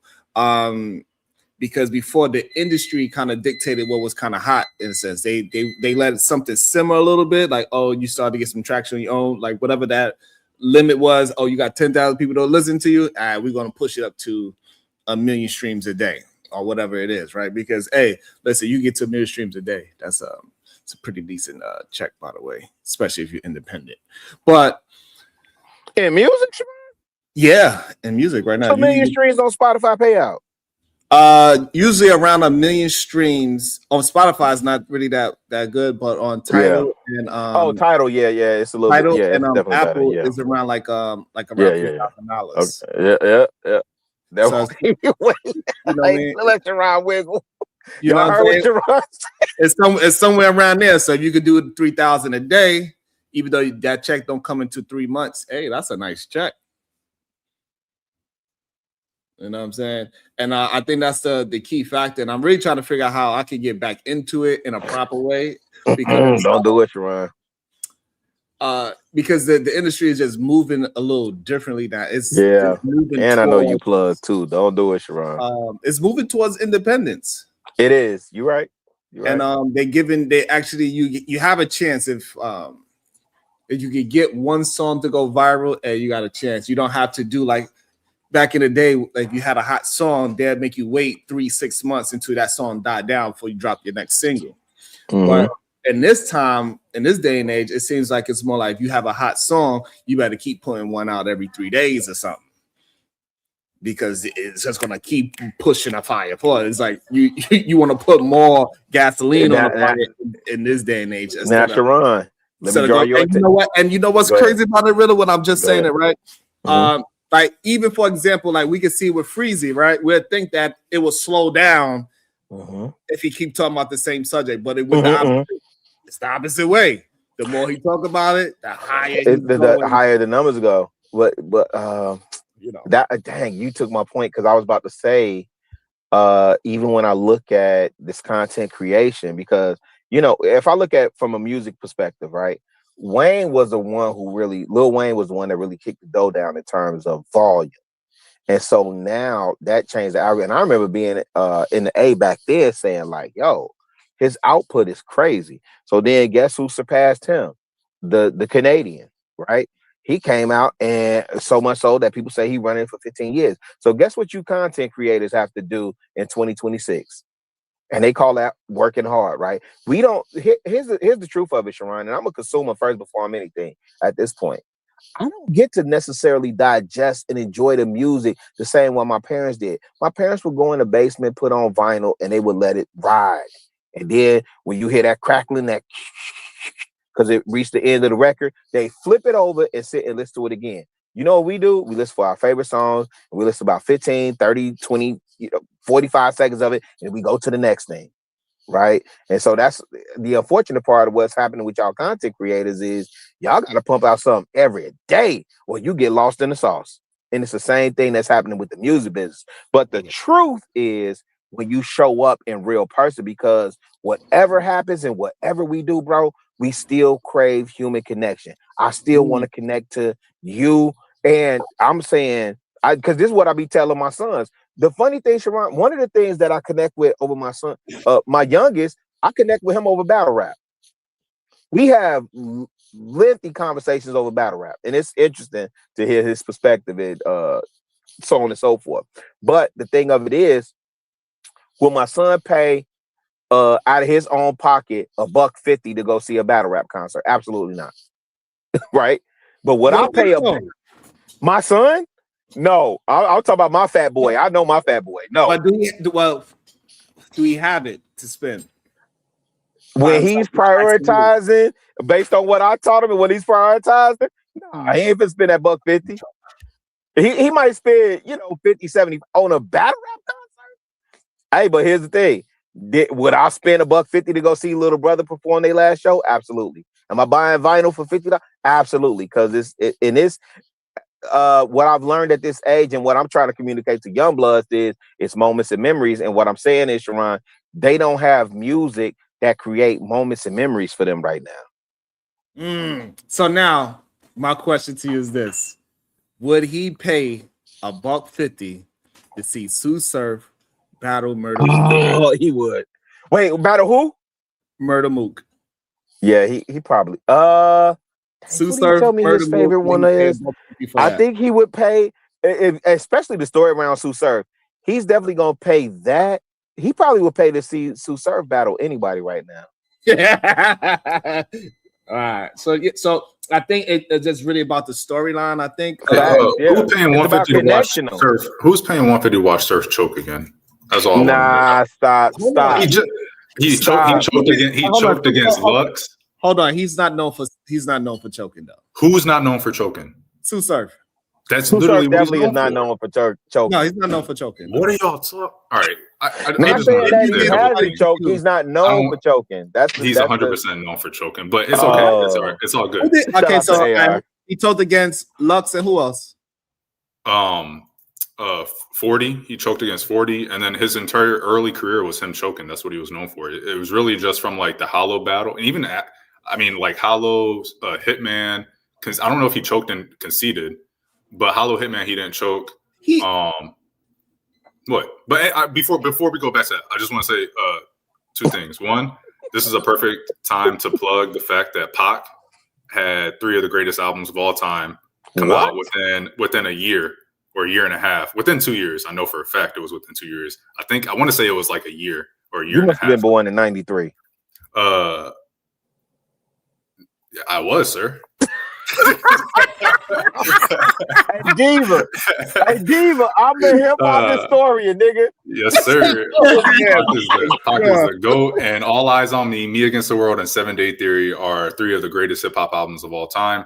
And I wanted to ask Rilla who his top 3 of all time is, and who his son's top 3 of all time. Battle rap specifically. Just battle rap, not I can't. I would never bring Fat Boy on this line with you niggas. I have to ask him because we go back and forth over so much. But I was only saying that battle rap is our conduit because he actually puts me on to like who's hot and So I'm always giving my perspective. It was interesting. We had an intense argument over the Drake and Kendrick beef. And he had to come back and tell me, like, yeah, Dad, Kendrick got that nigga. So not only that, Euphoria has a special place in my heart more now than it did when it first came. It's a much stronger record than I ever thought it was. Why? It happened to just pop up on my playlist. I was just listening because I don't get a chance to listen to music that much. But I was like, I knew it was he said that then? I didn't know it was fire. Like he had bars in that. I'm like, yo, it aged well. It aged like it aged well. So battle rap, I'm not really into like that. Like I'm probably like Sharon in terms of like the what's old boy name? The fat boy, Charlie.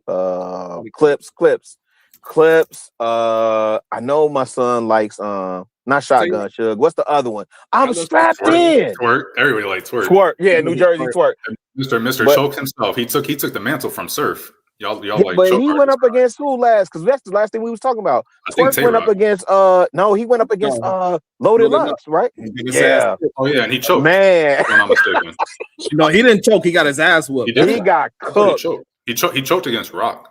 then. No, he got cooked against Just Lux. got cooked. That's what Yeah, happened. and that's and look, Sharon, that was the perfect segue to the conversation because I'm loaded Lux. I'm on that type of time, and then my son was like, we having that conversation. So I couldn't give you his top 3, but you're asking about my top 3 in battle rap. Yeah, just like your favorite. It doesn't really got to be like a top 3. Juice, Rhyme Fest, and Eminem. No. I'm talking about battle rap as in what you was talking about. current. Lux, Hollow. Okay. No, like the literal like Smack current. URL. Charlie Clips, Conceited. I ain't gonna hold you. Clips, Conceited, and Hollow. Okay, For I me- rock with Hollow heavy too. Really? I want to hear. I got you talking about Hollow? Yeah. So hold on. I just want to know this one question. Who y'all got winning Conceited versus Sue Surf? Damn. I think I had Conceited when I watched it. You got when you watch it. I have to originally. rewatch it though. Yeah. I think and I think this is what what's your word on it? I think I agree with you. I think Sue. But yeah, because all of them, on the rewatch is 100% Sue Surf won that battle. But when it happened at the time, because Conceited was so goddamn funny, slow it down. I just dissed you. All that shit was really cute. But when I rewatched it today, and I'm like, oh my god, Surf was just. Hey, these Brownsville niggas are reckless, man. Surf was on his. Surf caught that body. Surf caught that body. Don't do that. Absolutely. Hey, Surf is not No, 3-0 Surf Conceited, ain't no, man. hey man, Surf ain't no punk. You know, He's Surf just is known one for of the talk. best ones. I think He's nice. at the end of the He's day, nice. I He's think just Surf known is the for best talk. battle rapper. All time? Surf is the best. Surf is the best. I don't know if he the best, but yeah, he up there. Not Lux. Lux does what Lux does, but you could see with him being in jail what he's done to battle rap. Battle rap. He's definitely popular, but you got hold on, you got Surf above Tay Rock, Clips, Yeah, Lux, body Tay-Rock, of course. He's a Tay-Rock's a baby. First of all, they battled already. Tay-Rock's a baby to Surf. Hold on. You almost made me choke. I cannot believe what I'm hearing, Uda. Baby to Surf. And I like this. We got Sharon in this. Hey, we got Sharon in this nigga bag. Let's go. Let's go. Tay-Rock is the truth, but also what comes with battle rap is with rap too as well. Is your life got to compare now. Tay-Rock's life is not that like. No, Uda. No, It don't. No. Big Daddy Kane even said that. Did the bars hit? Y'all, we did the bars hit? You the got bars Surf above hit? You got Surf above Rum Nitty? I do. I do. Yeah, I got him above. I got Rum Surf. Nitty, I got Surf above Rum Nitty. Above Rum Nitty? Yeah, I got Surf above. Nitty writes way better than Surf. Y'all are tripping. No, so now Rum Nitty Put is definitely Surf in the can. It's Hawaiian Punch. It was all fire. Yeah, I love the bars, bro. I really watch battle rap, bro. I wasn't talking about their battle game. specifically. Like their specific battle. I was talking about like. I think Surf. Nah, I got Surf above Rum Nitty. I got Surf above Rum. Y'all are tripping, man. Y'all are old heads now. That's true. I'm sorry. Hold on. I know we don't got the goat in here about the cat and say. Oh wait, shit. Hold on. The goat pulled up. I know the goat ain't about to say that. I know. The goat is about to say Bone Thugs and Harmony. Bro, I got conceited on that battle, bro. Now this is what I will say. I haven't watched it though in years, though. So I got to go back and watch because you saying you did a rewatch. So give me the benefit of doing the same. I'll do a rewatch and I'll let you know. Okay. Because again, you know how battles go. If you got the crowd at the time, your name recognition right at the time, niggas ain't hear all the bars. So if you heard something I ain't hear, I'll give you the benefit. Let me watch it again. But now, I'm here to say, nigga, Surf got better after like Summer Madness 3. Because this nigga wasn't finishing rounds. He actually, the only reason why Rock is where he is because Surf wasn't finishing rounds. Surf fell off. Rock passed all of them at some point. Facts. We're in agreement. He was known for choking, and then he had that period where he stopped choking. He started to come and deliver, and then he started choking again. He choked against Luck. He choked against 40, and those are some of his most recent battles. Listen, Rock. So I agree with you guys. Surf is nice. He's like an A tier. He's not like Wait, so Taz, are you putting Rock is over the Surf? most consistent though. When it comes to punching and being the most consistent over a long period of time, battling everybody, I think Tay Rock hands down is the best in that category like that. So I'm not. It's got to be him or DNA. DNA, I think, is an honorable mention too. Yeah, DNA is. DNA is dope too. Yeah, DNA is a great rapper, but as a battle rapper, he don't hold that stick the way how I move. I agree. Like he's a phenomenal rapper, especially on the I think you've got to respect that freestyle ability though. For me, that puts him in that top tier. Oh, the rebuttal. His rebuttal game is crazy. I mean, that rebuttal game is insane, bro. That freestyle rebuttal on the spot, you know, in the moment is insane. And I think he got that shit down packed. And historically, he's had it.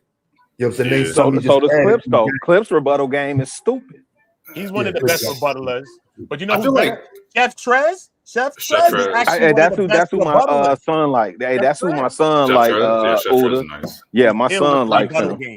If we were gonna do like that, if it was like a top five, I feel like DNA, Chef Trez, A Ward, Bangs, and I don't know who. Sharon. Not Sharon. Sharon. That's how you say his name. Those five, I think, would be the top five rebuttalers I think I've heard in battle rap. Are you talking about Sharon? Rest in peace. Yeah. Rest in peace. No, that's Pat Stay that passed away. Rest in peace. Oh, Pat Stay. Yeah. But I think those five, like they can, like Bang's rebuttals are crazy, man. I was just watching him versus QP again a couple of days ago. Crazy. Hey, yo, what you think, Bangs? I know you talk what you talking because Bangs also got that rebuttal game too, bro. That's my brother's favorite, I think, battle rapper is Bangs. That little short. Bangs isn't short, is he? He got the beard. He like from Philly. I don't know where he from, but he got the beard. I think he got a missing tooth. Yeah, he do got a missing tooth. He hot though. It's crazy. Everything you saying. But let's discuss something that's apparent. Hitman Holla, cold killer. But Gerard Fulton grew up with both parents. Now time out. Now I'm not knocking having both parents, but your situation wasn't the worst. Like everything mommy ain't have on the 15th, daddy could cover on the 1st. He probably taught you that 5-step drop back and that spiral almost amazingly. I taught myself you gotta ease off that trigger slow, let that ham up simultaneously.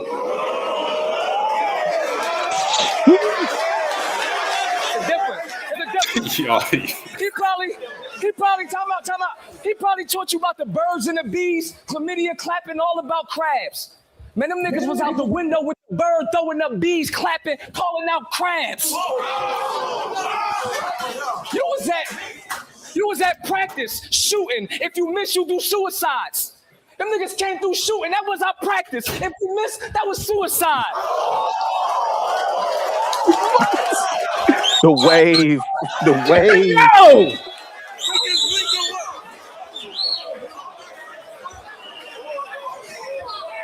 See, every time I feel some type of way about my hood, these family niggas be reminding me. See, we both real niggas, but you a different kind of me. Math, English, lunch, you was on a different time than me. I pull up, gym, I pull out, trigonometry. You had, time out.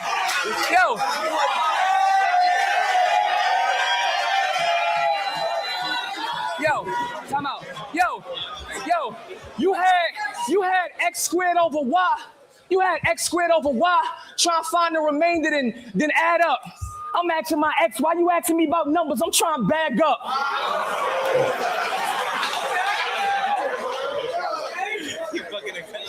Yep. Yo, time out. Your father probably bought your mother coat, all your sports gear, and your brother boots. No football. These gloves wasn't for baseball. This face mask was for other use. Your mother was at the game. Cardboard colors, fresh signs. My mother was in pain. You want to speak to the inmate? Press 9. Press 9. Touch his soul on that. That's the hardest part ever. He's crazy. Surf got some classic rounds and classic bars. I'm not gonna hold him. Hey, look, don't play with me. You gotta get ready. That might be number one, though. That might be number one. That's his number one, though. So that's what y'all like? Yeah, that's Yeah. fire. Yes. Yes. Fire. PhD would like. I think PhD would like Lux and QP. I think that would be more. Nah, Diva ain't liking none of that. Diva did a whole dissertation. Put on that. on Put on that niggas. Lux What's on the matter? Calico. Hold on, Diva, that was too gangster She for you. might, she might fuck with that third round, that Lux Calico third round. She might fuck with that. Or Lux Hollow third round too is also really. Hold on, I want to know, Yeah. Diva, was that a little too gangster? What's the matter with it, Diva? It sound like I stepped out the door, put my shades on, you ain't seeing me. When you was back in school, you was making C's and D's. Ooh, you know what I mean? Like what? That's what it sounds like. That's to me. because it's a Sharon. cipher, Diva. Sharon. That's how a cipher Hey, sounds. set up. Hey, Sharon, set up the round between Diva and Bonnie Godiva. Let's go. Wait, I Yo. got a future. Yo, hold on, but did you hear Bonnie Godiva? Yeah, Ines. Ines. Oh my. Yeah. That was- Hey, that was one of my guys out there, Nestle battle Ines. Yeah, It was not Nestle. pretty. I remember Yeah, Nestle. Nestle is my guy. Remember, Not pretty. Even that surf battle, though. Remember that surf battle in Holla. Remember, he really got that formula from Averb when Averb could said, Gerald. He said, yes, sir. Now, That's how you talk to your son. Yes, sir. how that was that school you to the game one. And then Surf took that one to the next level from now. Thank you, Jabba. Jabba said mine was actually better than what. Shout out to Jabba. What Jabba been? Shout out to Okay, Jabba. now I need a battle rap name. I need a battle No. rap name because. But You already got. I ain't gonna lie. You already got it. PhD Diva is fire. Nah, Well, she can go as the supreme vaginal goddess and Merkham. But I think what she's speaking to for real though, that we ain't even recognizing is that performance part of that is so important. Like what she just heard was them rapping. She didn't see them on stage. You know what I'm saying? That's half of the battle. Yeah, but Taz, what is Hitman Holla known for? But what is Hitman Holla known for? Performing. That remix, that tap. Yeah. or pulling his his brother function. out, about to get his brother slapped 7 ways to Sunday. You know? Nah, but when you see Surf rap it though, it feels. I agree different. with you. I agree feels with different. you. I agree with you. Feel different. So wait, now I'm curious When you come up because this one right here, Sharon. Diva, this one rapping. Yeah. That's why I connect to Surf. And when Surf be rapping, that Nah, shit, listen. Listen. So I gave my top 3. I want to hear Sharon top 3 because Sharon, who'd I say? Clips, Conceited, Hollow. I said Clips, Conceited, Hollow. Definitely, Sharon? me is Sue Surf, Tay Rock. Yes, Diva. Honorable mention, PhD Diva. Diva said, hype me up. Right. Damn. And my third would be K-Shine. Hell no. Snap. Oh, you just threw a Molotov cocktail. Third would be K-Shine. I feel like K-Shine. I think I just never was able to really rock with K-Shine like I say that. Stu Surf, Lux, and Tay Rock. I would have said, yo, Twerk would have ever been consistent. Twerk would have If been he one didn't of the choke best every battle? rappers. If he never choked Yeah. as much, Twerk used to do some different things in them battle Twerk raps. was crazy. He was crazy, bro. Man. And he all of that how people Yeah. acting. He got the greatest slogan of all time. Wait a minute. You know what we're about to do? We're about to go ahead and judge Conceited and Sue Surf first round and see if we still have Conceited winning. Let's see. Uh-oh. Uh-oh. Oh, you know who I feel like is underrated a little bit is T-Top. Yeah, Like, I used to not rock with him that No, I much, don't but then think I he's was like, underrated. I think he right I where think he it was at. just me then maybe. But like, No, I don't think he's underrated. Yeah, I think I just didn't So- rock with him at first, Well, but then y'all I got watched a couple of Mook, his yeah. battles and I was like, I kind of rock with him. Who body T-Top though? What y'all got Mook? No, I I kinda think think they Beat keep Mook and Lux in the in a separate category from what I'm hearing. Yeah, Mook Mook is is in my top 3. But I'm just saying Lux is better than Mook. Though. I never watched him. That was before my time. Hold on. But Mook beat him twice. I get it, but you know what I mean. That's just how it raps. You know, Lux is long and dragged out with the dumb shit. But he beat him from the twice. real Roman, I think Lux is good, bro. Nah, bro. Hold on, but he beat him 2 times, bro. I know, man, because Lux, I don't know. I don't think he was in his full bag when he be against Mook. Nah, you can't make excuses, son. Nah, you can't do that, Huda.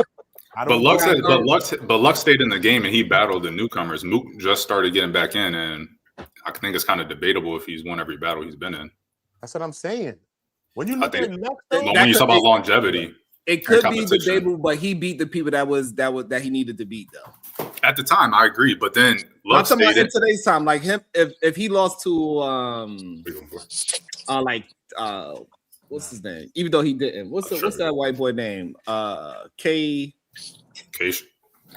who? Oh man, the boy head white dude. Oh, you're talking about who? Big K. Big K. Like if he lost to Big K, nobody really cares if he lost to Big K for real. Yeah, Big K. Okay. You know what I'm saying? He beat the crap out of Hitman Holla. That's what matters. Hitman Holla is not that good. He dude is performative, and that's it. He's a performer. That's crazy.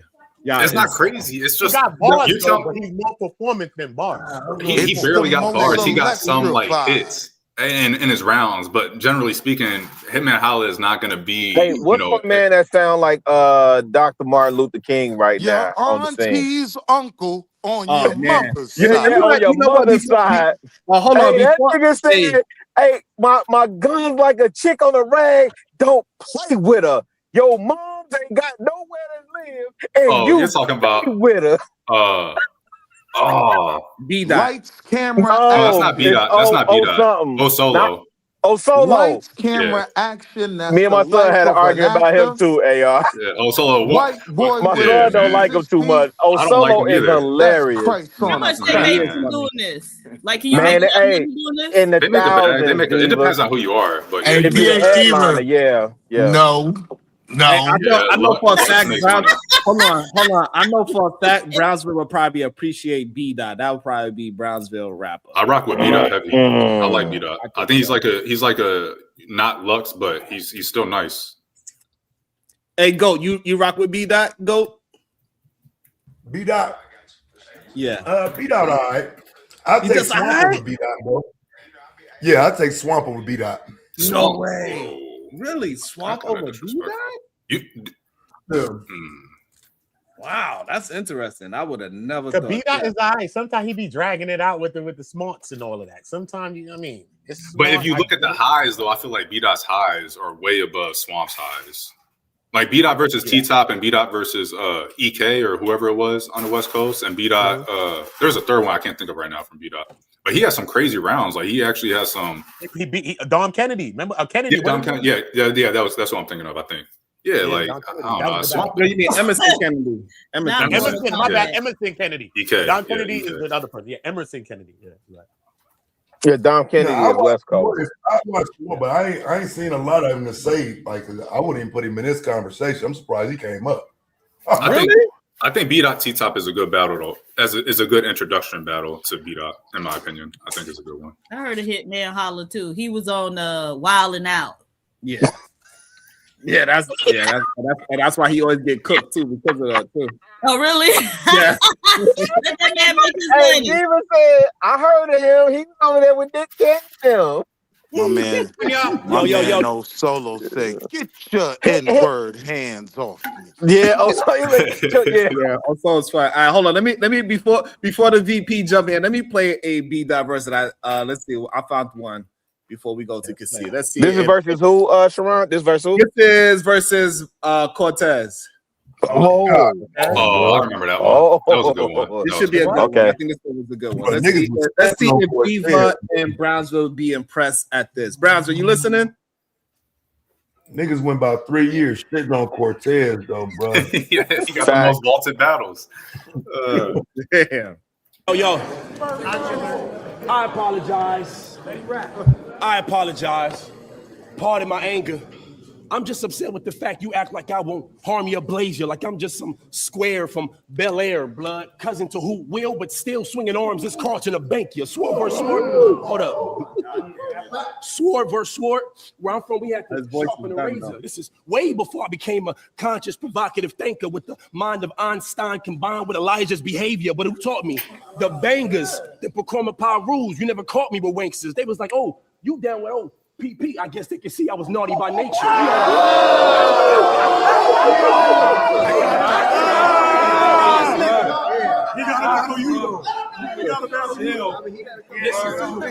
Oh, PP. I guess they can see I was naughty. Let me bring that back. Who taught me? The bangers, the Procurement Power rules. You never saw me with wanksters. They was like, you down with old PP. I guess they can see I was naughty by nature. We all bastards at a party. Our fathers, Black Panthers who question authority. They plot on the answers, disorganized us. You see, LA been banging ever since Bunchy got shot on that campus, but you wouldn't understand this. You wouldn't understand this, especially since your man just came to Los Angeles bearing the name Cortez, which caused so much pain to my fellow Hispanics. But you Boricua, brown pride, see, that's the picture you paint for the canvas? Well, I'm erasing the color patterns to get back to the surface. I'm scratching. We all heard of them Spaniards. They came to the land of your ancestors and considered the indigenous savage. Well, what happened? You supposed to be Taino. Now you claiming you Spanish. That's the language of the oppressor. I guess they made you convert to their habits. And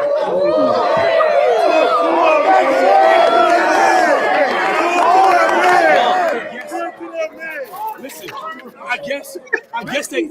I guess they made you convert to their habits, and that's just how your relationship with Smack is. You know they break bread with you first, but we know that first couldn't manage, made you leave your homeland to find work. I guess your work's not established. That's where your legacy was birthed. You should be main event any given night with your status. You go on a hot run for 3 months straight and still know Summer Madness. But let's talk about who Hernan is.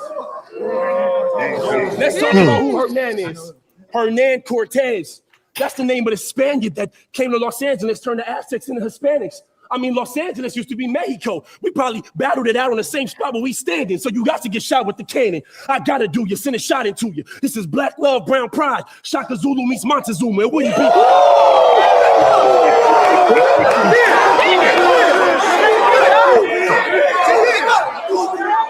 Fuck that man.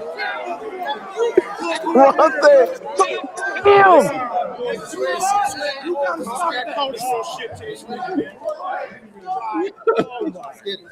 I gotta do this and shot it to you. This is Black Love, Brown Pride. Shaka Zulu meets Montezuma. It wouldn't be LA without Mexicans. I got Tupac to prove it. All my essays rock is Big T, so you know they should lock out bullshit. Fuck Cortez, nigga. Fuck Cortez, nigga.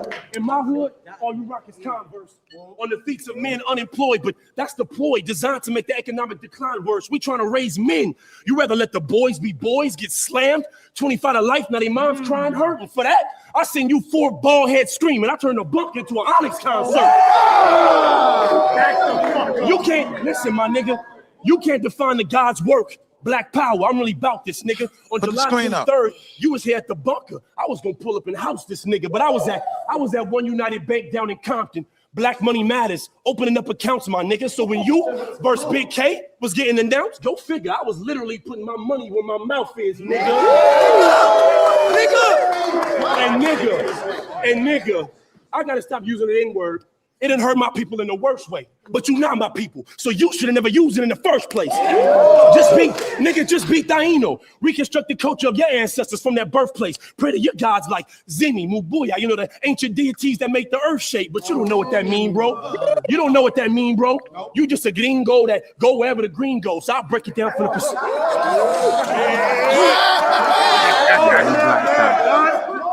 You don't know, hold up. Hand me my coffee. Hand me coffee. You don't know what that mean, bro.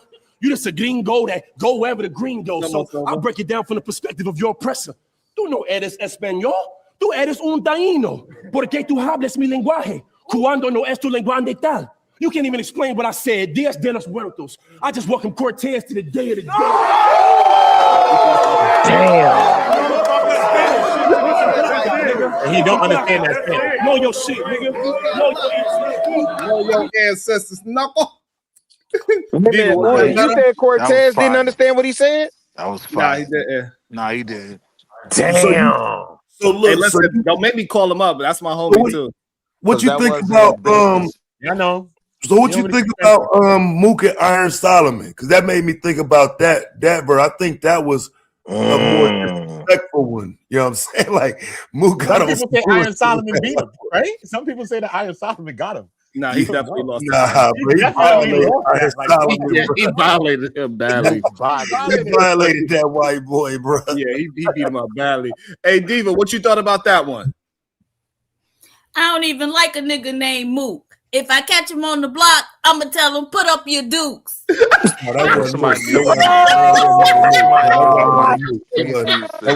wasn't murder move, though. We love Diva, but no. Hey, the only thing that you know what be crazy with these battles, Sharon? Real talk. When I hear these New York, and I know y'all do what y'all do out there, but the game talk be crazy to me. The game, no, it just be crazy. We were just listening to Rilla. He from LA. He LA blood. Okay, B Dot. Was that B Dot? Yeah, that was B Dot. Yeah. I'm just saying it because we was talking about Sue Surf earlier, and then I also, Arsenal. Well, he not New York, it's New Jersey, but I'm surprised ain't nobody saying about Arsenal. You know how they get with that. Throw us in. Yeah, but it just made me. Go ahead. There's actually the New York battle rappers that talk about gangbanging for real though. When you see what your man be talking about, Taz, that New York slander. You see it? I want to go across the panel and take a poll. Who think I got a future in this? I just learned about it today, but in the 20 minutes that I've known about it, you can see how far my skills have come already. So yeah, Chicago Rilla, we gonna start with you. No, don't start with me. Them niggas gonna get you cooked, Diva. I want Sharon to set up the bout. Let's be real though. Yeah.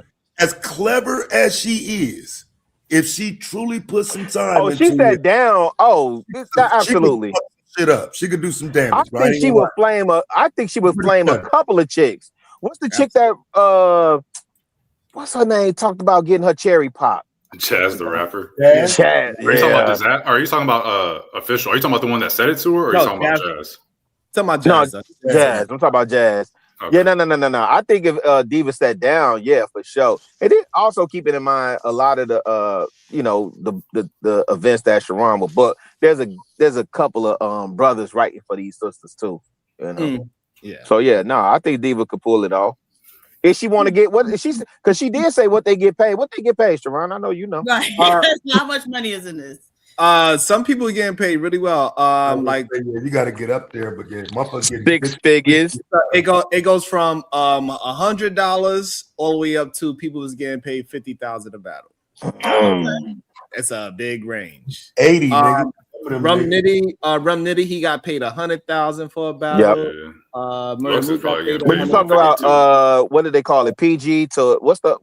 Yes. A couple of people got $100K. Mook got $100K. Rum Nitty got $100K. Lux got to be getting $100. Geechee probably got $100.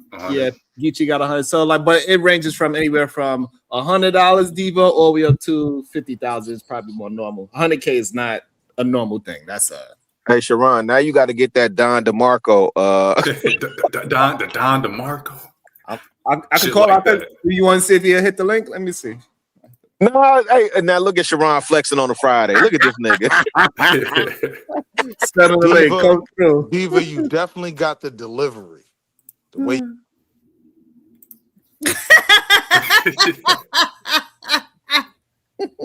Sharon ain't shit, man. So what did you feel about the Black Power rapper that you was just listening to though? Was he good, on point? You liked him, dislike him? I guess he was pretty good.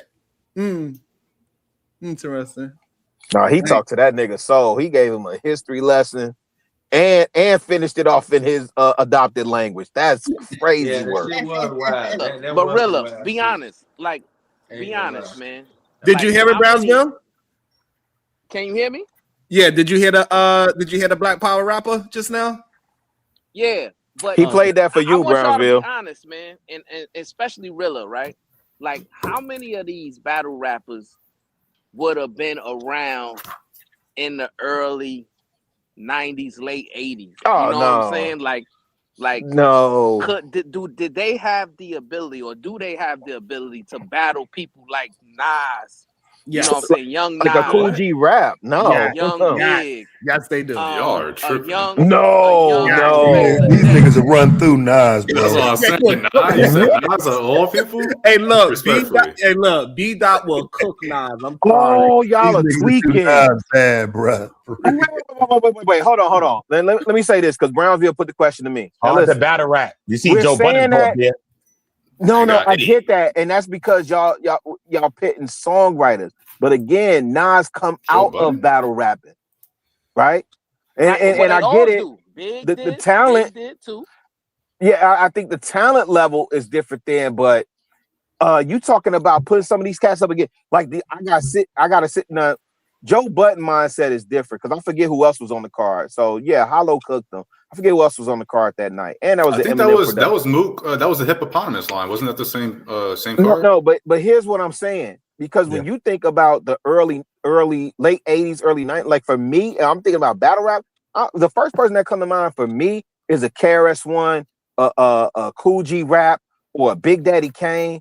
And I don't think Rakim battled like that. But if you put no. Nah, Rakim will get cooked too. Oh nah. He'll get cooked. Nah. But that's the same as having a conversation about who's the GOAT, LeBron or Jordan, and you hear people say, "Oh, different eras." So let me tell you why. So that's because Kobe's the GOAT. If we gonna talk about people that can actually battle rap, MJ number 3. And we used to talk about like the industry people that can actually battle rap. It would be like Jadakiss, Fabulous, Big L, Jay-Z, DMX. Like those people. You said early 90s, Sharon. Yeah, 50 Cent. Like those people would be able to survive in battle rap because they got the believability. Like Sue Surf and 50 would probably be rapping like the same kind of style. He's like Geechee Gotti and all of them. He got that same persona. These people actually have the persona to make it sound like DMX and Briz Rothstein will be very similar in style, right? It's not about what he's saying, it's about how he's saying with all that sweat dripping down and you believe him. And so like Nas trying to be all the smooth, nah, bro, you gonna get cooked on that stage. Nas ain't trying to be smooth when he did the thing is though, Cuzzo wasn't outside during that time, right? So he wasn't outside. Now I'm sitting up here thinking about LL Cool J. He was still on the porch. Yeah, he was still on the porch. Like he wasn't outside. We talking LL, how you like me now? I'm getting bit. Jack the Ripper? You tweaking. LL was on his bag back in them times, though. LL was in his bag. No. Well, I heard money when you said bag, but I'm saying battle rapping. L was a battle rapper, though. I think L would survive in today's era. I'm 100% would. Yeah, LL would. I think so, too. I think LL would survive. But the rest of them, though, they ain't surviving, bro. Wait, you saying Cool G Rap not surviving? Big Daddy Kane not surviving? Big Daddy Kane might survive. They have to change their style, though. Oh man, like, they rap with that PH Diva style, but that shit gotta change. No. Wait a minute, what? You said Diva was like a hip, a hop, a hibbit to the hibbit and the hibbit and the hop. You don't stop the rock. Wait, bro, come on, fam. You know these niggas intricate as fuck now, bro. They ain't playing. They ain't playing, bro. Nah, man. Nah, they no. The question was the thing about like this, Rilla. Look at Cassidy, where he was at by. Yeah, the transition. Yeah, I see where y'all keep trying to bring it to. That's the late 90s, early 2000s. I think what Brownsville asked me was like the 80s and the 90s. Right. They would get cooked, bro. I ain't said Busy Bee. I'm talking about people. I ain't said Melly Mel. Hey, look, I love Nas because he did a good job of battling Jay-Z on wax. He did a really good job. But in front of each other, Nas would get cooked. Shit. You think if you put Nas in a room and he had to, no, I hear you. You think the wordsmith and the y'all tweaking. Because I think y'all thinking 2026 Nas. Rappers though, like all the rappers. I think you thinking 2026 Nas. Hey, I could tell some of y'all don't know the impact of when Nas did Live at the Barbecue and said, when I was 12, I went to hell for snuffing Jesus, and how that hit. Yeah, that shit ain't gonna hit. Yeah, I get it, but I'm saying the individual and Ash. Right, it don't mean Ash. right, Diva. It don't mean anything. Right, in 2026. Will Watson said they be like, boo. No, but in 2026, the question was, would your Suster be able to survive in the late 80s, early 90s? Yes. I'm saying the rappers that I just named, that y'all saying, nah, they would have got cooked. What? You tweaking. Coogee Rap? What I'm saying is You that like, so tweaking. when we go to battle rap and people that really rock with the battle rap situation, when somebody say they did something with Jesus, people like they gonna like, boo. Like, get the fuck out of here. We know you ain't do nothing with Jesus. Get the fuck out of here, bro. In 2026, you know that, but yeah, Sharon, you compromised. Like, I'm pulling the freezy on you, nigga. You compromised. But Rilla, Yeah, I gotta go hear ahead. the transition though, because it seems that like just giving the examples, the Joe Buddens, the Cassidys, Reed Dollars, everybody who jump in that's a songwriter. Initially, they rap like they're still They write a song, right? Joe Budden was terrible. You're right. I gotta hear the transition. I think they can. You know, the potential is always there. But I think the transition is important. How long do it take them to become a battle rapper? Because it's not the same. What's the formula for writing a battle rap? Also, I could tell As you, disrespectful and as you can get. I believe Royce the 5'9". I think Royce the 5'9" would be an excellent battle rapper as well. Yes, yes. And Elzai I would too. hope so after he But just got Detroit got smoked him by on deck. Lupe destroyed Royce. That shit was sad. But he No, destroyed he them on did wax, not. though. Yes, he did. Lupe Yeah, killed Royce. he didn't You are destroy it. tripping. No, he didn't Yeah, I destroy don't know. I Royce. don't think you really listened to Yeah, it. I think you listen, probably let me tell you like something. more, but Royce the 5'9" absolutely. Royce was acting like But, a punk, man. That the shit was formula, Diva, is you got to have the catchy punchline, you got to have the Yes. believability, and you got to have the delivery, and you got to have time. Yes. Yes. You got to have all those things, and I think people like Nas and them on stage will be missing a lot of those elements. And don't forget, you guys say you got to know all the terms. You judging Nas of today, and you're completely Right. That's what unaware. They miss what you asked, Brownsville. You missed something, Sharon. You got to know about all the guns and the That slave too. for guns. No, but Nas know all about the guns though. He, that was the whole beef with No, there's between plenty of rappers. It's about him But leaving again, a gun. I think y'all missing the question that Brownsville asked because y'all keep bringing it to 2026. He asked, would the rappers of today, like, would they be able in the late 80s, again, 87 to let's say 95, 96. So again, you got Reasonable Doubt Jay-Z in 96, right? You already had Illmatic Nas. You already had Road to the Riches Coogee Rap. Long Live the Kane. BDP KRS-One? It ain't working. Let me just I can end it. Hold on, I could just end it right here. Like, the whole reason why we love 50 is because he went at Nas and Jay. He said, "Let me tell you this one time and never again." There's a few rappers that you don't want to say in the line. 50, Jay-Z and Nas. I'm gonna say this now and never again. He cooked with just those little bars. No, sir. 50 cooked them. No, Sharon. Because you know what we know? You know what we know? I'm about $1. What the F is 50 cents? That's what we know. That's the quotable. That's the quotable. Your ass is dense. Yeah. Wait, say it again. No, he said go against Jigga, your ass is dense. I'm about $1 with the fucking 50 cents. Yeah, that was crazy when he did that. Yeah. So hold on, Rilla. But hold on, Rilla. But I put Jay-Z. I put Jay-Z said that he would be able to survive. Yeah, Jay was nice. Jay would be able to survive. Nas ain't but the question wasn't would the rappers be able to survive in 2026. It was would the rappers of today be able to survive in the late 80s, early 90s. And again, that's why I made the analogy that it's like the NBA. Y'all gonna say it was a different era because I guarantee I'm you. confused, really. Like, if we're transporting the ones today back then, why would So they let me not ask you this, AR. Let me ask you this. And I'll go on mute after this. Do you think today's NBA players would survive in the let me keep the same framework. The late 80s, early 90s NBA, would they survive? Yeah, they would kill them. Kill who? I'm on mute. It wouldn't even Now be we can close. talk about the new people today would cook those people, right? Hold on. So Yeah. listen. Hold on. Yeah. So Yeah, Jokic. Yo, you talking about Jokic? Like, what are you talking about? Jokic, Luka, LeBron. LeBron today is cooking the 80s. Kevin LeBron Durant. at 41 years old is cooking them. KD, Wembanyama?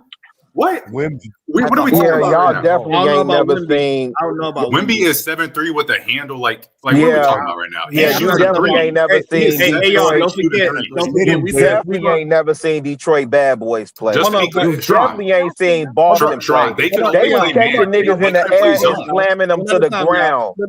Hey, Go y'all, ahead, don't forget Sean. we are taking the new ones and bringing them there, so you got hand checking again. So Wemby ain't going But nowhere. you don't need to go. No, he's 7'6". He's shooting over anybody that tries to guard him. No, he Who is hand not. checking? Who is hand? He's Look, I get. hold on. Who is hand checking Wemby? Go ahead, Who is bro. hand checking him Hey, at the y'all, 3-point line? I give you everybody else except for Wemby, though. Okay, that's fine. I'm not. I'm not going to belabor a point. It's What all is good. That's KD? fine. Yeah, but yes, to Oh, your point, tweaking. This to is Rilla's wild. question, yes, today's day and age, basketball players are And much better listen, than and the this is where this average conversation always 80s go. I basketball was, player. you know, You I couldn't even seen play. it. You couldn't even play zone in the 80s. It was man to man and hand checking. That's great. Now, if you wanted to talk about the 2000s, because the 2000s I think is the greatest period of NBA basketball of all time, because you have both those things at the same time.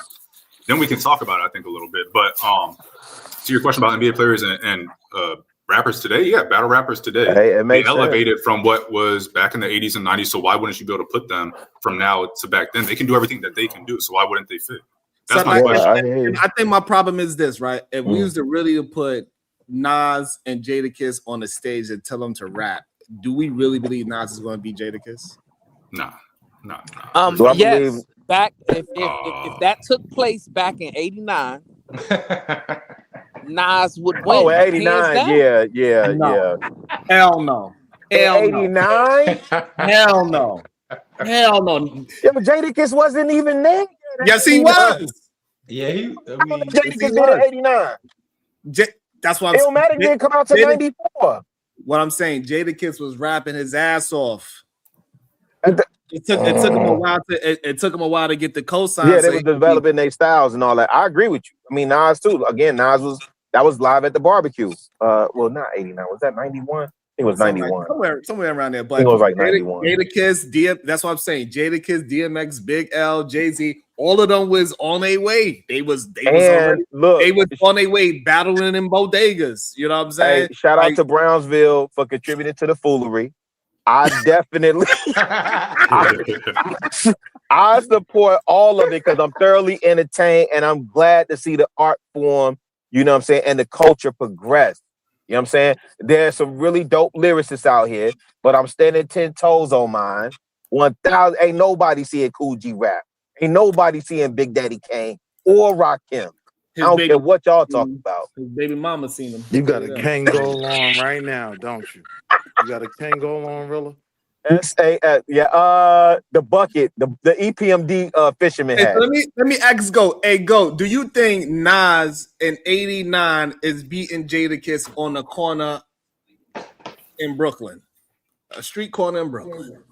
No. Again, I do think once you start getting past ether and the aura of it, I don't know what we have as a body of work that says Nas can really do that. Right. Yeah, Ether kind of overrated as it wait, is. Taz. See, and I think that may be where I'm missing it, right? Because he's asking you about 89. I can go back to and recollect what a Nas was doing in the Queensbridge in 89, right? I could probably guess what Jadakiss might have been doing in Yonkers. And if I compare the two, the first time we hear Nas, and I don't know, man. I'm 52, fam. My question is this, though, right? So the Nas run was crazy. But do you recognize any progression? Because that's my argument is centered on the progression. Like whatever Nas gave, whatever Big Daddy Kane gave to the game, it's been upgraded. That's why they can't fuck with them niggas. Exactly. Not because they just this and that. No, because the creativity that came with the game they gave has been added to. It's so much. 1,000%. Yeah.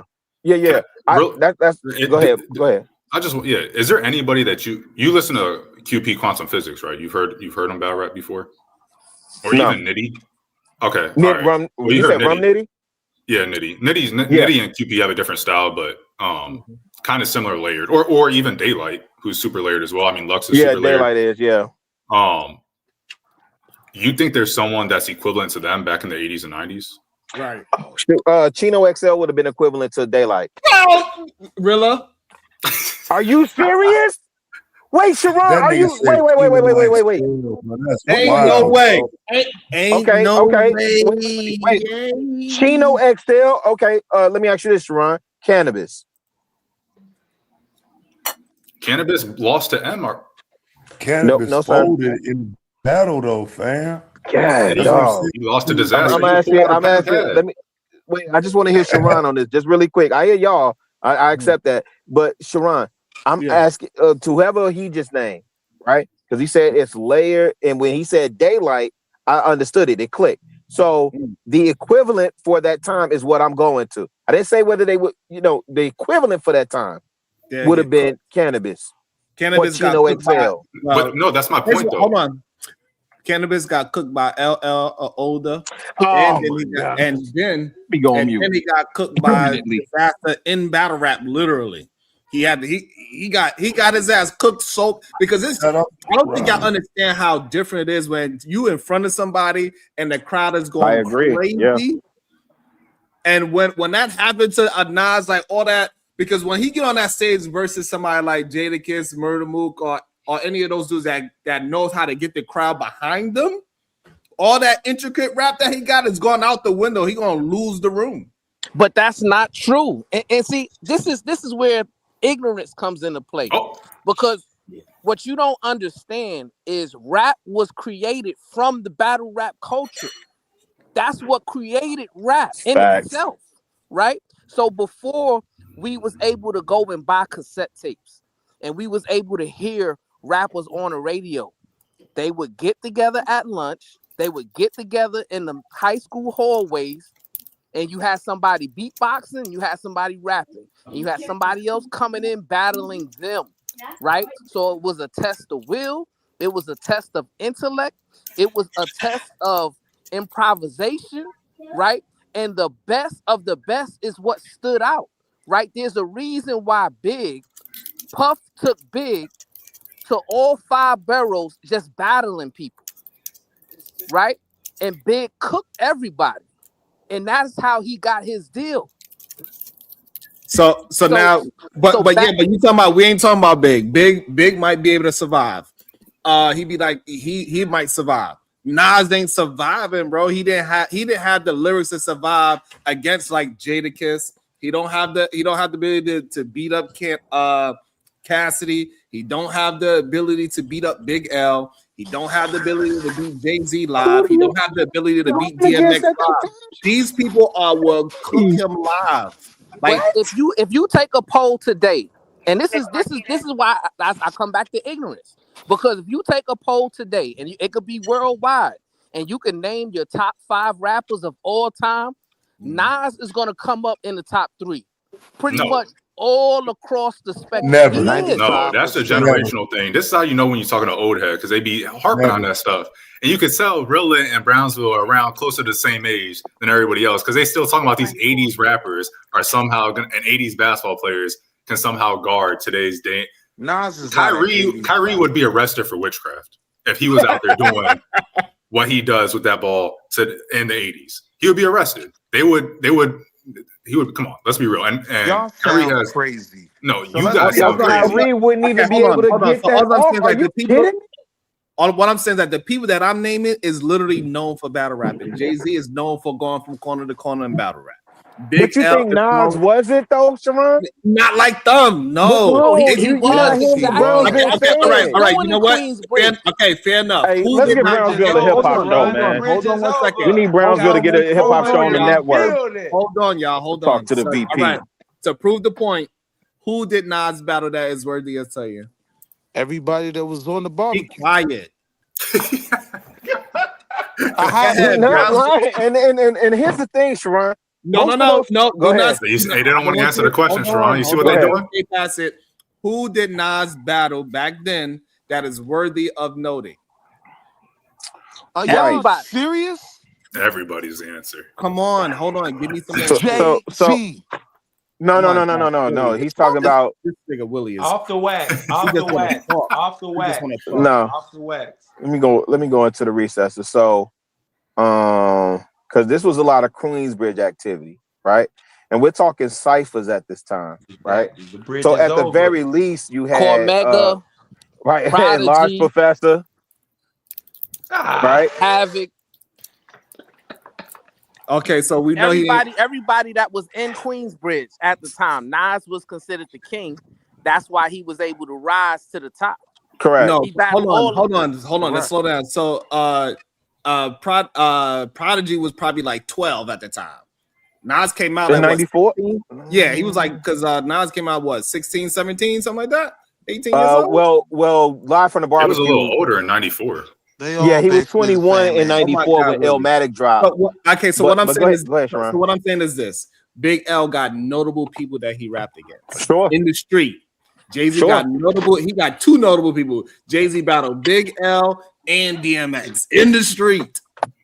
Okay. Jadakiss battle people like we don't have no real proof of Nas battling somebody worthy of mentioning. But this is why it goes back to what Brownsville was saying about it being built off battle culture, right? Like hip hop in terms of rapping, not hip hop. Rapping being built off battle culture because back then you couldn't name a commercial success, right? If I said Ookie Pookie from Queensbridge in the building, woo woo, you wouldn't know. He wasn't a commercial success. Ookie Pookie is from 40th side. Nas is from 41st side. Well, boo boo, right? So that's what I'm saying. Like, Nas was known where he was from, like everybody else was. Yeah, you had to earn your name to even get a seat at the table. It's called the fact that Nas was on Barbecue. That's the crazy. Live at the Barbecue. The fact that he's up there on Main Source record with Large, and Main Source had a wave. That's saying something. In that era, there was gatekeepers. You didn't just get on, like just. But what I'm saying, so that's go fine. ahead. That's fine that Nas and them can rap. But when we're talking about who they went against, we know Jadakiss went through the ranks of Biggie Smalls. We know he went through the ranks of Redman. So it's crazy. It's like you don't. They don't want to hear you, Sean. They don't want to hear you, bro. Like, these are people that they battle outside. Right? Like he battled Redman. Back then in the 90s, right? Yeah. Listen to this. They would have told the dude Daylight, like somebody like Suge Knight would have told the dude Daylight, yo, you got 2 minutes. If you say one thing I don't like, all these dudes right here is beating you down. You know what I'm saying? Like you had real pressure. You had real pressure, and it was real life consequences to you not being able to perform in prime time. That's a fact too. You know who Daylight is? And it was money. Hey, Brownsville, and it was money on it. Hold on. I gotta Go ahead, Sharon. That's why I said the people that I said. We are not just talking about people that could just rap well. We talking about people that's outside as well. Daylight is one of the biggest Crips in goddamn Los Angeles. I don't know what his gang affiliation is, but he's a spitter for sure. Daylight is 100% of Watts. So what I'm saying is that like, so yeah, if you needed somebody that actually rap in front of shit night, you probably want to call Daylight. 100%. And so what I'm saying is that again, like the people that I'm naming are high caliber and they rap against other high calibers in the era where it was dangerous to battle rap at that. Like you could get shot for battle rap. I don't think y'all hear what Brownsville is. And it's not about, and obviously, see, and AR gets it confused, right? Because when I'm making a comparison, I'm not making a comparison as if they take all the information that they've consumed from their predecessors and then go back to that era in battle. No. Okay. I'm talking about their talent. Correct. Right? And what I'm saying is when I hear these new battle rappers, I'm not necessarily hearing anything new. When you heard Nas for the first time, you never heard nobody like him before. Facts. When you heard Big for the first time, you never heard that. It was something different. Those are rappers. Like, are you talking about rappers generally speaking, or are you talking about like literally URL battle rappers? No, I'm wondering. You said you ain't hearing nothing new, and I'm wondering if you listened to the ones that maybe would change your mind. Hey, Sharon, Because I've never heard anybody rap like QP in my life. Is the VP still up here? Because I'm petitioning to give Brownsville a weekly hip hop show I'm on the network, man. We need a weekly hip hop show on the network. Man. And clearly, we got a lot of educating to do, Brownsville. Absolutely, because y'all got history wrong. Y'all got history wrong. Y'all don't understand what was going on outside. Y'all believe in the nostalgia of Nas, which he's a phenomenal rapper. I still enjoy Nas to this day. Even his new stuff, I enjoy it. He's still very good. But we talk about getting outside and hitting a stage. Man, no, but again, the question that Brownsville presented was taking you back to late 80s, early 90s. See, y'all keep trying to keep it in 2026, and you thinking the 2026 Nas couldn't get busy. No. When it was when back then, listen, when back then, and Sharon, why am I going back and forth with you? When you sit in the room and have to write, you know what it is to put pen to pad. And you under pressure, and your partner spit his bars. You like, oh wait a minute, hold on, I got to go back and woo. Listen, I know for a fact DMX was outside around that time. Yeah, definitely DMX. Definitely. Jay-Z was outside around that time. But Jay-Z had been outside. And we didn't even mention Cameron was outside around that time. No, I ain't including Cameron or Mace, but they definitely Jay-Z had been out since Jazzo. So yeah. The Harlem slander. And they known for battle rapping. Like we gotta just, hey, listen, I'm just saying. Man, I'm on mute permanently, on that stage, I'm telling you, Nas is not cooking those brothers. He ain't cooking no Jadakiss, bro. Them lights too bright. I'll keep it short. All right, well, let's hear it. I remember listening to Method Man do a video, right? And he was talking about the culture back then. And he talked about when they were all in the studio. This was early, before 36 Chambers came out. And they were all in the studio, and Nas came in the studio. And he was like, the only Wu-Tang member that was able to keep up with Nas was the Rebel INS. He said that was the only one. That's what they used to do, like on the spot, on the fly. Because what you missing? Those dudes in Wu-Tang is trash. Oh, all right. See, now they whack, bro. You all right? Nice. I'm a mute up. Hey, you on your own? Hey, I was with you. I'm tired of people having the nostalgia, like everybody on their own. You ain't even gonna say nothing, Uda. I'm tired of everybody trying to act like everybody on their own in the Wu-Tang could actually rap for real. If it wasn't, they can't rap with nobody, bro.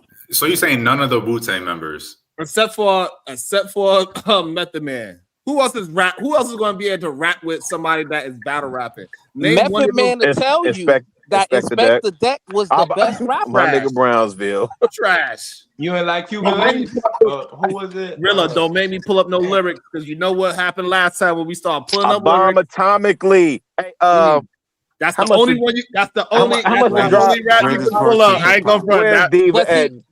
But Rilla, go ahead. Now that shows you, right? Yeah. That he wasn't outside when 36 Chambers dropped. Nah, he wasn't outside. Smoke on the mic like smoking Joe Frazier, the Hellraiser, raising hell with the razor. No. What it shows is that people have nostalgia about these people, but they ain't never really listened to them. So TikTok keep ticking. Well, I get you flipping up and I'm kicking. You hear this ABC shit? This ABC flow? Ain't no way. Diva, how much to drop Sharon from this panel? How you just gonna keep bullying Willie like this, man? Hey, look, that's what it says. Shadow the Titan Wasp, $20 for the next Tourette's. It was right on time. But no, those dudes, hey, look. Stop touching up people's stuff. Big rocks. Tell them kids to stop touching on people's stuff, god damn it. But nah, I'm sorry. Ain't nobody in Wu-Tang that we acted like they are lyricists. Stop it. I'm not going for it. I just think like New Yorkers, like y'all live and breathe and die by people that, you know, it don't matter who it is from New York, y'all just rock with them. Like through thick and thin, and will die on a hill about them. And I just think, you know, Nas is maybe not the one, respectfully. So Sean already gave you Jay-Z. He He gave you Jada. He gave you all these New Yorkers, and y'all just like every New Yorker got to be the one. You like every single one got to be the one.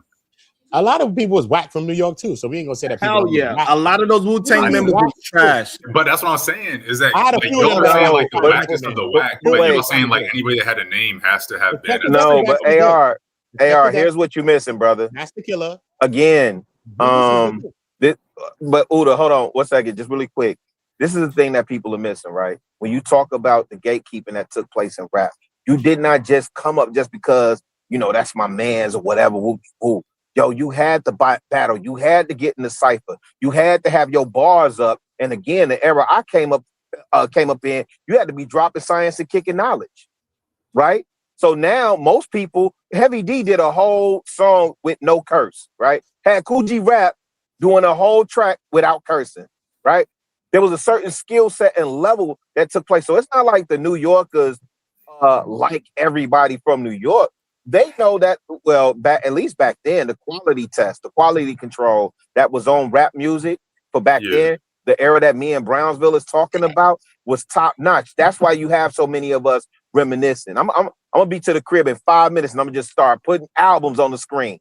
Classics, 87, 88, 89. The greatest run in hip hop history, 88 to 92. Golden era. Period. Hold on 1 second. Hold on, y'all gonna say that. Hold on 1 second.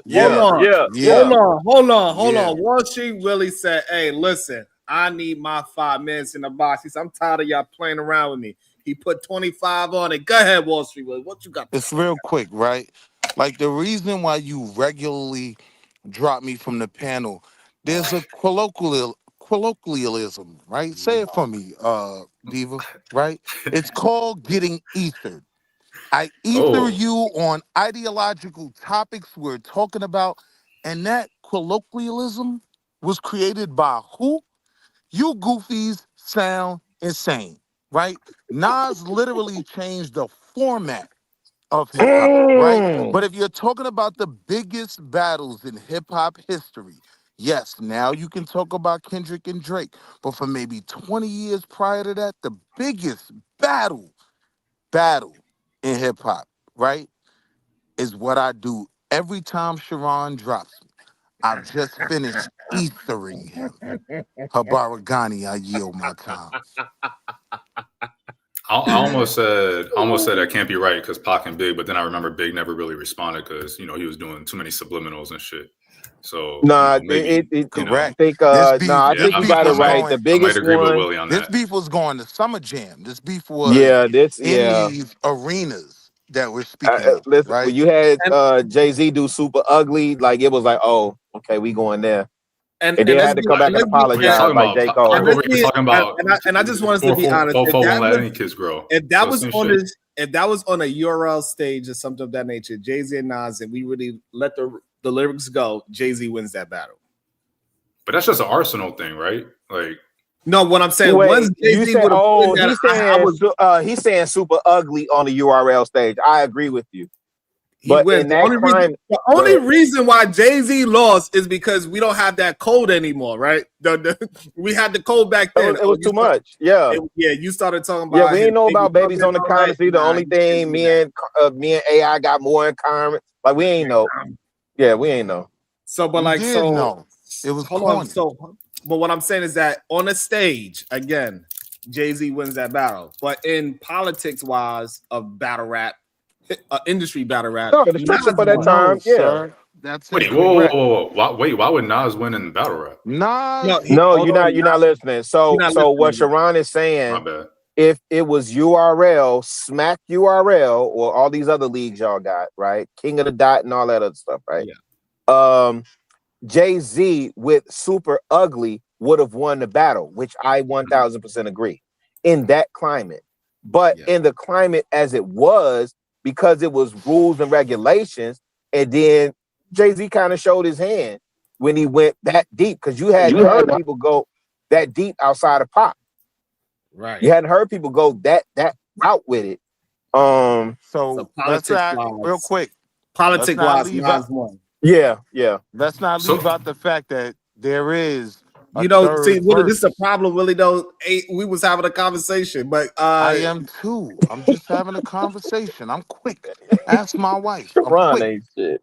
So there is a third verse to Ether, right? And that one Nah, got you can't use that. super You ugly. can't introduce that evidence because we ain't heard It's no a third. fact. Go ahead. We ain't Okay, go heard it. ahead. We ain't It's a hearing. fact. It's searchable. What's the third verse? What's the third verse? Spit it. It's such. Damn. Sharon can't spit 2 raps in a row. Now No, you but want Wall me. Street. That's what I'm saying. We can't introduce that third verse because we didn't hear it. You remember, I remember that day, brother. Like they put your Kendrick love in question. You couldn't See, this get is a why, 2. because see now we talking about something completely different. And I don't anyway, know but what Kendrick got to do with this. so what But we yeah. saying, All right, I AR, was in my feelings. that Nas he won because of the politics of the time. It was out of bounds for Jay-Z to talk about how he was popping off Nas' baby mother. Yeah, so I think when they saying, so I guess I'm confused now. I gotta head out, but I'll just end with this. I'm a little confused now because if y'all are arguing that they would, I guess y'all are saying because back then they wouldn't be able, the people that are on URL today wouldn't be able to talk about the same material back in the 80s and 90s. You're missing it. What I'm saying is that Not you. I'm talking about them because they're saying, yeah, and on a URL stage, which is what I thought we was talking about in battle rap. We was talking about battle rap. No, Sharon was about to explain lose. it to you, AR. He was about to explain it to you. Go ahead, Sharon. My bad. Yeah, so with the battle rap between Nas and Jay-Z, Jay-Z won rap-wise, but because of the politicians of commercial battle rapping, Nas won because Jay took it too far. But in real street battle rap, ain't no such thing as too far. They was on the corner. No, that's what I'm saying. That's what I'm in agreement with you. What I'm saying is I'm confused about why so what they. AR why is they saying, say, he's confused because he's saying if we translated these people, because I think we keep missing what Brownsville was asking.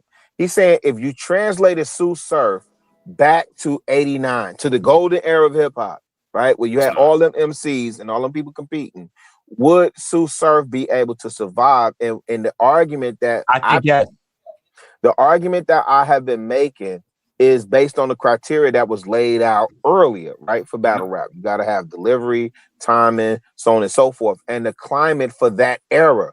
I'm translating myself back to that era. It was just different. I ain't even give y'all Lord Finesse. Okay, Digging in so the crate, Brilla, Finesse. just 2 questions. God, One, if Jay-Z and Nas, that was never on wax, it was just on the corner. Does Jay-Z win in the audience, or does the audience side with Jay-Z, or do they side with Nas? Right. That's the great question. That's the first question. He know the answer. Said That's that why as he much quiet. already, though. He know Nas. What did you say? I didn't If hear. you I don't know if asking you me said that something. question, Oh, it's God, dog, I hands went down out. Am I back? Yeah, you back You're now. good now. Nah, I'm pulling up to the crib. And it's snowing, Sharon. You asked. I'm sorry, AR. You asked Jay-Z and who? Yeah, Jay-Z and Nas. If he did the Right. the, If it was on the corner, yeah. I think Okay, all right. because if No, he's to just real Sharon's quick. point, if it was on the corner, yeah, Jay-Z Okay, would have so- won. Go ahead. So that's what I feel like we're saying. That's what I'm confused about is because you concede that Jay-Z, what he did was more like today's URL battle rap. Right. And that if that happened on the corner in the 80s, 90s, Jay-Z would win. But then you say today's URL battle rappers, if you took them to the 80s, 90s, Nas is going to beat them. But you just concede that Jay-Z did exactly what they would do in the 80s, 90s and would have won. I disagree that would have Wait, won. but hold on. Here's the thing. You're thinking it's based on the vulgarity and the shock jock value that Jay-Z would have won. Jay-Z actually had some clever punches there. No, hold on. Jay-Z actually had some clever punches that in that time, yeah, based on those 3 engagements, because if you think about it, what's the name of the record? ROC, what's the record he did Nas on initially? The Takeover. He didn't give him a full record. He just gave him a verse. Right. Nas came back with a full song. And then Jay-Z came back with a full song. So on the street, yeah, you're right. Yeah, but also that's not before you go in, don't forget Nas did 2 other records that nobody cared about. I know, but you can't use them. You can't use because them. it was Sharon. trash. You can't use them, Sharon. He had 2 You records raggedy. that was trash. It's not about the vulgarity. Buddha, can I drop Sharon for 50 cents? Like if I send a 50 cent super sticker. It's not about the vulgarity, because it's not like I'm saying like, you know, Arsenal or whatever. Like Arsenal is really the only battle rapper you can say that really made a name off of only being vulgar and disrespectful and stuff Shock like value, that. Yeah. So like outside of Arsenal, like there's a whole bunch of people that rap it all together. Hollow, Daylight, Geechee, Pat Stay, R.I.P. when he was here. Like all these people rapping the jokes, the bars, Rum Nitty, the Gun Bars, Tay Rock, Chess, Twerk. Like all these people do what you're talking about that Jay-Z did. It wasn't just the vulgarity; it was a whole bunch of other stuff. So let me ask you this. AR. Yeah, I hear you. Do you know the culture of 87, 88, 92? Do you know what the culture was like back then? In rap? Yeah. Probably not. Did you experience it? I can. Wait. Hold on. I'm born in 93, sir. But this wasn't 87. You're my nephew. That's why I'm answering the way I'm answering. No. That's not a son moment. No, I promise you. Man. I'm saying no. I'm saying it's a different perspective. It's the same way. I'm finna go over here with my uncle right now, right? He leaves tomorrow. I'm finna go over here, politic kick with my uncle. He finna tell me a whole bunch of stuff about the 60s and 70s and stuff about what's going on in Chicago that I ain't know about. I wasn't around the experience. I wasn't born until 74. Right? I have to accept what he was saying was the sentiment of that time. And that's what I'm leaning into when Brownsville asked me, if we transport these rappers back to this time, how would they fare? And I'm saying like maybe they would fare well, but not up against, hey man, Kool G Rap is a different beast. I don't care what none of y'all say. Big Daddy Kane, Let It Roll, Get Bold. I just can't hold back and forward because I'm a man with soul and control effect. What the heck, rock the discotheque because this groove was neck. No, sir. That hit different for us back then. I'm not disagreeing that you. I'm not saying like, oh, you don't know. I know more than you about the politics and the environment and all that stuff. I'm going off of what you said. That's why I'm confused, because I'm just listening and I'm hearing what you're saying. But then you bring up the fact that Jay-Z took it to the battle rap that we know today, and on the street corner he would have beat Nas. But then you flip it and say, if you take someone from battle rap league today and took him to the corner back then and face Nas, they wouldn't win. And so that's what I'm confused about. I'm going by your logic. So now I respect it, and I'm hearing the environment. I'm just confused by that. I'm just confused about those. How that works. Here's another portion. They all listen to this is confusing if someone believes that Super Ugly was one of the best songs in the battle. Like it was That's understood. True too. It was right. Understood. I didn't say that. Hold on, hear me out. It was not. It was one of the weakest songs in the whole battle. Yeah, you're right. The meanest verse Jay did, but by that point the beef was over. Jay told them, "Can't y'all see that he's fake?" The rap version of TD Jakes. Hold on. Can't y'all see that he's fake? The rap version of TD Jakes prophesizing on his CDs and tapes won't break you a crumb off the little bit that he makes. And this is with whom you want to place your fate. Like he destroyed. Is it Uchi Wally Wally or is it One Mic? You know, everybody uses that term now, right? This is the verse that could have been the dagger, but he killed himself with Super Ugly. Like Streets wasn't feeling it. The Streets then. No. Hold on. No.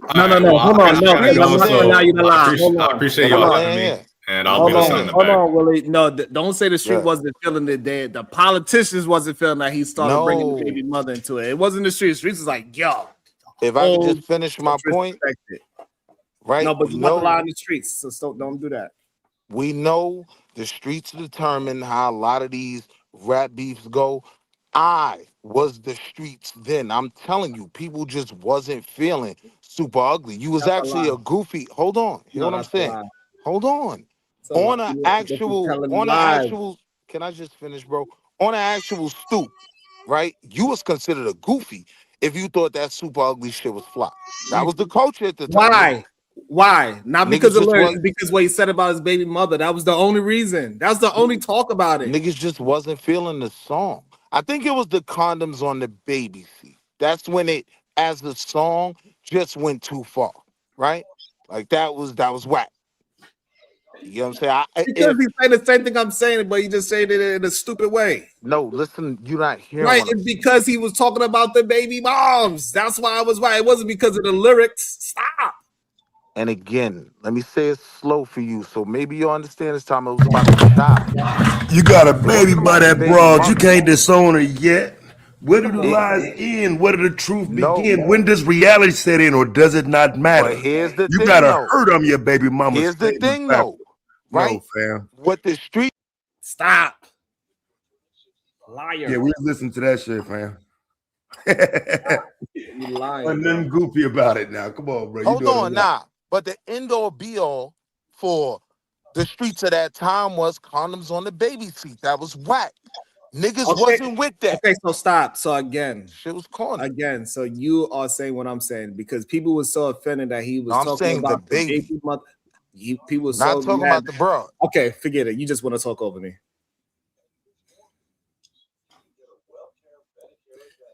Like I said, it wasn't whack. It was the fact that the politicians of the world at the time was like, hey, that's too far. And that's what happened. People were scared that it was going to spill out into the street, all these other type of things. And want Nas and Jay to really go out. It was a whole bunch of politics behind that situation. And that's why it made Super Ugly the way how it was. Once Jay-Z mom said it was too much, that's when it was like, oh, okay. But in reality, it was just to listen to it rap for rap. Jay-Z won. Like, let's be honest. But that's okay. But that's not what we're talking about. What me and Rilla talking about is back in that time. And Rilla, you would remember this. Back in that time when Jay-Z was coming up with Jaz-O, Jaz-O was considered the better rapper. Jay-Z had to work and own in on his craft when he got around Big and he got around Nas and he got around the dudes who were more official. Because back then, you didn't have time to even write your verses down. You had to have enough talent and creativity to come off the top of your head and battle. Right. All I'm saying is that if Nas had notable battles like Big L and DMX and came out victorious, and then we could have an argument. But Jay-Z battled Big L and DMX, bro. Nas ain't battling people like that. Yeah, Nas, yeah. In some senses, I can say. You know what I'm saying? I'm just sorry. Nas ain't battled nobody like that. You know what I mean? Like DMX is JT went through a lot because he took his styles from different places. So he had to even get to that level even before Big. What are we? Yeah, but we're not talking about on wax. You keep talking about on wax. Like if you want to talk about on wax, yeah, Nas is dope on wax. We get that, but we're not talking about on wax. And I'm not talking about on wax, right? Because that's the battle rap culture that y'all love today is just a reenactment of the late 80s, early 90s culture of rap. That's all that is. And Nas wasn't really a part of it. He didn't battle. That's what I'm saying. Nas didn't really battle nobody. But that's crazy. See, that's the thing. What I I'm don't saying want to get your cuzzo. You look, about to get your all right, so all you gotta do is battle him. Hold on. Just give me the names of the important people that Nas battled that actually we can have an argument about. No one would battle him. No one. So, all right, so therefore your argument is so therefore again, I'm substantiating. Nas did not battle no Big L. Jay-Z did. Jay-Z battled DMX in the street. Those are two top dogs that are top battle rappers that I would say today can actually battle rap. I got you. I'll just say this real quick, Brownsville. Read Prodigy's book, right? He goes into a little bit of detail on the culture in Queensbridge during that time, and he'll let you know, like Nas reigned supreme over everybody, right? In Queensbridge. And real quick, hold on, Willies. But what I'm saying is that nobody in Queensbridge is worthy of talking about that. Say that is a dope ass rapper. Nobody. But back then they were. Good point. Like there was. No, they were not. When Nas came out, and then ain't nobody was checking out, for no. What I'm saying, nobody like was checking for nobody. Nobody was checking for Cormega. Nobody checking for Cormega. Somebody, yeah, he have lyrics. Nobody. That's not true. That's not true.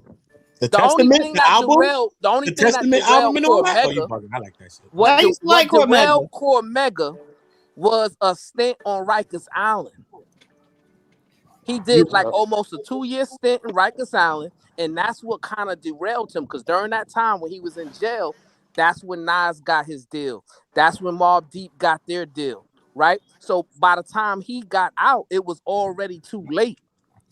But prior to him getting locked up, he was on track to get his deal too. Yeah, but we ain't talking about deals. We talking about rapping. Like them getting them deals. Hey, look, they nice enough to get rap deals, and they were, but they wasn't good enough to be talking about they battle rapping nobody of substance. Absolutely not. No, but that's what they had to do to get the deal. That's what I'm trying to tell you. Nah. Right? The culture of rap at that time was battle rap. Okay, I hear you saying that, but okay, I give you another one. Who did Biggie Smalls rap against? That means something. Everybody. Okay, so let me give you this story on Big. And matter of fact, you can He only rapped the people around the corner. No, listen. What I'm gonna tell you about Big is this, right? Listen to what Bone, Thugs, and Harmony said about Big. So you know they did the song Notorious Thugs that was on Big's Life After Death album, right? They said, hey, we went to the studio. Big didn't write nothing down. All he was doing was smoking weed, and we was all writing our lyrics down, and we was all going in the studio, one after another, right? Big never wrote, never written, never got in the studio. He was just smoking. He passed out. Everybody left the studio. When they came back the next day, that's when they heard Big verse. And he came out sounding just like them. Off the top of his head. Not even writing nothing down. Yeah, he'll get cooked if he was going against other rappers that actually had something. He was the best in his neighborhood, but when we talking about he go to Yonkers and try to battle a hungry DMX or a hungry Jada, so Sharon, he's gonna get cooked. Like So, Sharon, I get it that Nas beat everybody in Queensbridge. Ain't nobody in Queensbridge is worthy of talking about yeah, they got lyrics and bars. There ain't nobody. I'm there. with you. Y'all brought up yeah, I got you, Sharon. Yo, y'all brought up Method Man earlier, yes? Yep. Yeah, so who got the better of who on the what? Do you remember the what? It was a tie. No, hold on. Wall Street. Don't. I'm asking Sharon for a reason.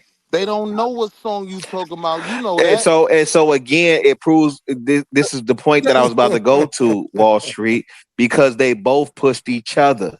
And it's a difference when you got Rilla. time to write and sit in the room and go back and like, Now- oh, yo, woo, woo, Now, woo. Rilla, I gotta challenge you, right? Because Okay. while you sitting on this throne, right? I'm not from on the throne. neighborhood. Hear what I'm saying? You saying you have the vantage point of being a part of that era, but now, right? Yeah. I'm from that hood, right? I am from the neighborhood where these battles happen, right? Wait, which hood? I Which am- hood? Tell me which I'm hood. from Harlem. Okay. Right?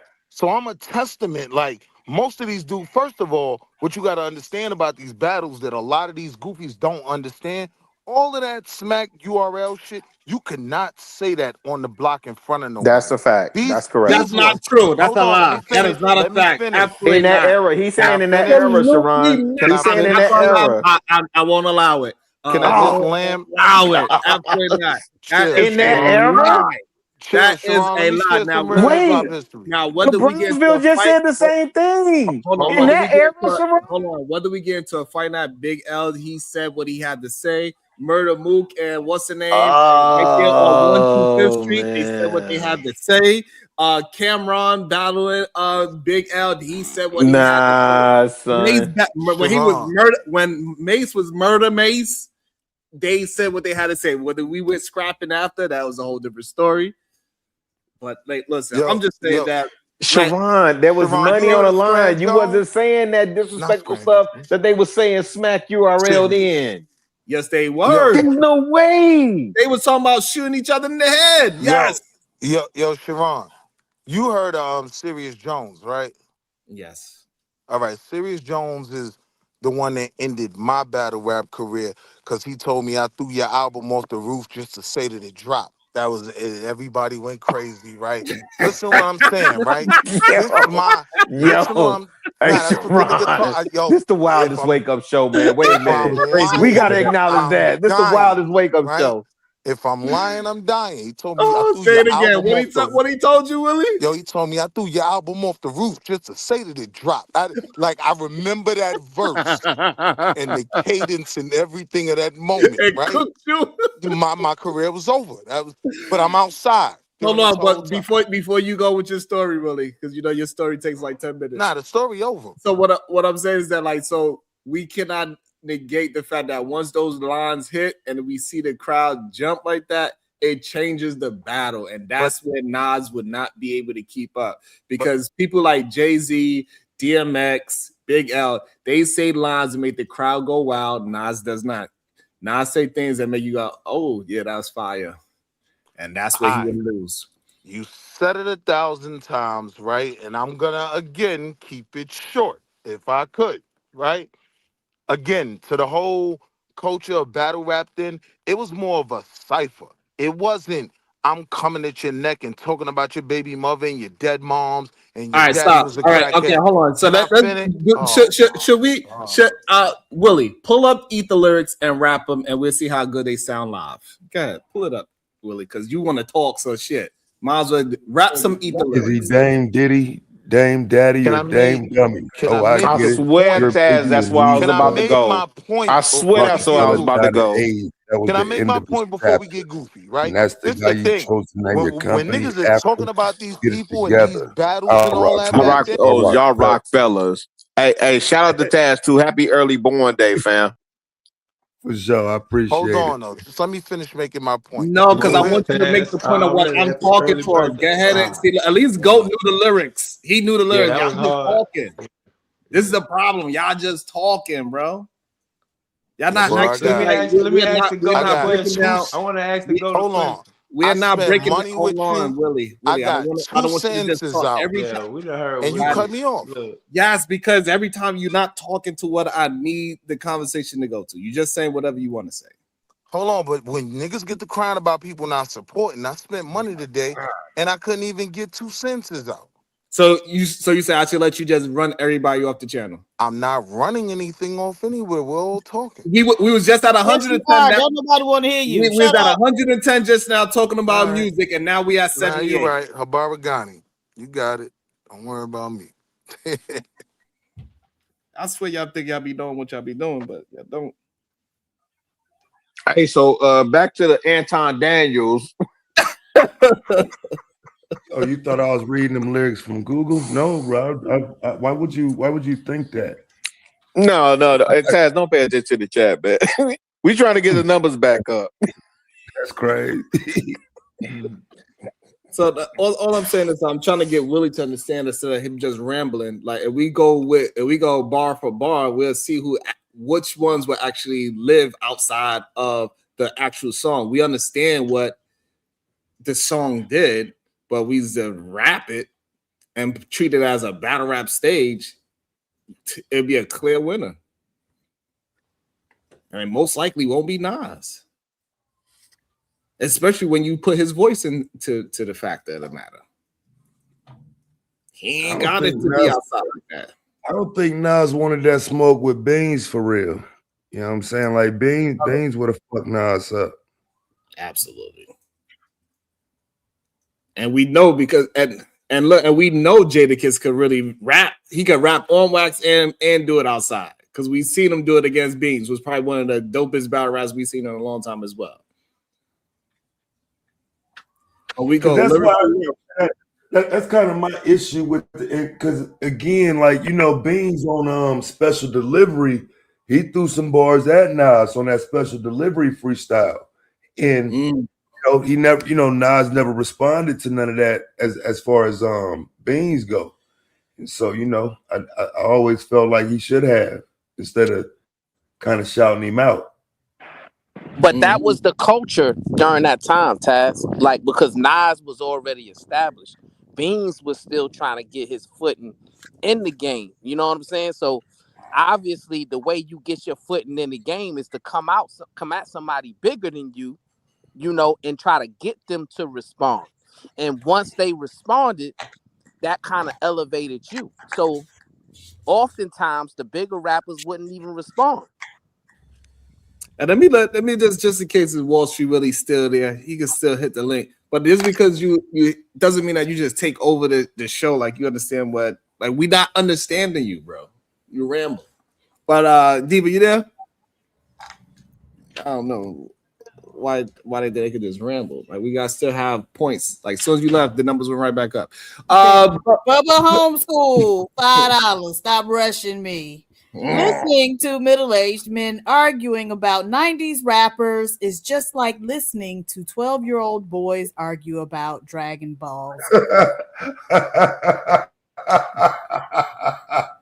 Bubba, you're a hater. Damn. Shout out to that's crazy. It's so funny.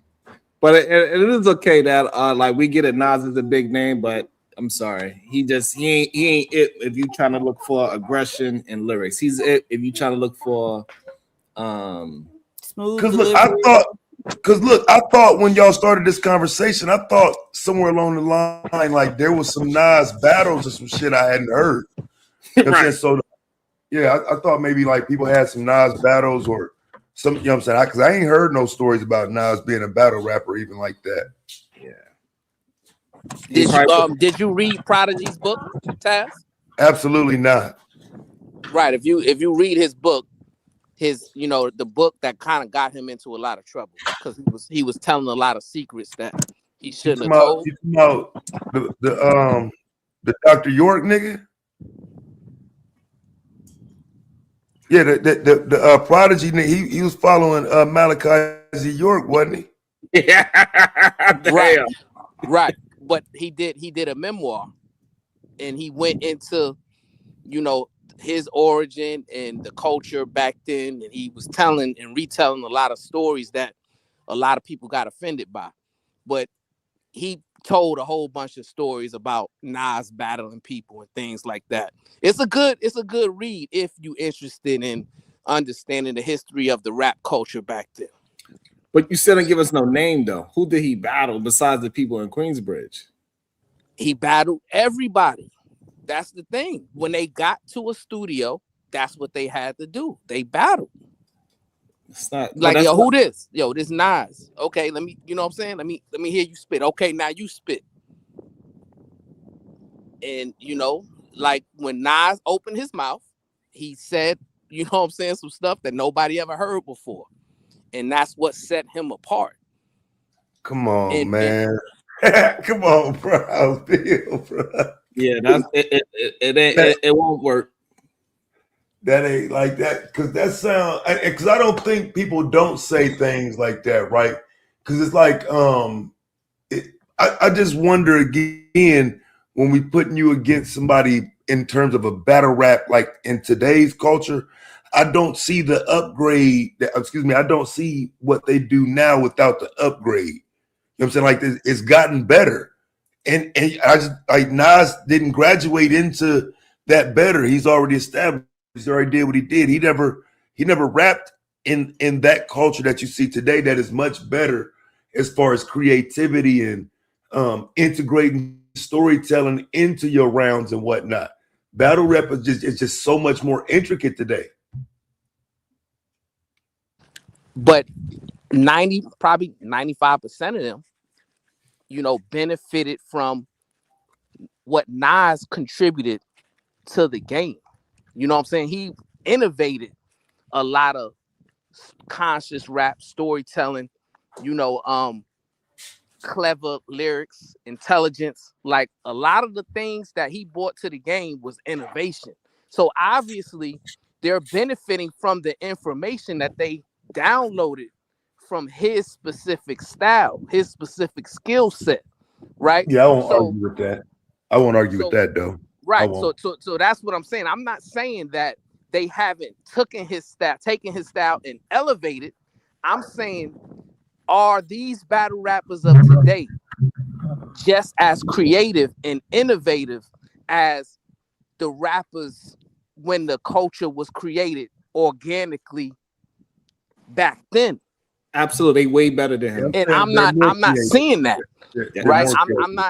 I'm not seeing that. When I'm listening to what y'all playing because Like I'm not seeing like, they're oh wow, part of the. that's something different. Like when I first, because I'm the way I'm looking at it as when I hear an artist, somebody that's bringing something new and authentic and innovative to the table that makes you like really tune in and listen and say, man, he's different or she's different. That's a star, right? That's what I'm listening for.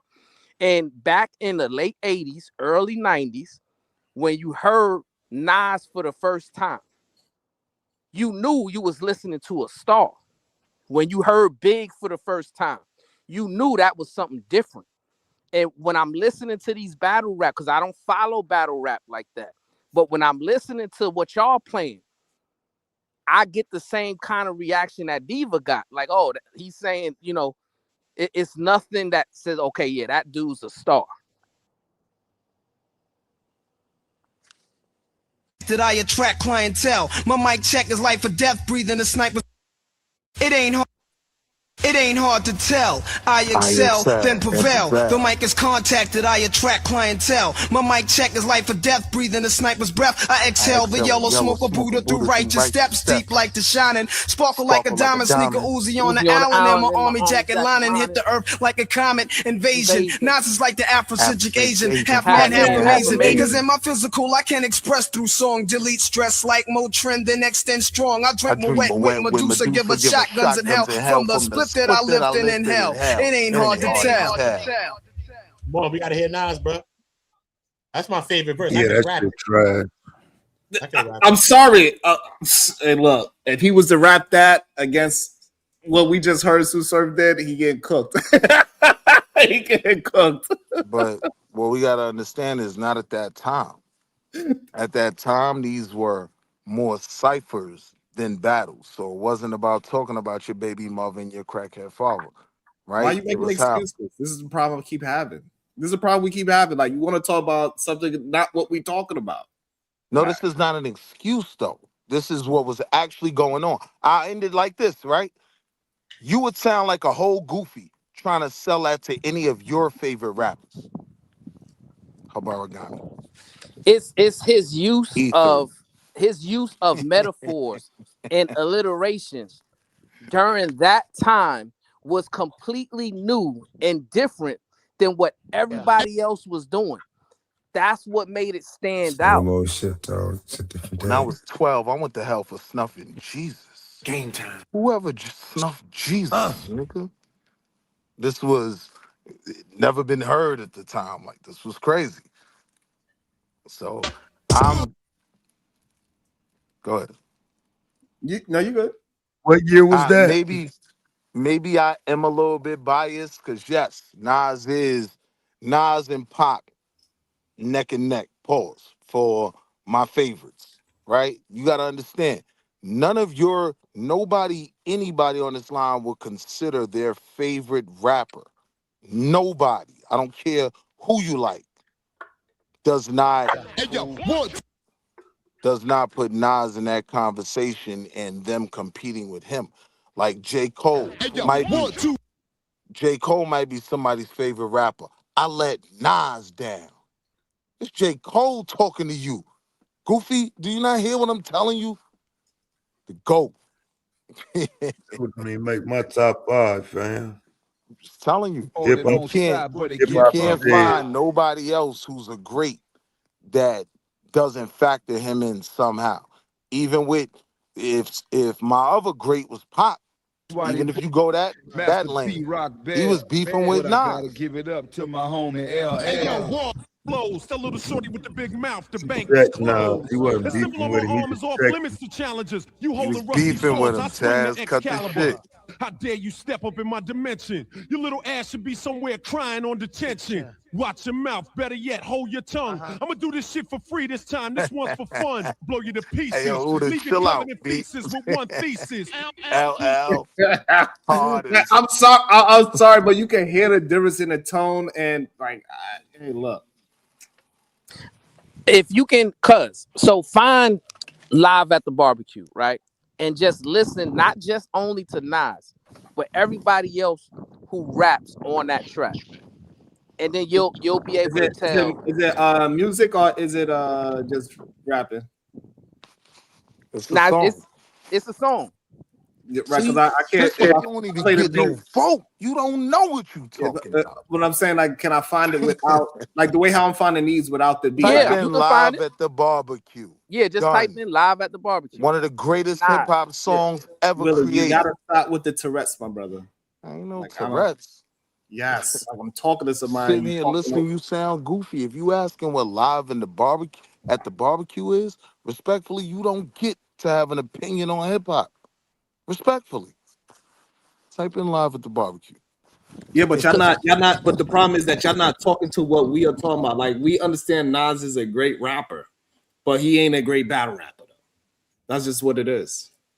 And there ain't no way you could prove that he's a great battle rapper because he ain't battled nobody. But that's what he was doing prior to live. No, at they the was in barbecue. That was the entire culture. Song. No, y'all That keep was the saying that, but entire what you culture. describe it, but what you describe is them being in ciphers. That's not. It's just not the same. Yes, that is a battle. Ciphers Okay, were then. synonymous with battle. And that's why your CD had to get thrown off the seal, off Hey, yo, the watch roof. your mouth. Hey, yo, chill out. That's why. That's why. What up, Friezo Lou? What's your thought? No, it's good. What's good? I'm still trying to catch the theme of everything. I guess Nas ain't a battle rapper. That's Really not. interesting. Shout out. I don't really wanted to say, man, shout out to J Fold for letting Nas down again with his new project coming out. You called them J Fold? Hey, yo, you Yeah, bro. We ain't forget, man. crashing. He can't come up here. Nah, man. J. Cole, he can't come back talking tough after he done bowed out because he want to be in his little monk mode bullshit that he was doing, and then come back Streets talking saying tough. this new joint is fire though. Well, he's a good rapper, but that goes without saying.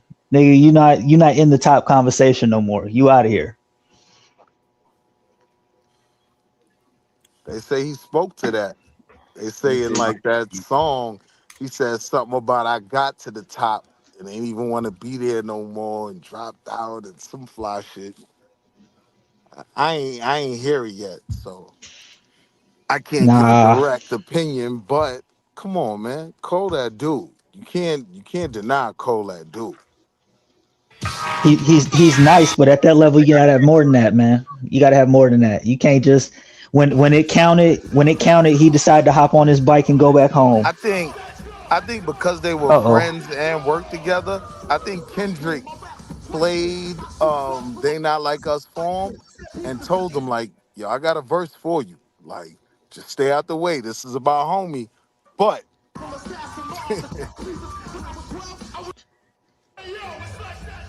Yeah, this ain't gonna. This won't. I'm gonna play. Hopefully, I won't get flagged because y'all tripping.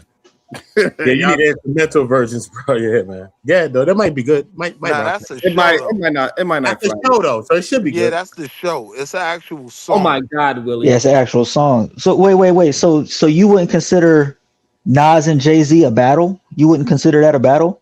On wax, yeah. Okay, so what we talking about? That's one of the best battles in hip hop. Yeah, sure.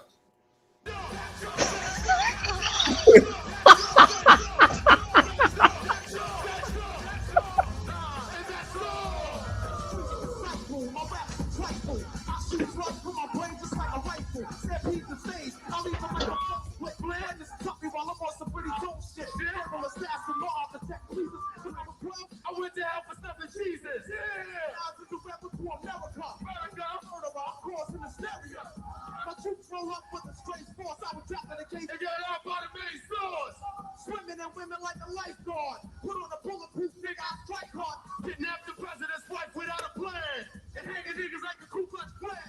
I know Mike's give a sound wave drove. Hey yo, stepping in me, you'd rather step put you over.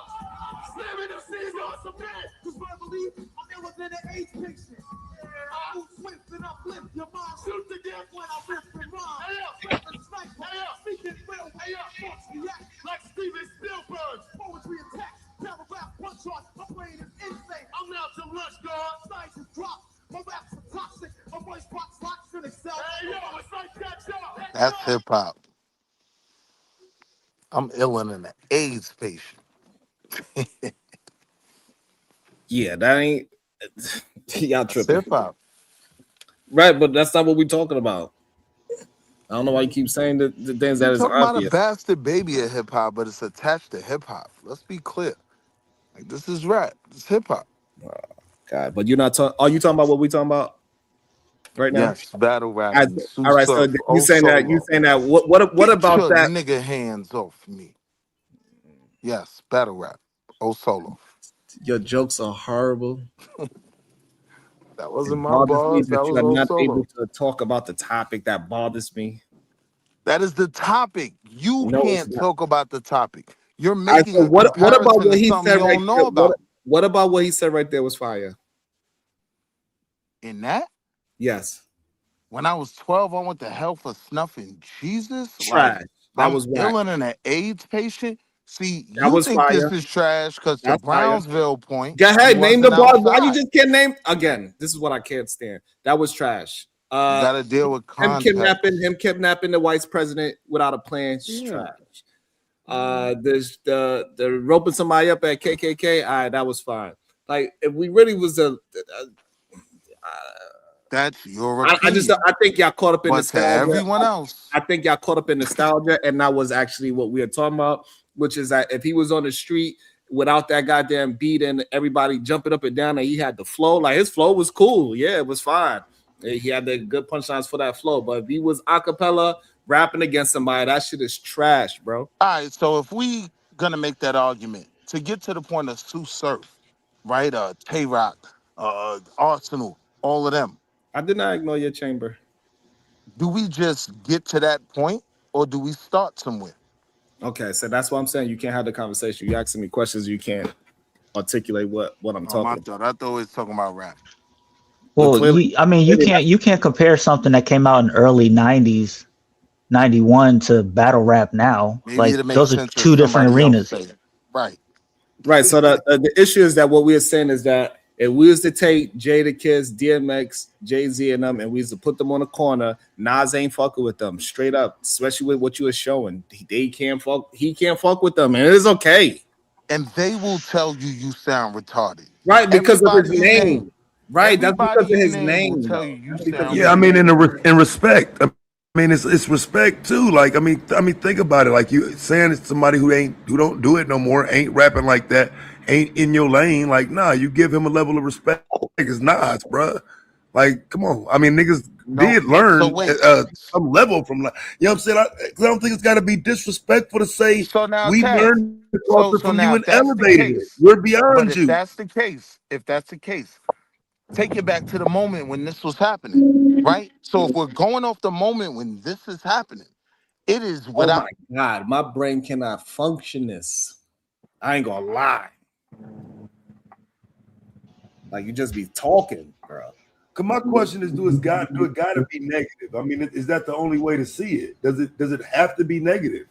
Like I view it as an elevation. Like, of course, when you look back at Nas, you see them as better now, but it's because of the contributions of a Nas, of a Tupac, of a Biggie.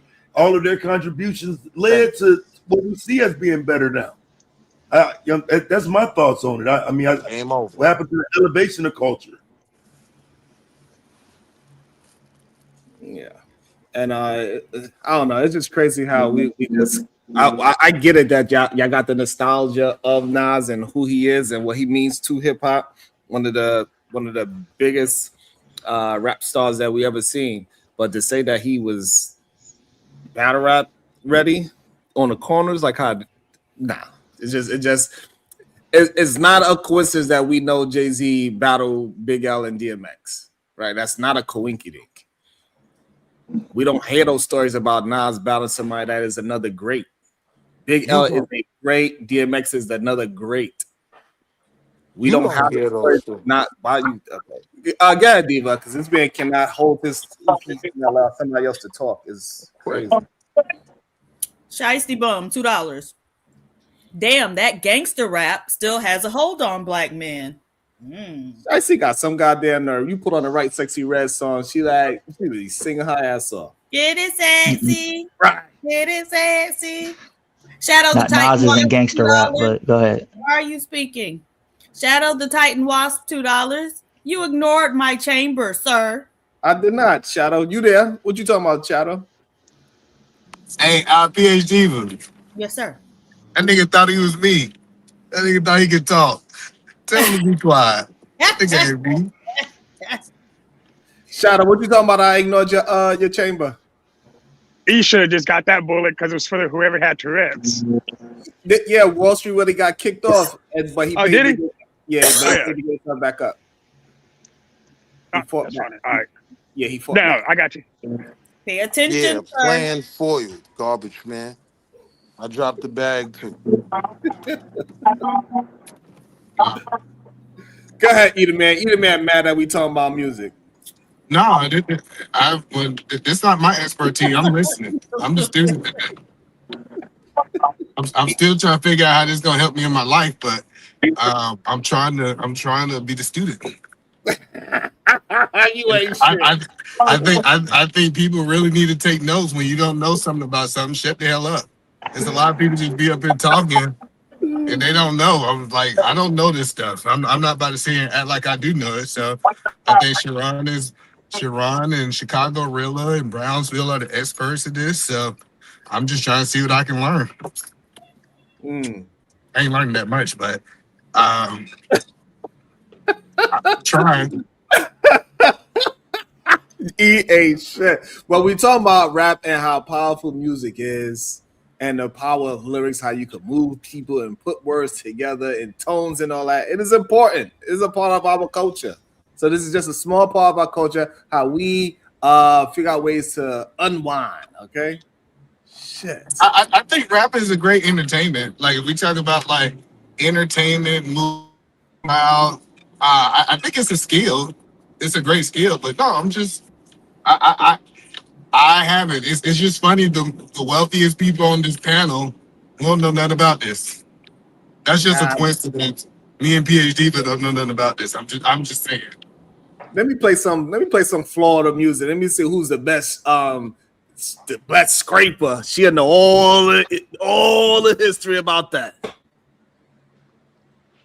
She'll be talking about how her knees, she still got her knees intact and all that. Who, me? On the ground. Yeah. Shit, know every song after that go. And I want to be clear. Somebody talking? You good? Yeah, I said I want to be clear. I don't think that.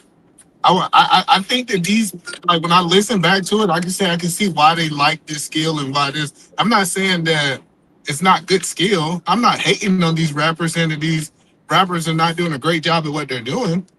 It's just not my thing. What up, Shadow? Why you look upset? Shadow can't rap too. Go ahead. Oh no, I'm in the same boat as he is. Look, I only know about 2 rappers my entire life, and it was Little Flip. That's because I was born in Houston, so that's why I only know his name. But rap wasn't my genre. So who you know? But we don't talk about the people who elevated from battle rap curriculum. Like when we look at the Hitman Hollers, the Charlie Cliff, who said, "Hey, let's take this skill and go get a real bag," and they was making like real money with Hitman Holler, that wilding out, being able to like see that talent and then take that talent to become a millionaire status, right? But you're not just rapping in, basements or whatever on the street corner. So we did see a group, and that's why I said we can't be disingenuous and say people took this skill and took this mainstream and be able to do some things at the next level, without a doubt. We need KT the Libertarian come up here and battle Uda right now. We need KT the Libertarian to battle Uda right now. Done. That's not. This will be the best day for me to drop. Hey, to go. Win that battle, bro. Hey, Say you don't want to see him, KT.